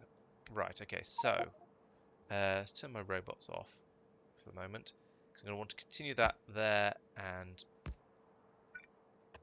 like this. Going to need a bit more spaceship floor. Am I in? No, I'm not in nav mode. There we go. A bit more spaceship floor. We can put some more of this in up here. I'll switch to a slightly smaller brush for this one. Like that, probably. And I'm going to need the same on the other side as well, because that's still not big enough. While the bots are doing that, let's say we want to put some more lasers in over here as well.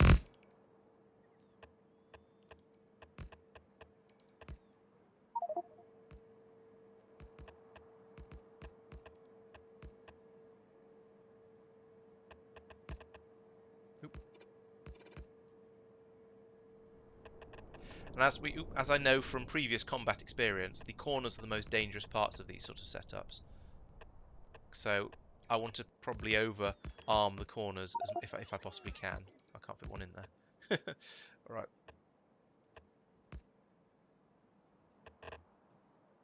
There. That looks suitably defended, I think. Why can't that place one? Oh, there's not enough spaceship floor.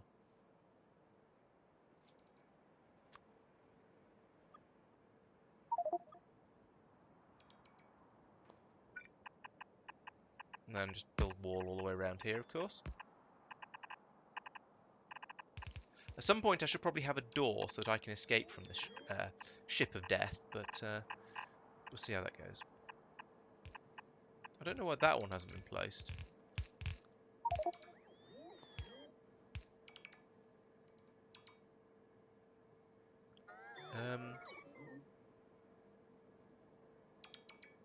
Thought I put down enough wall around there. I must have put down flooring down there because it's let me put the ghosts down. But for some reason there's a few bots and things that just refusing to put anything down.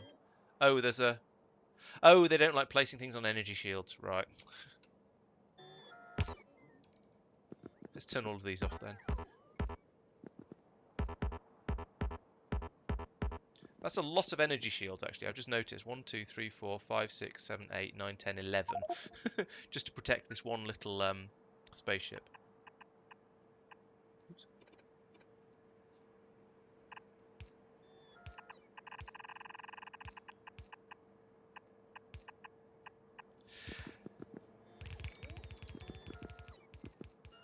Right. Yes, thank you.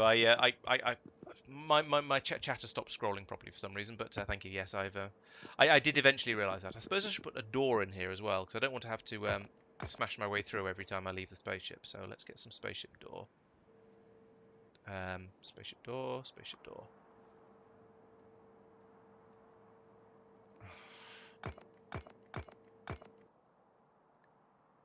I'm not sure why well, I know why I'm putting this at the top. It's because that's where all the space is, and therefore it's going to be the easiest place to get in and out. But it's not going to be the easiest place to get. It's not going to be the easiest place on the spaceship to get to. But never mind, that'll do.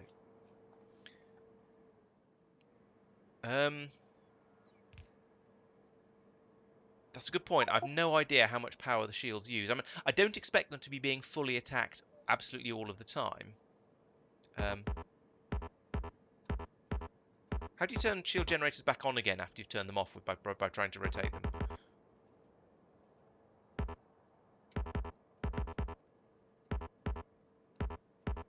Shift R doesn't seem to do it. Oh. Ah, okay.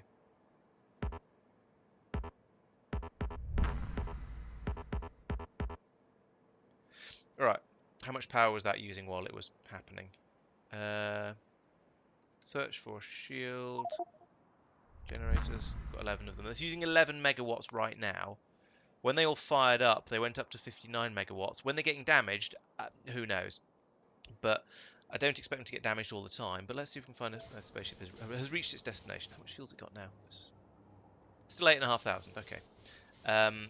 Anchor. Yes, sure. Here, fine. Put that down. Once I get a space, well, I'll go and find a spaceship that's moving in a minute and see how much power it's using up, and then I can use that as an idea. There's a bit of an idea as to what the shields tend to draw.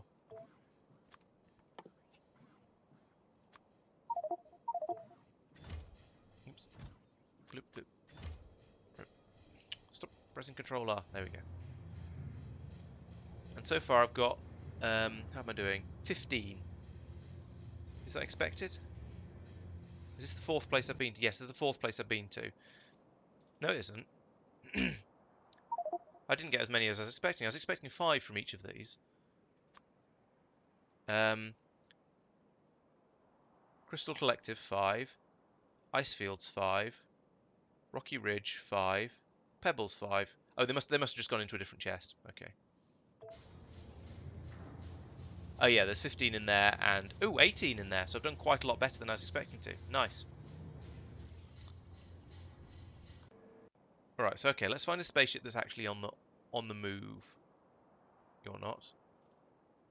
Why are you sitting there? You're supposed to be going to Norvis orbit. Okay, here is one that is actually on the move. Let's give it a moment to get up to speed. And for the shields to start taking damage. Apparently my lasers are too good on this spaceship. There are quite a lot of them, to be fair. So shields don't have a lot to do here.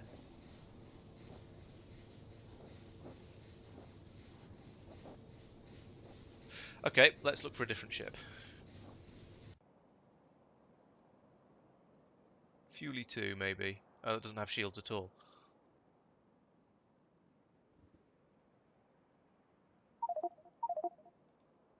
That ship isn't moving. Okay, well, I don't know. I'll try and find out later. I don't know. Okay, anyway, so this is my potential, hopefully my combat spaceship. So, I can now fly this off and land it on a... Oh, no, I can't go off and land on a planet because I'll never be able to take off again. It also needs booster tanks. Now, this would be a good point to add. This would be a good point to start playing with antimatter. I think. I completely forgot about the booster tanks.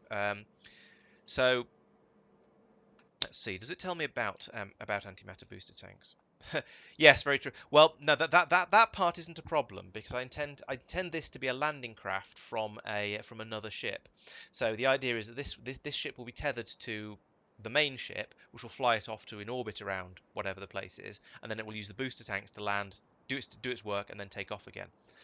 So yeah, I haven't actually forgotten engines, but I have forgotten boosters. So here we go. We've got the booster tank here. Sure. Tells me nothing about. It says it stores 50,000 antimatter. Great. Doesn't really tell me anything about how much thrust for takeoff I've got, which is a bit of a shame because I'd like to know. I'd like to know before I land how many of these I'm going to need. I just answered that. I'm going to build another ship that tows it around, so it's going to have a tug attached to it. But at the moment, it doesn't need its tug because it needs booster tanks for taking off, but it doesn't need engines for flying around. Yeah, so, okay, let's go and build some antimatter booster tanks. That's the next thing to do.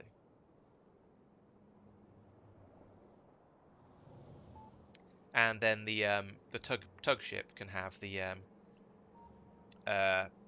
what do you call it? What do you call it? So the tug will then can then have antimatter engines, so that'll be a worthwhile reason for me to have a play around with those. So, right, yes, antimatter engines. Presumably those are made in a antimatter booster tanks. They're presumably made in a space manufactory.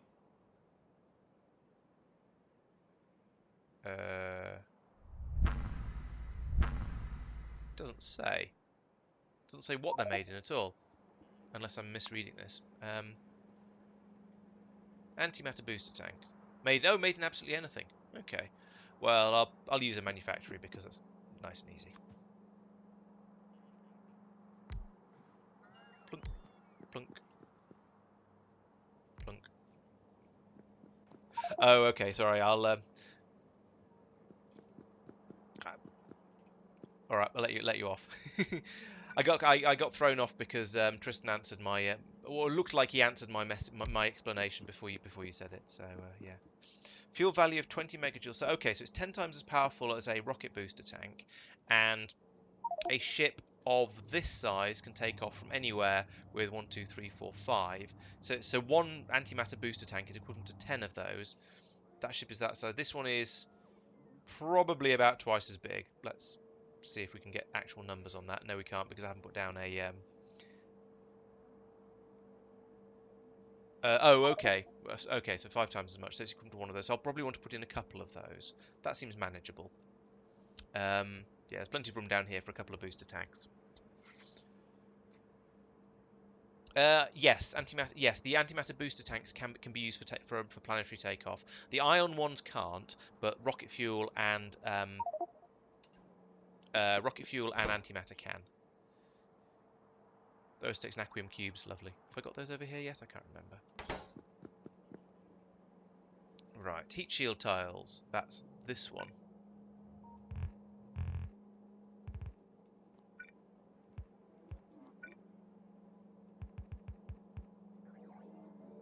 Is that all that's on this one? Yes, it is.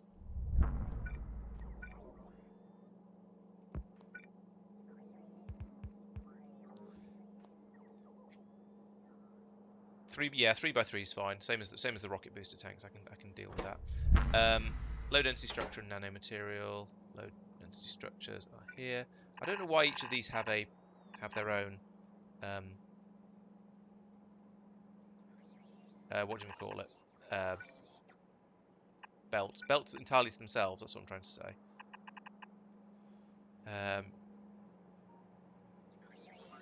Where's the nanomaterial? Probably just not brought it this far along yet.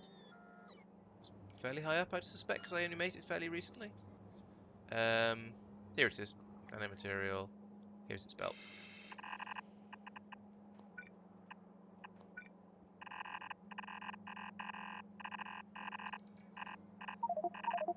All the way over here.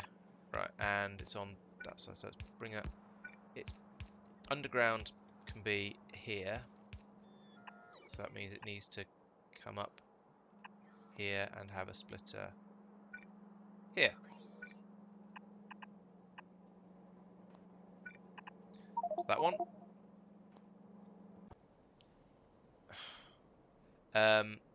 Superconductive cable, lattice pressure vessel. Superconductive cables. Am I putting them on? Yes, there they are. Oh, and they're on the same one as the lattice pressure vessel. That's convenient. I wonder if there's any sort of pattern which makes these sort of things more likely to happen if you get it right in the first place, or whether I've just happened to have got lucky this particular time.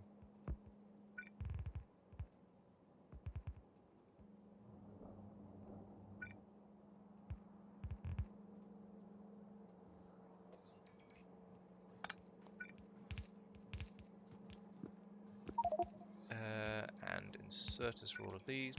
Boop. Why are you okay? You're just catching up. Fine. That's and then the naquium cubes, of course, which are here conveniently. I've got those. So yeah, basically got everything I need for this build in this area already. That's really handy. This sort of convenience never happens. What's going on? I don't want to get too used to it. Oh, you just go down. I don't care. It's going to come down here. And like that. It's a lot of stuff going into one of these. And then finally, we have the rocket booster tank. So I'm going to need to call those in by circuit net by Roboport circuit network. That's fine. So I'll do that, and then we'll have a red one on the other side. I said we'll have a red one on the other side. Like that, and that, and then we wire those together when it actually exists. Actually, no, we don't. We say logistics network, connector network enabled when booster tank is less than 10. And you need to summon booster tanks, 5 of them, I think is probably enough. Right. That was surprisingly easy. I'm kind of suspicious. Perhaps while I'm at it, I should make some antimatter engines as well, because they'll probably be harder. So antimatter engines are... It's basically the same recipe, plus heavy assemblies, and with ion engines instead of rocket fuel tanks. It's fine. Almost makes me wish, kind of makes me wish I'd done this somehow so I could pipe all of these straight into the next one. I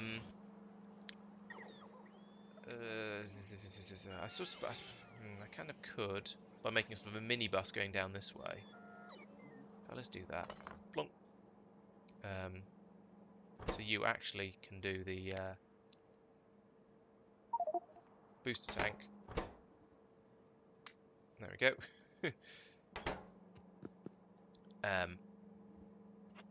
That would actually go there in that case. And then all of these, pick up these inserters and their trash. So, right, the way we do this, the first one is easy, because you just use an inserter. Second one is easy, because you use a long inserter. The third one is harder, because you use a long inserter and a splitter. You have this one go underground like that, and then you have a splitter like that. It gets harder from then on. This one then will also go underground. And I guess we then have a splitter there, and feed in like that. And a splitter there, and feed in like that. And then we try and make sure we can do all of this in the space we've got available to us. Let's put that one further down as well. Same here. This and here.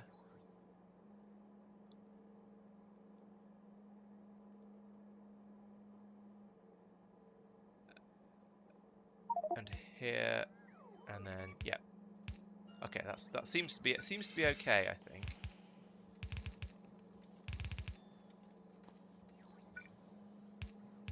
One, two, three, four, five. 1, 2, 3, 4, 5. Yeah, that looks good.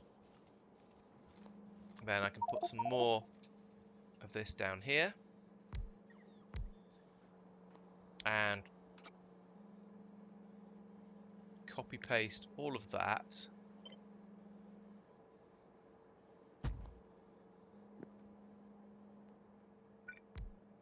And change this recipe quickly before it picks anything up. There we go. And then we'll need another blue box. Request chest, that's what they're called down here. Huh, I only just got these inside the logistics network. That's convenient. Why are my robots off? Then I want to be pulling in. So it was the ion engines for this one. So let's have 5 of those as well. And oh, I didn't put an output on each. Oh, that's okay. I can have an output here going into a red chest, which I don't seem to have. One of those there, and one of those there. Need to put in another roboport now, so that one goes out here somewhere, like that.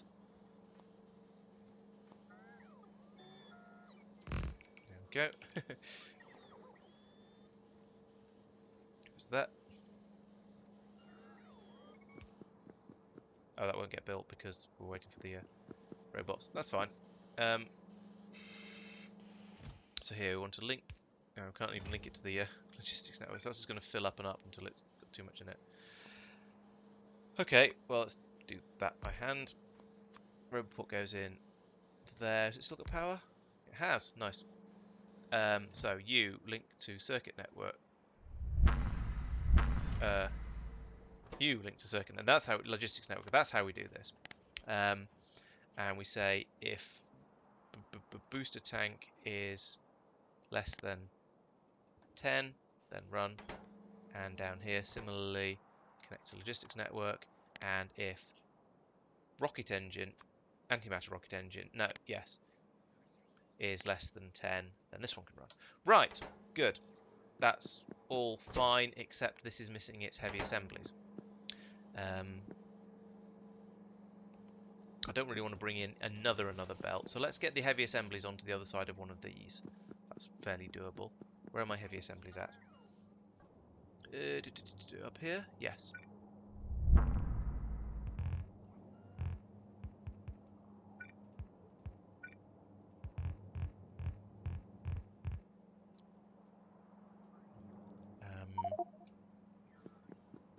And I want that to come down from here. Put the time to loop, so do that, and up, round, down.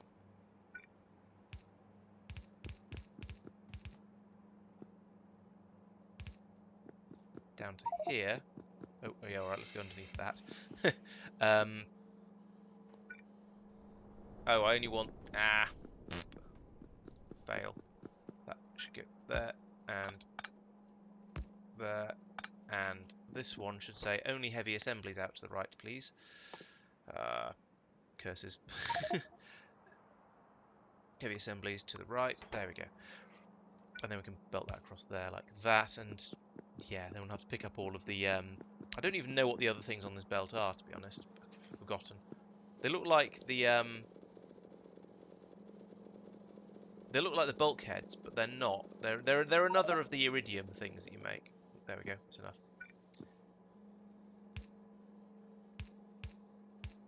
There we go. So we do that, and then come down here and just pick up all of this.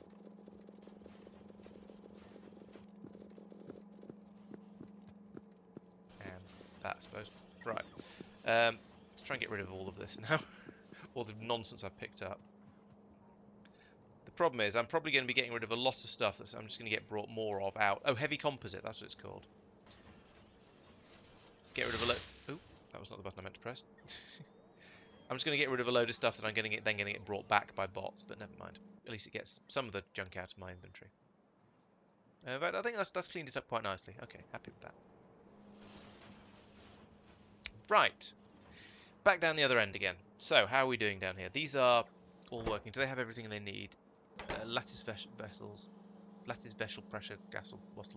Yes, it's running. It's just bloomin' slow because it's a red insert. In fact, you know what I could do? I could do that and that and that. There we go. Now it'll pick up those a lot faster. We've run out of the magical cables, superconductive cables, but oh, well, other than that, it's pretty good. Let's do it again down here because that was a good idea. I liked it. Oh wait, I can't. There isn't room. Oh, because it was here. Oh, okay. Then that can come up there, and then go down again, and then come up here. That can be a belt. That could be a splitter. Then we can put those in there like that. Okay. I'm not going to need enormous numbers of these, so the exact how fast it's capable of passing these things through is not really so important in this particular case. But I think it's nice to have these things running a little bit quicker where possible. So superconductive cable is, as ever, the bottleneck of just about everything down here, because that always seems to be the case. Is there actually a problem with superconductive cable production, or is it just that it's a bit slow? No, it's just that it's a bit slow. Okay, cool. I'm happy. I'm sort of okay with that, because this isn't something I expect to need enormous quantities of. I'm going to need a few now and again, rather than lots and lots of them all of the time. So if it takes a little while for these to fill up, I'm okay with that. And we've got 7 of those and 4 of those already, so that's pretty good. Yeah, that's fine. I can deal with that. Let's take let's take those. There's 3 of them, so we did have 10. Maybe that's why it had stopped. Okay, so now I can take those back over and start putting them in my lander ship. Now the only problem with it is I've built it over here, and as usual I've built it somewhere where I can't actually fuel the spaceship up. Where I'm going to put where should I put these lander tanks? Oh, I've got. Why is my inventory full of naquium? Oh no, why my inventory? Grumble. Antimatter booster tanks. So I could put one there and one there. That's quite nice because I tend to fill spaceships up with stuff from the sides, and I'm going to need to put the rest of the spaceship somewhere, and it's probably going to go below because I think that makes sense. Because then I can have the engines all pointing downwards, and it won't be sort of blasting against another part of the ship. So I think I want this to be the top part of the ship, and then there'll be another bit on the bottom that is the tug for it. Oh no, I can't do that. It's linked to those pipes.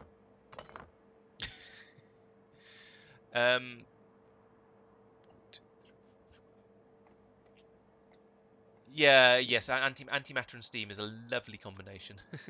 Can't get enough of that one. What if I put this in here instead? Can I now fit these booster tanks in, or are they? Yeah, there we go. That's better. Now it's no longer mixing because the five long piece only connects in the middle, off the sides in the middle, and at the ends. So that's going to connect to this and not to these. So that's perfect. Yes, but well spotted though. I didn't notice that one until. Well, I was going to say I didn't notice it until it was too late. That's not quite true. I noticed it before it was too late, but after I'd already put it in. So it was, yeah. I wish that shield blob was a more pleasing shape. I mean, I could make the ship a bit bigger and put more shields on it to make it a nicer, to make the shield a nicer shape, but I'm not convinced it's worth it. I'm also slightly. Oh no, I was going to say I'm slightly. Yeah, that would be slightly higher up. That would be also be slightly higher up. Or rather, these would be slightly lower down, and then I just sort of carry on the shape round. What do you think? Do you think I should put in the extra effort to give it a slightly nicer shield profile? I don't think it's going to matter, but it makes the ship quite a bit bigger as well, which is something I sort of want to avoid. Right, let's give it a nav station. There. What would you like to tell me about this ship? Container stress basically 0.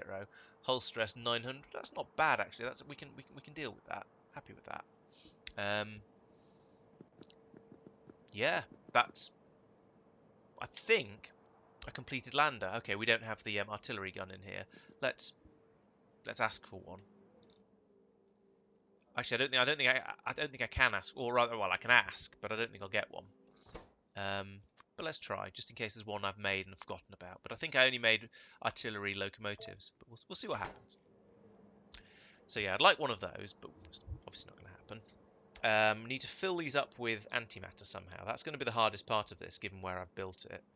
I might have to use the little antimatter canisters and try and find what it is you use to pop them open.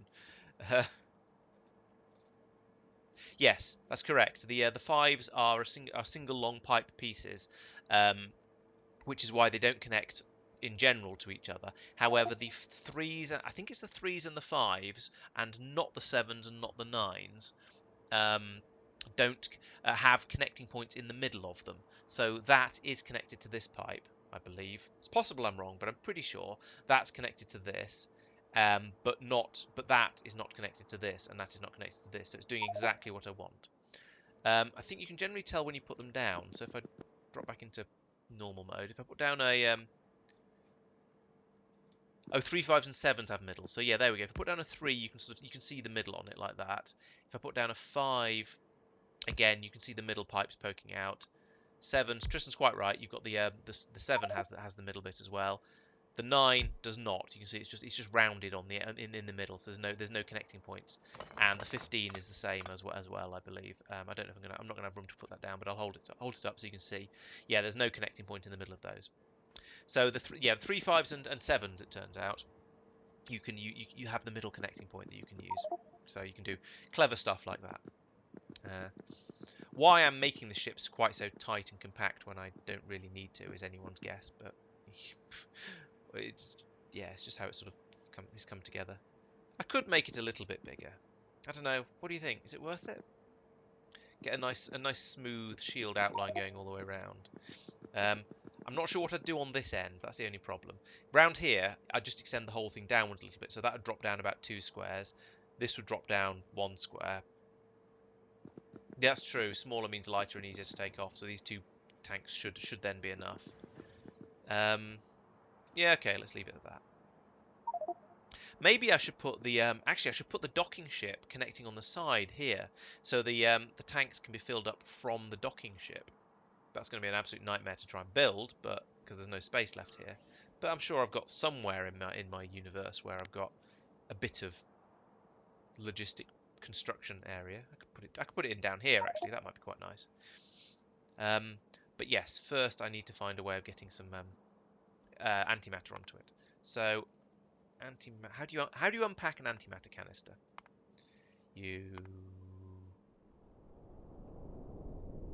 Oh, you require coolant to unpack it. That's unhelpful. In that case, I might just have to find a way to pipe some up here, which is going to be horrific. I suppose I'll bring it.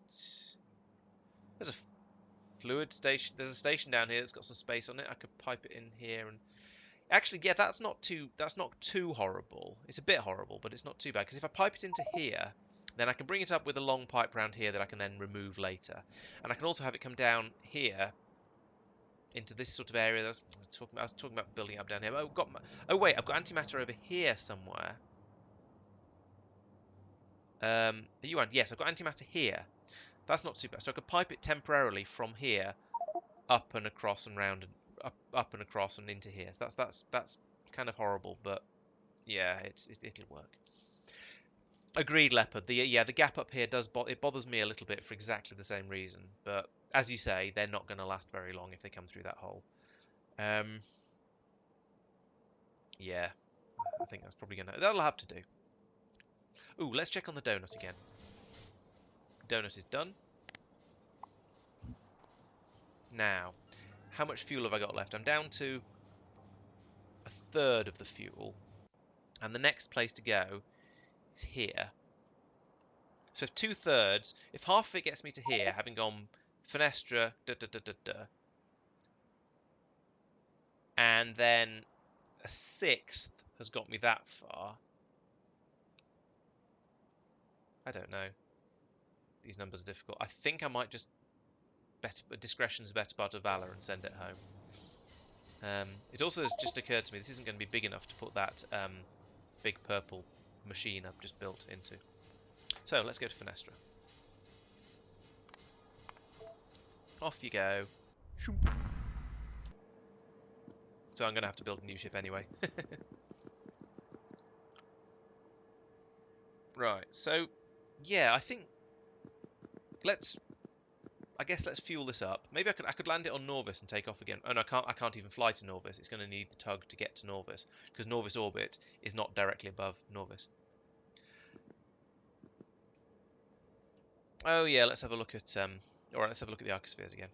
So container stress may or may not be a problem because I could remove some of the chests I had on it. Stuff is running. The bots are flying around. We're making naquium tesseracts. We're not making naquium Ujima-what's-its. Has that run out of something else? No, it's run out of Zetas apparently. Down here, yeah, this has gone really well. These are all now quite full. Yeah, it's pretty good. I think with it being just a sort of a landing combat craft, I'm going to not care about streamlining and just accept that I'm going to lose 10-20% off the top speed. And with using antimatter engines, hopefully I'll have a bit more thrust anyway, so it won't matter. Okay, so 2 of these, maybe 3 of these, should be turned off at the moment anyway. Certainly the stars and the swirls. So these 2 should definitely be. Okay, these should both be running apparently. Oh, the swirls have gone down a bit. Yeah, I'd say this is working surprisingly well. Research is probably not progressing because we're waiting for the station to fill up. So down here we only have 961. So until that fills up, we won't be bringing any up here. Yeah, so there's probably a shortage. Yeah, there's a shortage of the tier 3 catalogs along here because we need to wait for it to fill up to 2100, and there's only 2 computers down there running at it, so it's a bit slow. I should probably go over and put in another couple of computers actually. Yeah, let's do that. If I can find my way through this spaceship. Let's see if I've actually got any of those tier 3 supercomputers. Yeah, it's a productivity problem somewhere in the middle. Or it's a throughput problem, rather. That's probably the best way to put it. Where am I making... Oh, here am I making computers. Oh, 2. Right then.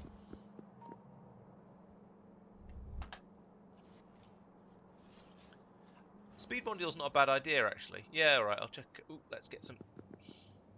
Let's just phase through the wall of my oil ship. That oil tanker, that's a good idea.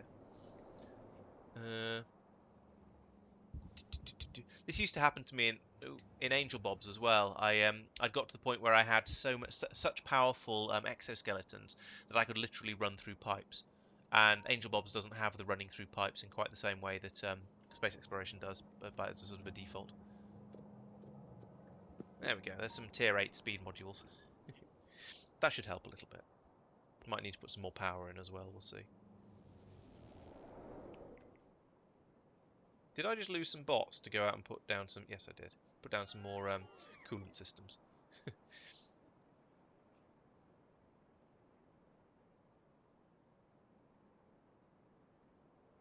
There's no such thing as overkill, only open fire and time to reload. But yeah, it probably is a bit overkill. Do I have any... I've got some... No, I've got some 3s. I could put the 3s in, I suppose. That might be more sensible, really. Copy. Paste. And yeah, alright. Yeah, let's just fill it up with 3s. Anything more than that is a bit extravagant. You're not wrong. 10? Oh, right. No, 6, but there would have been 10 for each if I'd yeah. This is now probably going to... Well, that's dropped because I added in all this extra belt, so it's just moved that in. Let's see how this goes. Yeah, I didn't have any tier 6s in my pockets. This is now... Actually, this is out-specced by the... It's going faster than we're making them, is what I'm trying to say. I could make another set of this. I still want to do that at some point. Have another copy of this off to the side. But I think at the moment, I don't have the arcospheres to do it. And if I do put it down, then it's just going to cause problems and too many places for the arcospheres to get tangled up. So once I get some more arcospheres, then yes, I can double that over here. For now, I suppose I'll just take these speed modules back out again. Actually, just out of curiosity, how much extra speed was that giving it? 240%. Oh wow, that's pretty good actually.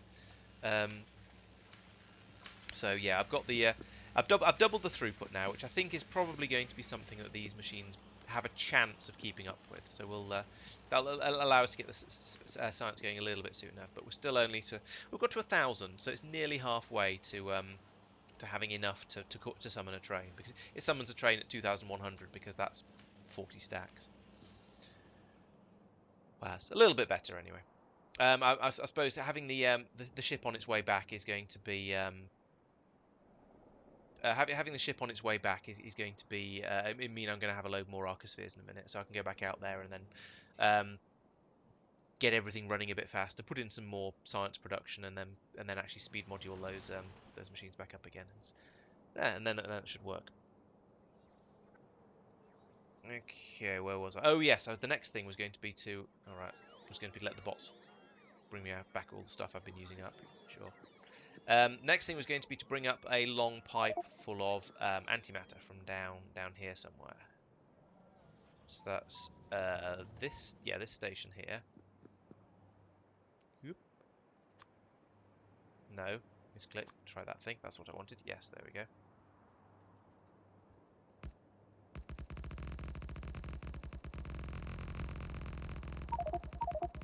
Up here. Around this spaceship. Across here. This is a recurring theme, as you can tell by that rather long rocket fuel pipe. And down to about here, I guess, and then I'll maybe here.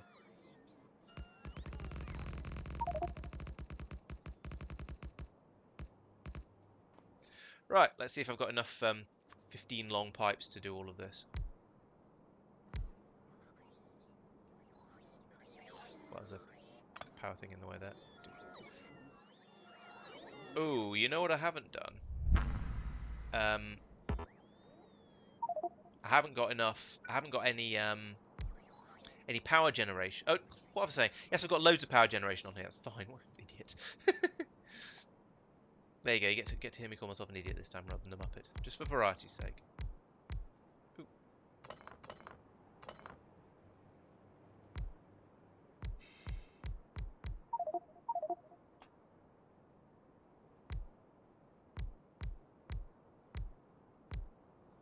All the way down here,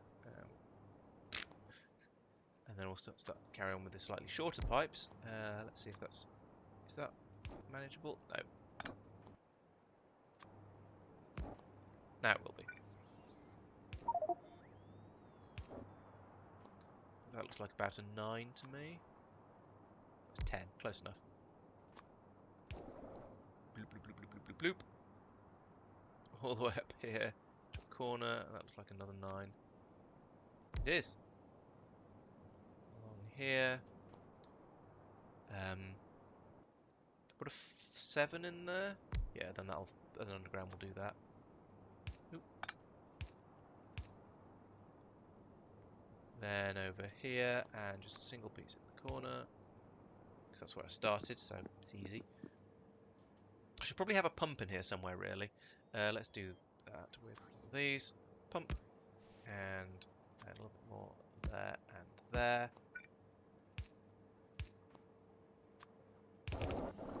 Right, fill her up. I also need to fire a beam at this, so let's borrow the big one. That's this one here. As you can see why I referred to it, called it that, and yeah, start toasting that. Should have done that as soon as I put it down, to be honest. Get that heated up as quickly as possible, or soon as possible. Yes, I should be. Thank you, Tristan. I thought of it and then saw your comment. Yeah, so yes, I should be heating that up. Oh, I also need a water supply here, which there's water over here. I don't know how big the ship is that lands here. I guess if I come around the bottom, where will I put the water in? Probably at the top. It's about the only. Actually, I could bring it in from the. There isn't going to be room. No, there isn't space for a pipe to go through here.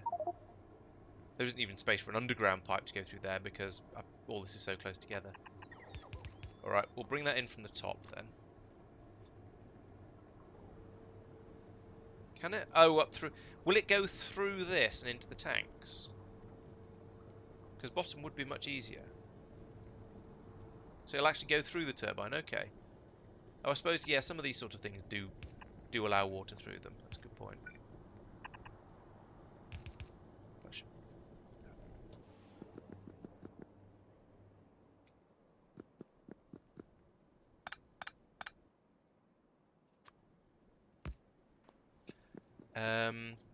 Right, so water.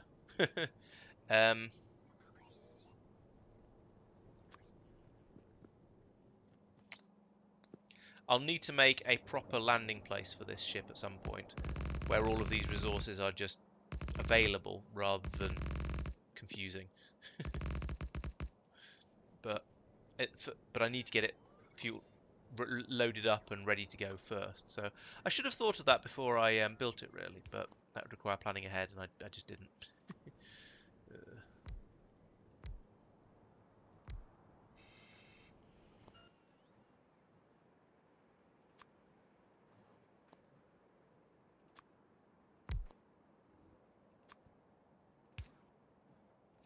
Still, that's all the different types of fuel I'm going to need for it at least. So, yeah.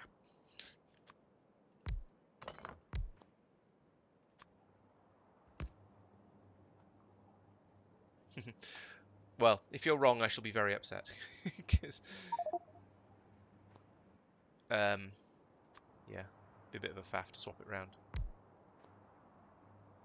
And when I say very, I mean slightly.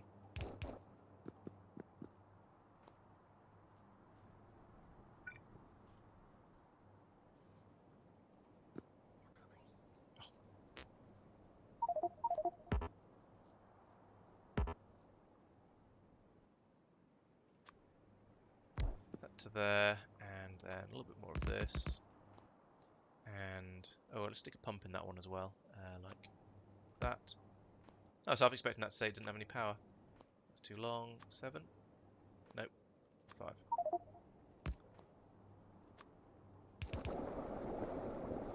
Right, of course that pump needs to stop when the tanks are like half or 3/4 full or something.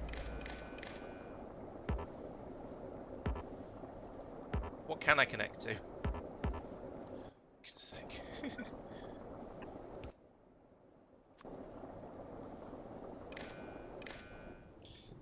The pump should be on the inside, actually, shouldn't it? then it's actually just part of the ship, and we'll keep control of it. So keep keep everything working nicely. So if we put that there, and then don't need that, and then wire up this pump to the tank, this pump to the tanks. That's 100,000 of water. So if we take that up to 75,000, then that leaves a decent amount of headroom for water that's in the tanks of all of these things. And I think that's probably going to be okay. Right, I can get that now. I wonder if I should... Well, I can't wind this round through here and out to come out the side as well, but it'd be nice if it could.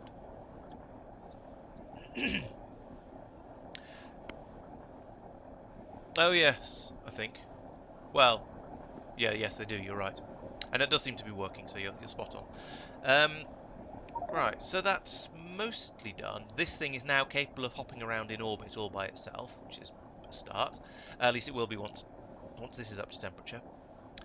I now need to, as I say, I need to build the tug part of it, which I might do in the same place actually, and then fly it over to the other one because it's still going to need antimatter booster tank, one antimatter booster tank for taking off from orbit. It's just going to also have antimatter engines on as well. So this has run out clearly. Why has the train not brought more in? Oh, train is bringing more in. That's fine. Because these are 50,000. So actually, it's 2 trains to fill each of these. So we need 4 trains to come out to top the whole thing up. And then this will be good and generally start working. Then I build, as I say, another one. Park one next to the other. Clamp them together. Lock them together. And I could probably use clamps for it. I don't know. Probably could use clamps, actually. That'd be quite neat. But if I use clamps, then I need to build them together in situ. So I'll do that. Right. Okay, so that's that. That's basically working. What is my donut up to? Which is, again, a weird sentence, but who cares? So now we've got to Fenestra. We want to go to Norvis orbit. Norvis orbit. Go. So it's going to be about 10 minutes, I think. No, it's a bit less than 10 minutes. If it gets down all the way down to 5 minutes, I should be quite impressed. Now the next question is, should I upgrade this ship to use what do we call it? Antimatter engines. And if so, what are the power requirements of antimatter engines like? Let's have a look for that. Because I mean, I can look that one up myself easily enough. So you see, ion engines use potentially 10 megawatts, which is a fair amount, which is why you need all of that stuff on there. These use 1 megawatt, so it's still a fair amount of power actually. So I'm not going to be able to just go, yeah, I'll chuck. Well, for inside the solar system, it'd be just throw a solar panel at it.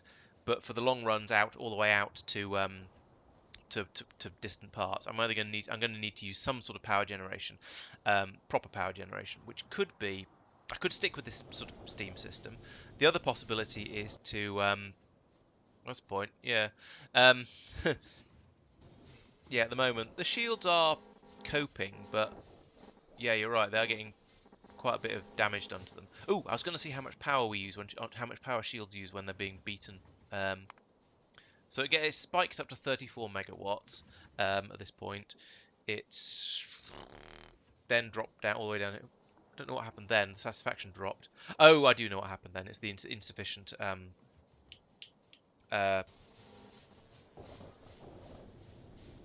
what these things? Insufficient turbine generators. Yes. Right. So what I was thinking, yes, they use a fair whack of power, but not too much that's manageable. We'll see what happens when they get attacked by biters, but you know it'll be fun to find out. Fun in a in Dwarf Fortress kind of way, I guess. Um, right. Yes. So I guess what I could do is build a massive sort of lump on the side of this ship to find out how the nexus works. And I reckon if I pull up some of these chests, I might gain enough. So how much do I need to get? Um, I've got. I need to gain 350 container stress. No, I don't. I need to gain 50 container stress. Oh, that's easy. Yeah, if I pull up a few of these, then that'll be fine. That'll be easily done. Um, and I can stick the Nexus on the side in a little thing with a shield on the top of it, and maybe and probably some lasers as well to defend it. Send it out for a run. Have a look at the numbers, get a bit of a feel for it, and then probably build up another ship with the with antimatter engines to go a bit faster and so on. So yeah, my train of thought was we've got in fact the antimatter engines they use a tenth of the power of these ones essentially in when they're running. Um, but they're still going to use that's still a fair amount of power for a ship that's flying outside the solar system like this and therefore can't use solar. Um, I could put this standard heat exchanger setup in there. Alternatively, I could have a look at antimatter power generation. Have I even researched that? Yes, it looks like I have. So I can have a look in. See how does antimatter power generation even work? So you get there'll be an antimatter reactor somewhere. Um, Up here. Here we go. Antimatter reactor. So that takes it produces 400 megawatts, so that's pretty good. But it's presumably going to be producing that. Yes, it's producing it as heat. So I'd still need everything in there. It doesn't help. Balloon lights, interesting. Um, I installed a mod to see if I could get more light for streaming purposes, and it seems to have given me these balloon light things, but I've never used them, so I don't know whether they're yeah, I should try them. So yeah, it would get me a thing that would produce that heat, but all it would do is replace the beam receiver, but it wouldn't replace any of this extra stuff after it. So I'd be using a more expensive fuel, admittedly slightly more convenient. It mean I'd be able to run everything off the same thing. Um, but I'd have, but I'd still have to have basically almost as much. I'd still have to have all of this stuff, not the artillery cannon, but all of the power generation stuff here. This would be slightly smaller, or the equivalent would be slightly smaller, and it would run off the same fuel as the rest of the ship.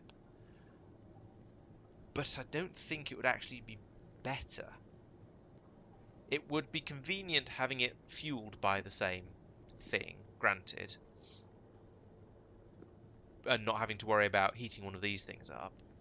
But I don't think it would really be that useful. So I'm being warned that the Nexus consumes a lot of power.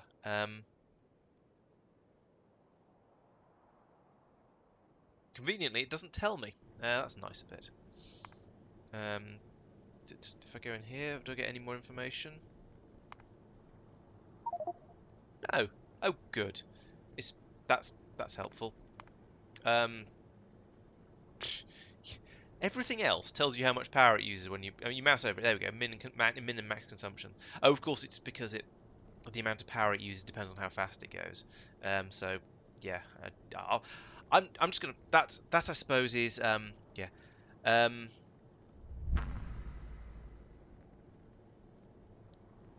right. So what I think what I've got at the moment is I've got my spaceship that will produce that is capable of producing 500 megawatts and flying at a speed. If it's short on power, it'll move at a slower speed. So I can have a look at that. I can get a bit of a feel for how it's going, what's likely to happen. Was that it arriving?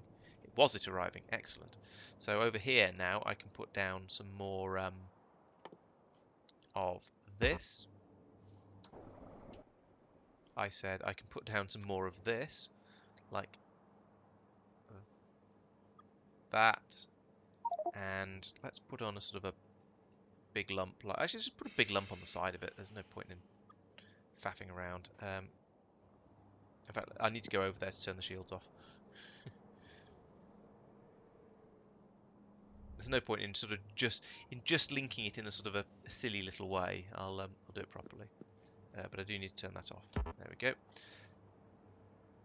Right, so in here there is there's no Roboport coverage because I didn't want to cover this these chests over here.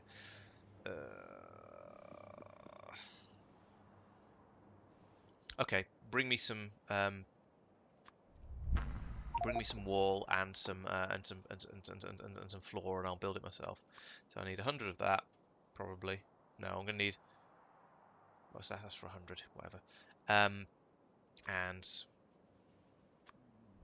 300 floor. Now I can move back down into range of a Roboport, down here somewhere, land here, and have a quick think about this. Right, so yeah, put the Nexus on there. I'm probably going to need to actually want to put a shield on the front of it as well to catch the incoming rocks. I don't know where I put a third condenser on this though, but yes, you're right. When it's going to be pulling that much power, it's going to need it, isn't it?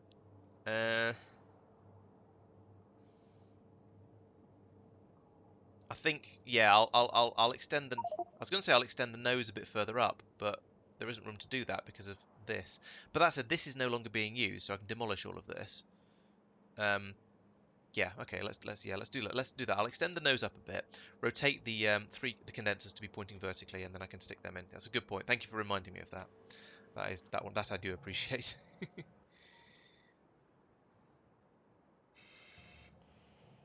No, close enough. Oh, don't fly into that spaceship. It'll just upset you. Right, so on here we put in the Nexus first because that's the whole point of doing all this. So that can go there, and we need a wall around it, like this. Then we're going to want to put a shield generator on the front of here. Yeah, they'll work nicely.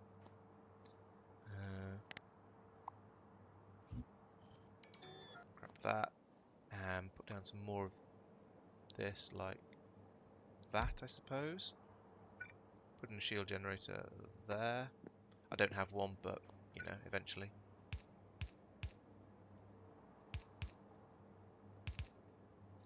There we go, bit of streamlining. And I've trapped myself. Yes, and then I need to demolish all of this. Let's take those bots away for now, because otherwise I'm gonna. I'm just gonna end up with all this nonsense in my inventory. But what can you do?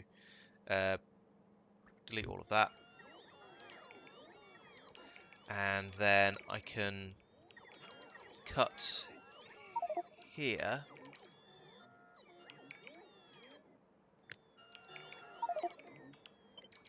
Is my inventory full? It is. Oh, because those are really chunky. I forgot how chunky those were. Oh, was that me getting stuck on the shield? Yes, it was. Interesting.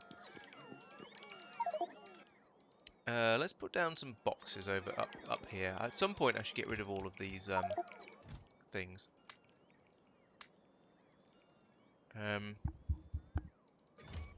All these resources that are just a bit wasted.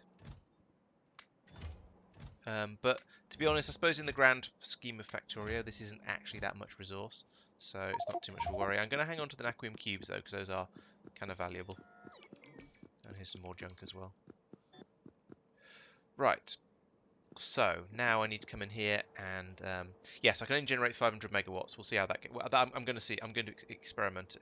I shall for science it, as Al would say, and see how we get on with that. So condense it. Where'd they go? Here they are. And there's only 2 of them, but that's fine. We know where that is. There was a pipe there. Okay, so we can put. And I can put. I feel I want to leave room for the pipe to go down the side, but that's not going to be difficult. 1, 2. All right, let's center them.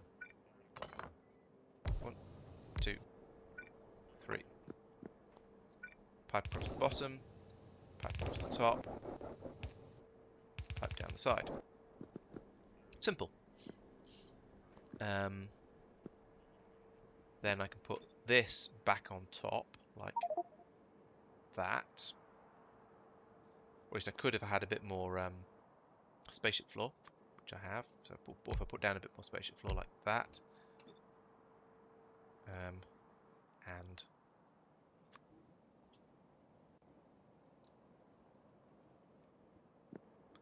a bit smaller than that, probably about that much. That's probably going to be enough. Yeah, I can go there,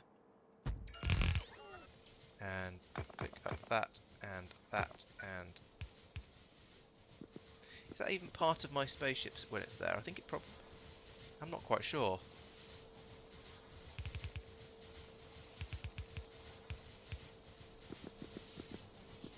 I hope it is. I suppose actually I could just move this whole thing in. Oh, it'd be 2 squares, wouldn't it? But put that there. And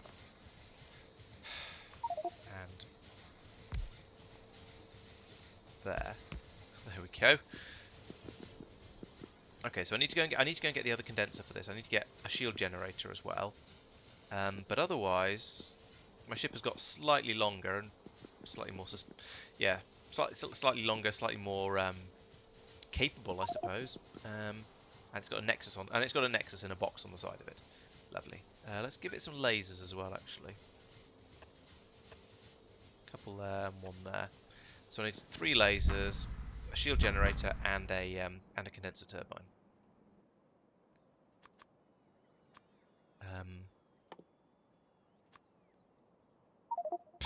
3 lasers, a condenser turbine is that one, and a shield generator. Presumably in defense. Yes, there it is.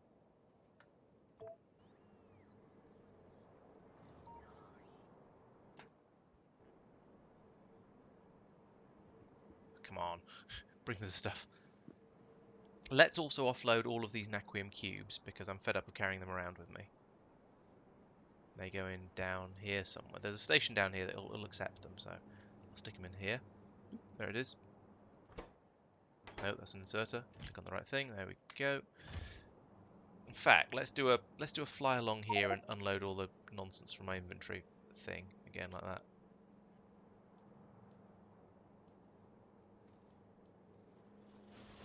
Okay, that seems to have been pretty successful, apart from occasional lightning bolts. Right.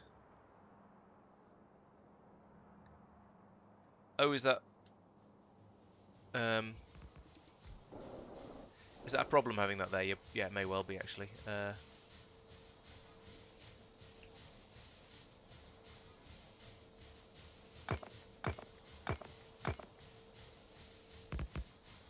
we go. And I kind of want to remove all the extraneous spaceship flooring that's outside the ship as well. Anyway, because it's expensive stuff. So it's that, and up here as well. Tidy this one up.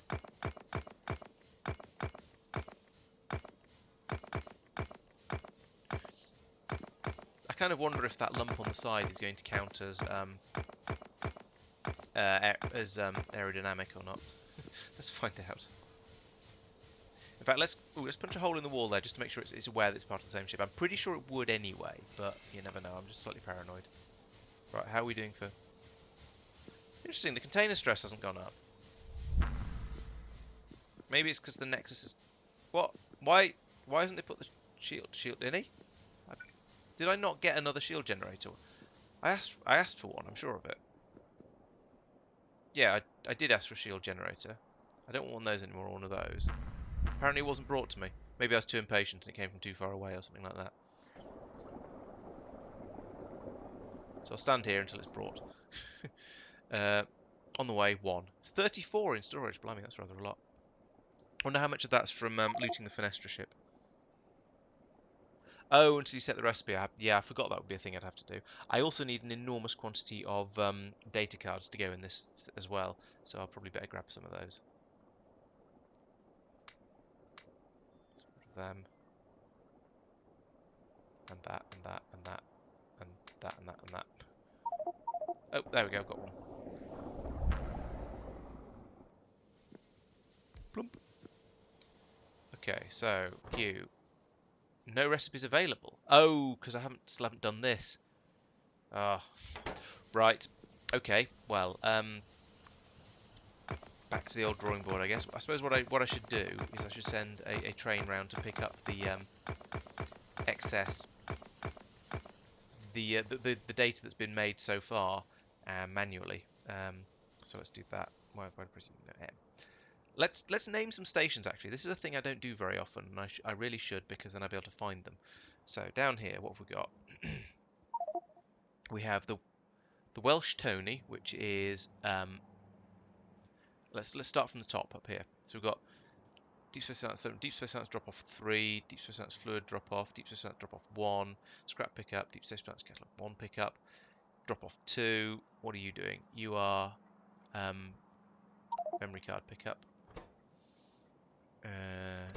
DSS memory card pickup. You are antimatter DSS antimatter drop.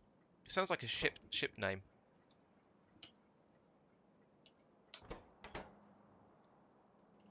This is naquium cube pickup.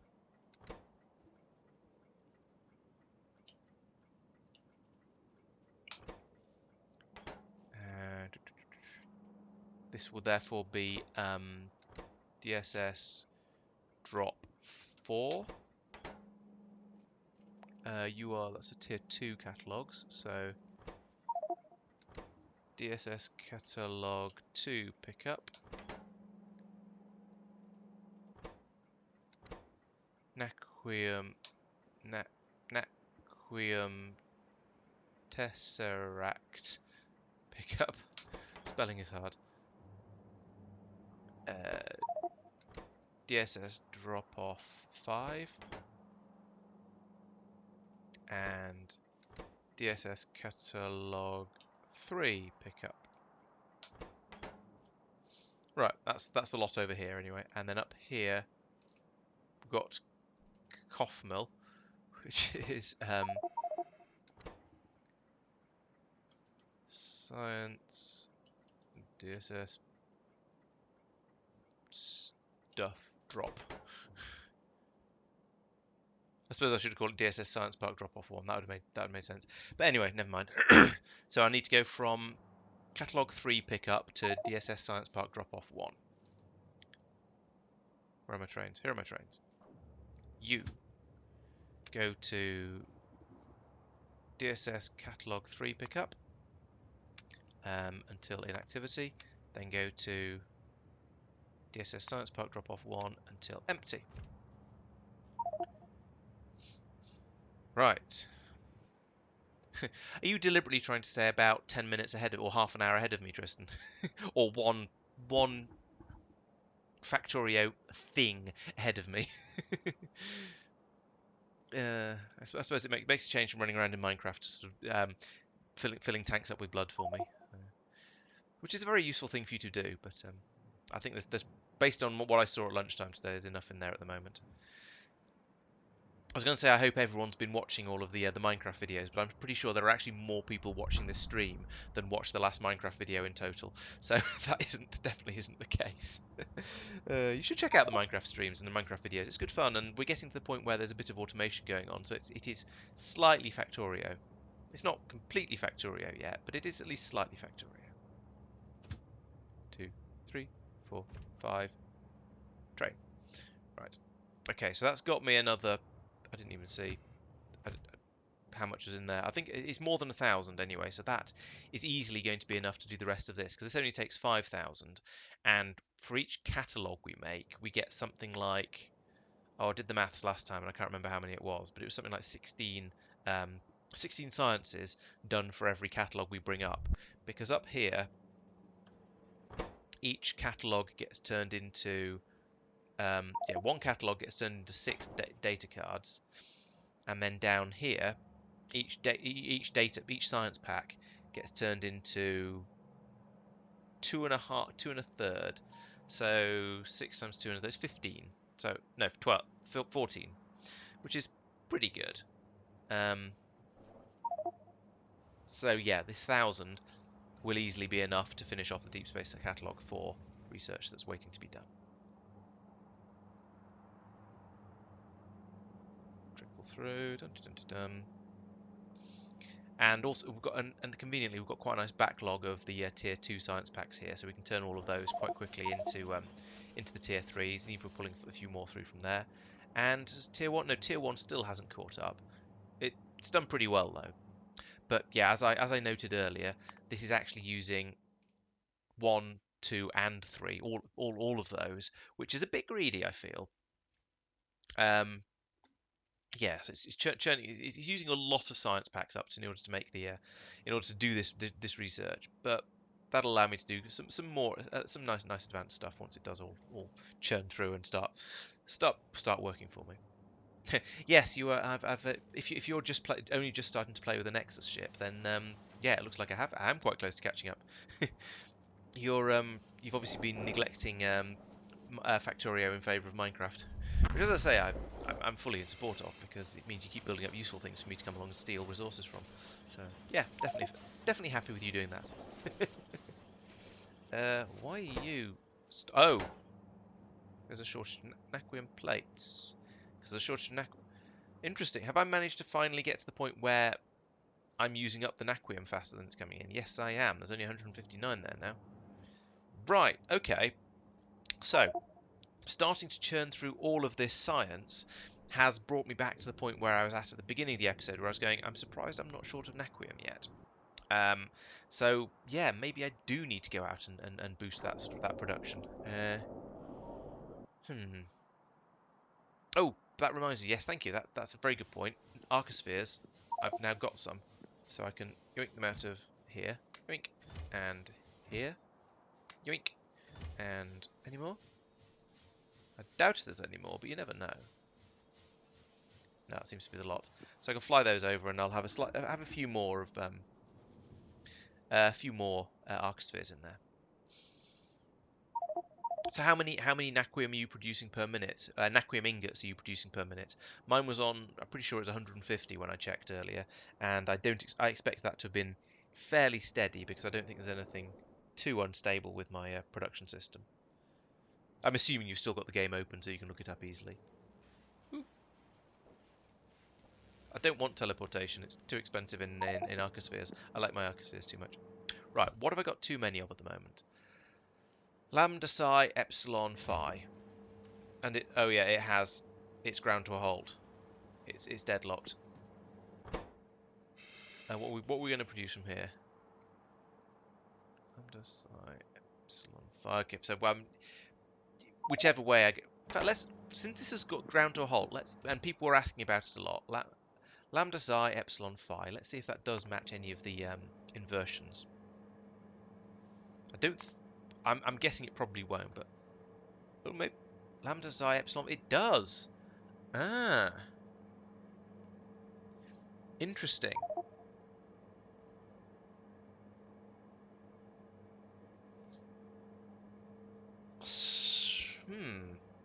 So perhaps I need to apologise to whoever it was who kept saying I should be looking into the 4 to 4, the inversion recipes, because this has ground to a halt on an inversion recipe with an inversion recipe's worth of stuff in it.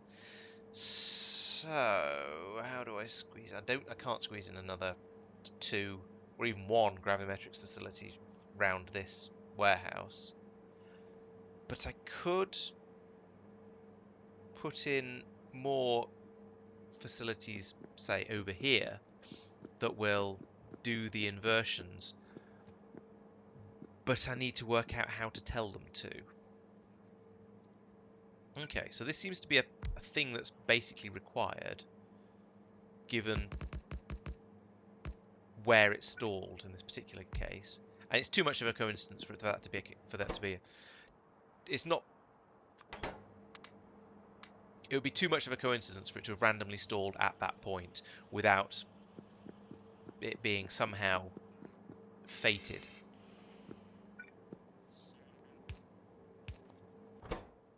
So I think here we need to do the arcosphere inversion. So that's the zeta at the top, and you do the one that's the lambda at the top. Now I need to work out how to tell them to do it.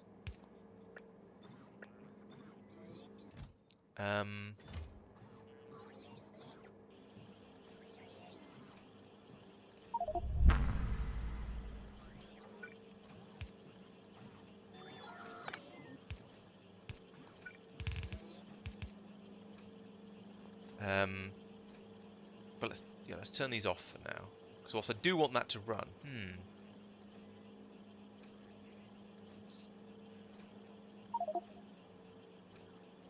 Well, the idea, Tristan, is you zoom out on the production graph. So you go find me naquium, uh, and you go out to an hour or so, and you say and I say where are my ingots? Apparently I'm not making them. Okay, so the production, that's why we've got problems. Production's gone and spiked out to failure. But what you do is, yeah, if you zoom out, then you can look at the numbers here where my 100 minutes, it's 108 per minute. Apparently, it used to be 150 before this failure happened. So, okay, we'll go and have a look at that in a moment. But yeah, somehow I need to decide how to tell these when to run. And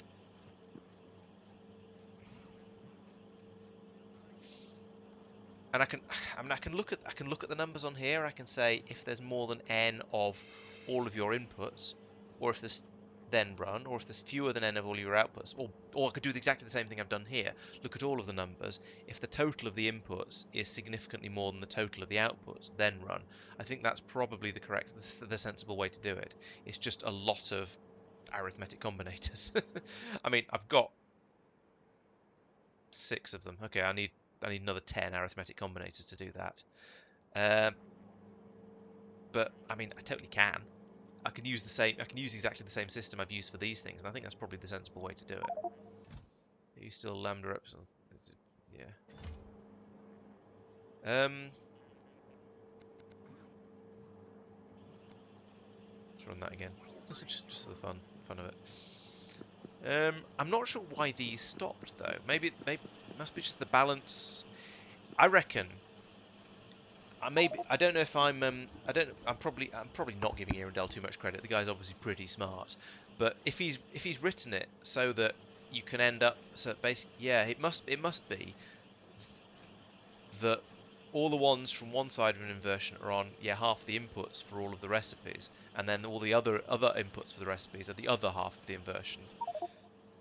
So you can get to a point where it deadlocks as we saw. So that's interesting and somewhat sadistic. So let's go and have a look at Tulip instead, because that's much simpler, probably.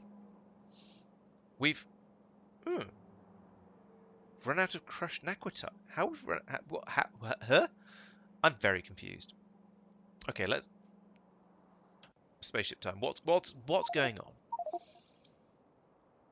Where are my spaceships? Where are my spaceships? The hell?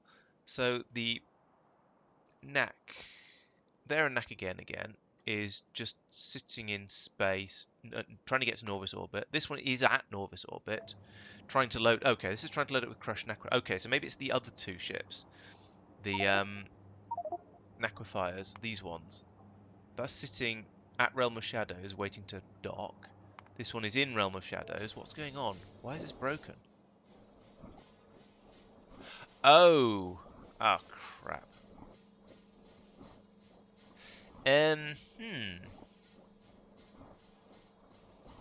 That's problematic. So what's happened here is that this warehouse has filled up completely with the crushed naquitite before this one has managed to offload all of its sulfur. So we need to somehow make this do sulfur by priority.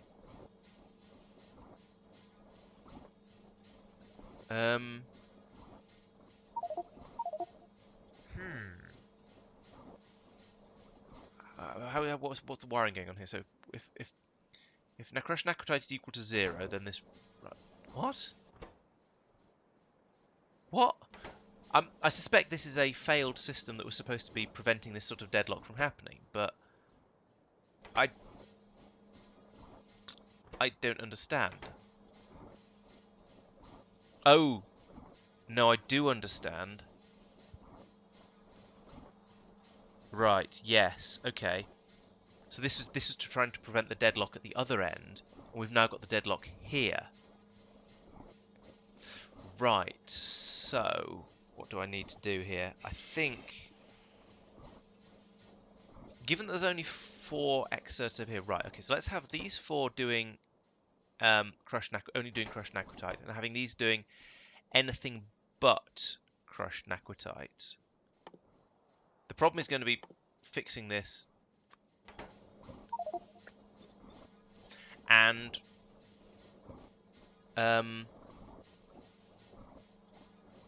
yeah, the problem is going to be fixing this now here. Well, now it's got into this position. So these ones run until, because they take a stack each. So these ones will run until the chest here contains, what is it, 5120.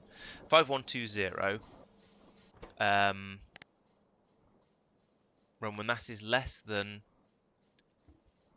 5080. Right. Okay. And then these ones run now that should be okay. These should just be able to. So these are only going when there's no naquitite on the other side. Okay. That might be okay actually. Now I just need to get rid of some of this somehow. And I'm sure you can occasionally do this with the yeah, there we go. There's a construction box coming to try and take it away.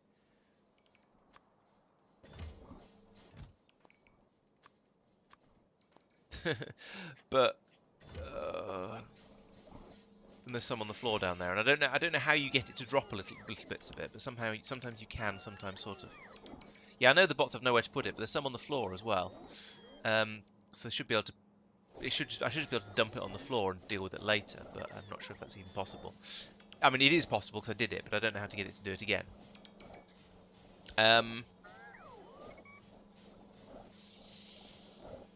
I could put some crushed naquitite onto this belt, but that's a horrible, horrible idea. Don't want to do. Certainly don't want to do. Don't want to do that. What do we have? What do I have here that I can actually use to get a little bit more crushed naquitite out? I think I might have to just chuck it onto a little bit of it onto this belt. It'll go into. Oh, it'll block up this belt, and this will never get. No, that's worse. That'll break things horribly. Horribly. Oh wait, actually no. I could reprogram these, so then it'll just get stuck in this warehouse. That'll do. I can deal with that later. So if I do that, and then put some of this out onto here.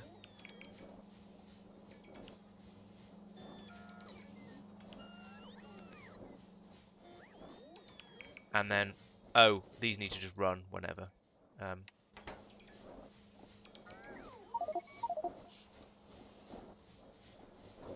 Yeah, I think that's. We'll see when this next jams up and causes problems, I guess. Because it probably will. Because I put this in for a reason. But then there's been another reason against it.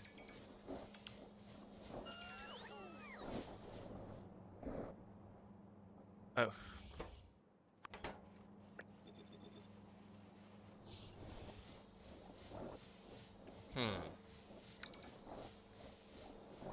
That's true, I could, but then it would happen. It'd probably happen again some other time. But yeah, that's true. If I'd launched the ship, I could have brought it back to Norvis and sorted it out myself there. That would probably have been sensible, more sensible.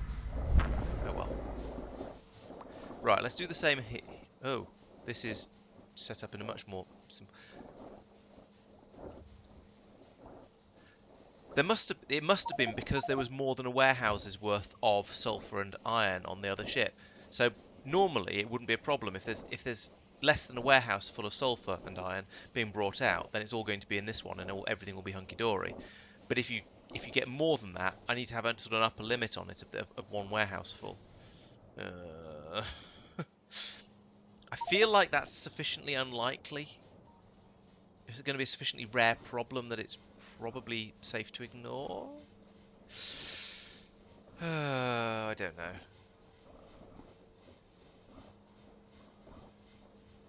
I don't know.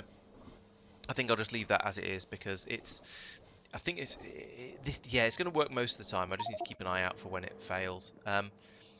And what would be a good way to do that? I could put an alarm on Tulip that sounds if it runs out of crashed naquitite.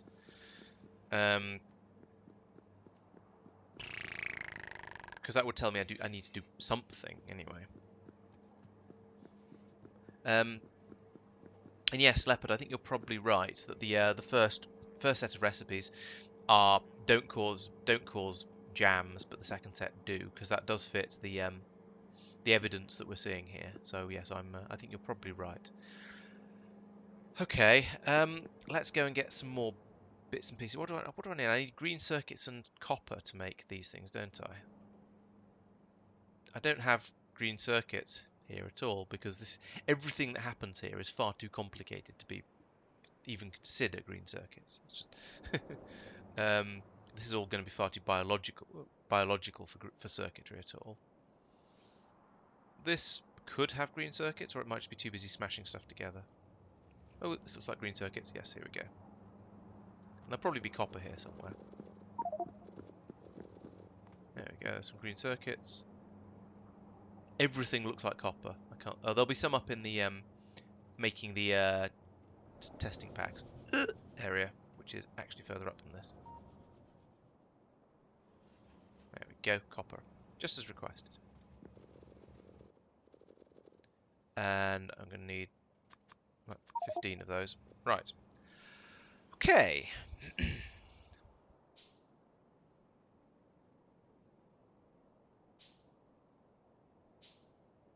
So, down here somewhere, I'm going to need to put down like 16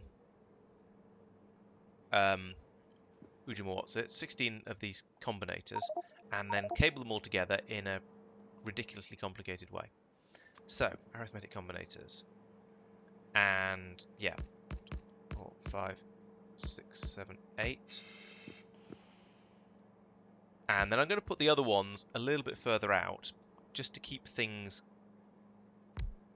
sane. I use the word sane loosely. 1, 2, 3, 4, 5, 6, 7, 8. Because whenever you're using this many of anything, especially combinators, you know it's not going to be particularly sane. Right. So along here, oh good grief. Right. So we need to say input lambda. Now times. Let's do the multipliers first. Times 1. Output. So this is So this is outputting a tick. Yes. And we have 4 of those. And then we have the other ones, input times -1, outputting. Yeah, that's right, isn't it? Yes. Outputting times -1, outputting as ticks. Yes.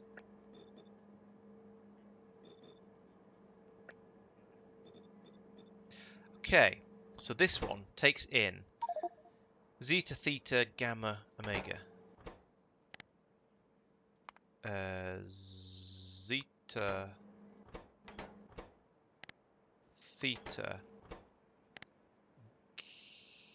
gamma,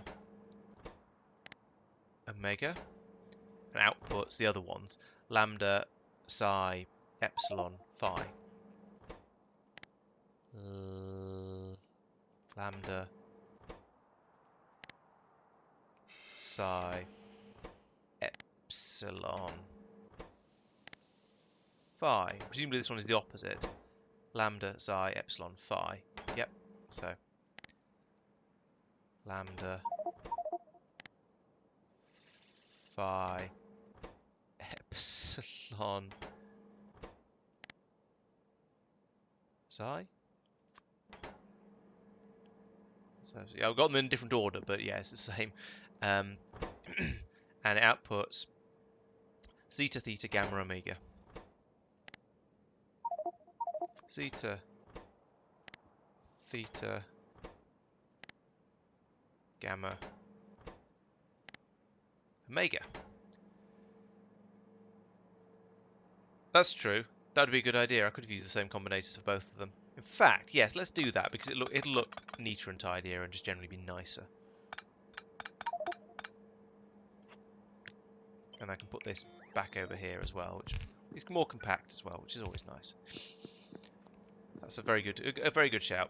Okay, so then we have from over here somewhere we have the inability to speak. So from here we want this input, because it's the same as every other input, to be passed over there.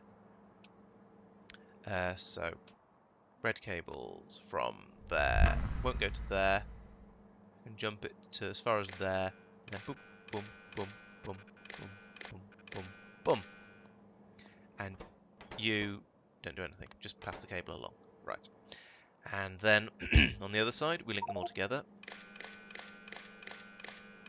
And then to the input and to the other input. So this is written for this one. So this one should be if the number of ticks is greater than 5. And for this one, if the number of ticks is less than -5. Have I got that the wrong way around or the right way around? I'm not sure. Yeah, that one's not running, this one is running, and it's able to run, so that suggests I've got it the right way around.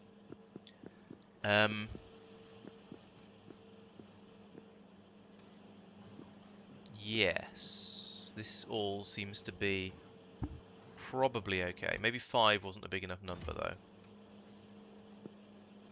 What are you outputting? You're up.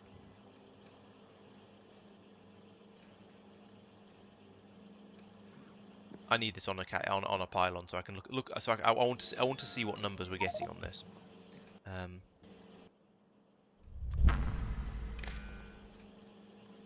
Okay, so that's now about 0, which suggests it's about balanced. Yeah, it's not quite, but I think maybe 5 isn't quite enough. Let's set that to 8. Has been a number I've said a number of times this episode for this sort of thing. So let's set it to 8. There we go. Yeah, because this is close to 0 actually, which is pretty impressive. This is I saw it spike up to 6 then. There's also going to be quite a bit of lag on the arcospheres going all the way back round here. But what can you do? Ooh, there's enough in that one to run the other one. There we go. Yeah, there's enough lag on the system that there's going to be quite a lot of wibble on it. So I suspect these are going to run more than they need to, but they run relatively slowly. And well, I don't know. Oh, 8. It's got up to 8. I feel like now all of the machines that do the stirring and the rearranging are working really hard, but the ones that actually produce the science packs are not. Why are you not running? Why are you guys all not running? You've got all of your stuff. Oh, because we've run out of naquium. Right. Okay. Right, that's why it's all stalled. That's... what have we got in here? We've got some of everything. So that is good, I think. Yes, it's working quite hard to try and even things out that maybe... Oh, no, there we go. We've hit an equilibrium. Got 8 or 9 of each of them. Wow. That's amazing. That is genuinely amazing that it's worked quite so well. Now it's doing a little bit of stirring because there's some that have got 8, some that have got 10. But still, do you think it's going to stop stirring, or is it just going to keep going for? Oh no, they're all 8s and 9s now. There's a 10. Yeah, okay. I think these are a bit too sensitive now. Let's change this to. Let's learn to play Factorio. Yeah, let's change this to a 2. I think.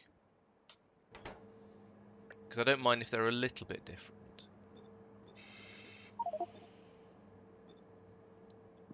Wow. Calm and equilibrium. That is...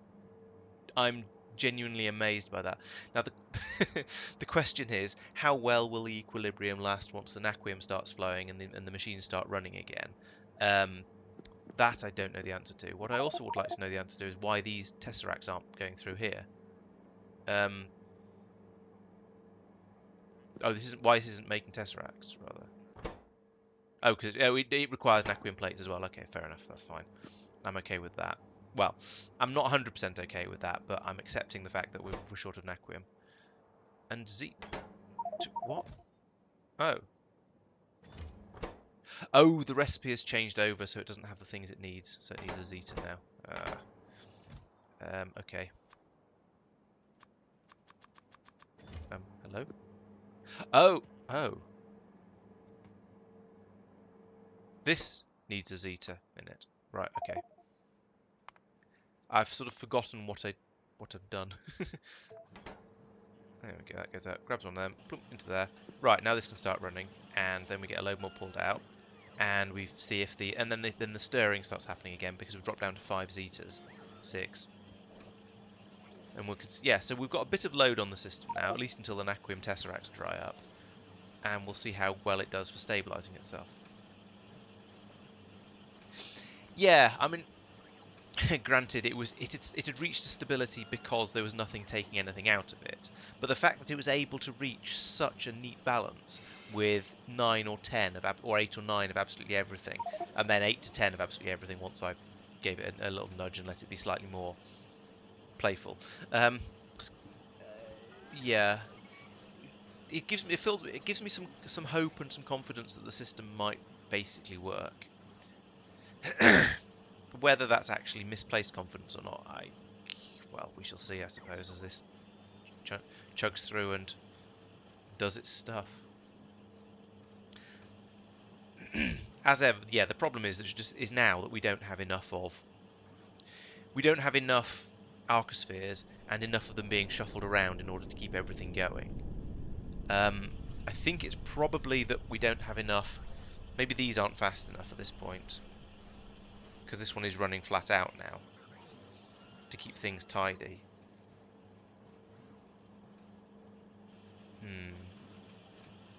Hard to say. Now, what's going to be really challenging, of course, is going to be making a video about this and saying how this is what I did and how it works, because I'm not entirely sure. Well, now I understand what it does, but I'm not quite sure I understand it. I'm not sure whether I've thought about the whole system enough to work out whether I expect it to carry on working even when things get stirred around and churned up a little bit. But it's the fun of it, I suppose. Oh dear. But yeah, I'm pleased that seems to have achieved some kind of... It hasn't achieved some kind of balance. Look at that, that's horrible. But it is capable of getting there, given no demands on the system. Right. So, are you hot? You are... Yes. Yes, this has got up to full temperature. That probably means I should point the beam thing back over here for when the next starship arrives, but I don't know where it lands, so I can't do that. Next question. Actually, next question. What? Oh, okay, so there and... How many ships are there piled up here? Oh, the Umbrella Corps. Okay, that's okay. That one should dock at Norvis surface, Norvis orbit. No, not there. That's silly. Let's put it over. I don't know. Let's put it in this gap over here. I think this is probably a good place. Sure, it's fine. Good place as any. So that's that one. The other ships that are out there. Okay, so the Trelos Chunks 2, that needs to land and have a train put on it. So let's see if we can do that. I think we've probably got the train parts up here now. So if we go to Norvis orbit,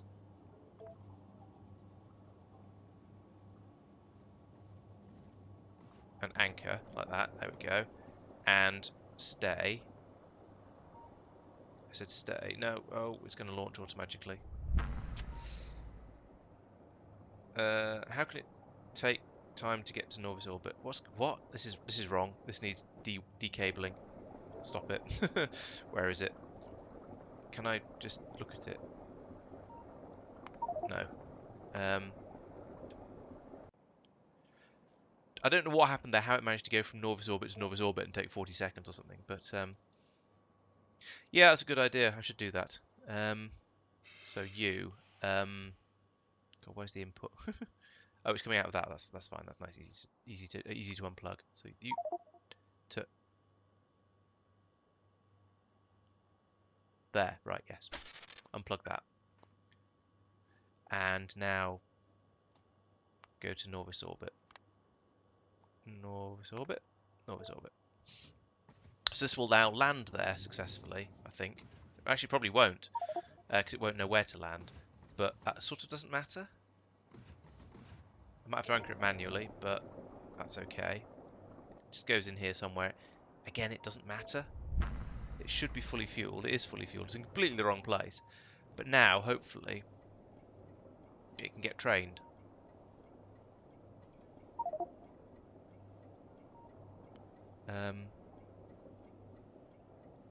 Yes, it's not missing the parts. There we go. Now we can get those in there.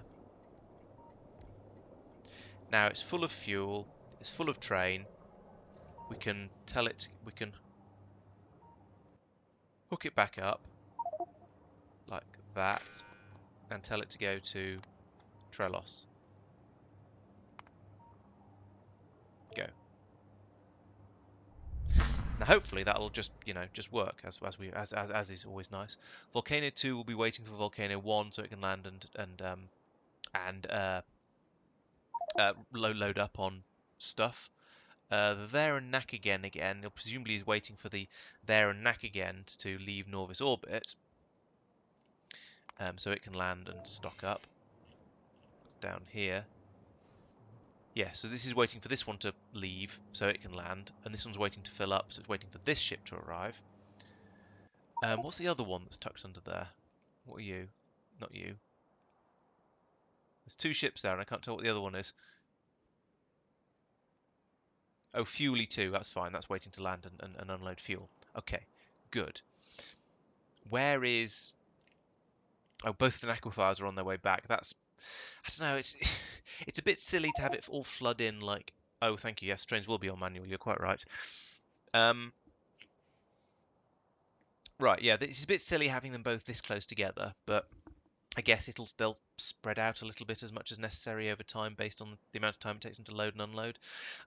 It'll sort itself out as well as necessary. I'm mildly sure. So yes, as Tristan's just pointed out, the Trelos chunks 2, this one, view surface, it's on its way to Trelos, so that means they need to be on automatic, and they need to be on this one, going to spaceship and waiting for circuit to be... Oh yes, greater than 0 and not Norvis. Yes, that's fine. That's correct. And the other one, the same. Go there. And automatic. Right. That seems good.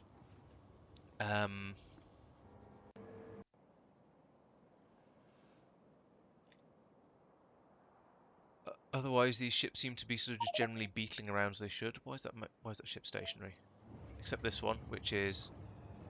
How has it run... What? How has it run out of ion stream? What the hell?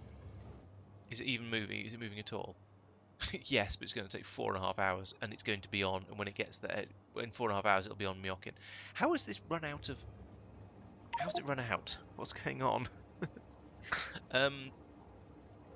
Is there a problem with the supply over here? Because I mean, it should have fueled up from here before it went anywhere. Then it shouldn't have gone anywhere until it was. Am I not? I'm not reading the ion stream quantities off the ships. I'm waiting for them to have filled up with rocket fuel, but not to have filled up with ion stream, because ion stream fills up so quickly. I didn't expect it to be a problem, but then for some reason the ion stream supply was interrupted. Oh, for goodness sake. Okay. We may need a rescue mission at some point. I'm not going to do that now because it is already after midnight. I mean, there we go. It's already after midnight. It is a bank holiday, so I don't need to get up tomorrow. But, well, I do need to get up at some point. We're going to do some decorating, some painting. I wonder how long the ship's been there for. How do you do... I can't... I suppose that a rescue mission is going to involve going over there with some tanks of... there's no point. It's so far back to Norbit. It's going to take 4 hours to get to either of them. I could point it to Greenleaf orbit and park there and rescue it there. No, I think the rescue mission is going to be to go out there and put up a I can't land one ship right next to another, so I can't rescue it in the same way I did last time. Actually, if that's 1, 2, 3, it's still take an hour and a half to get to Greenleaf orbit.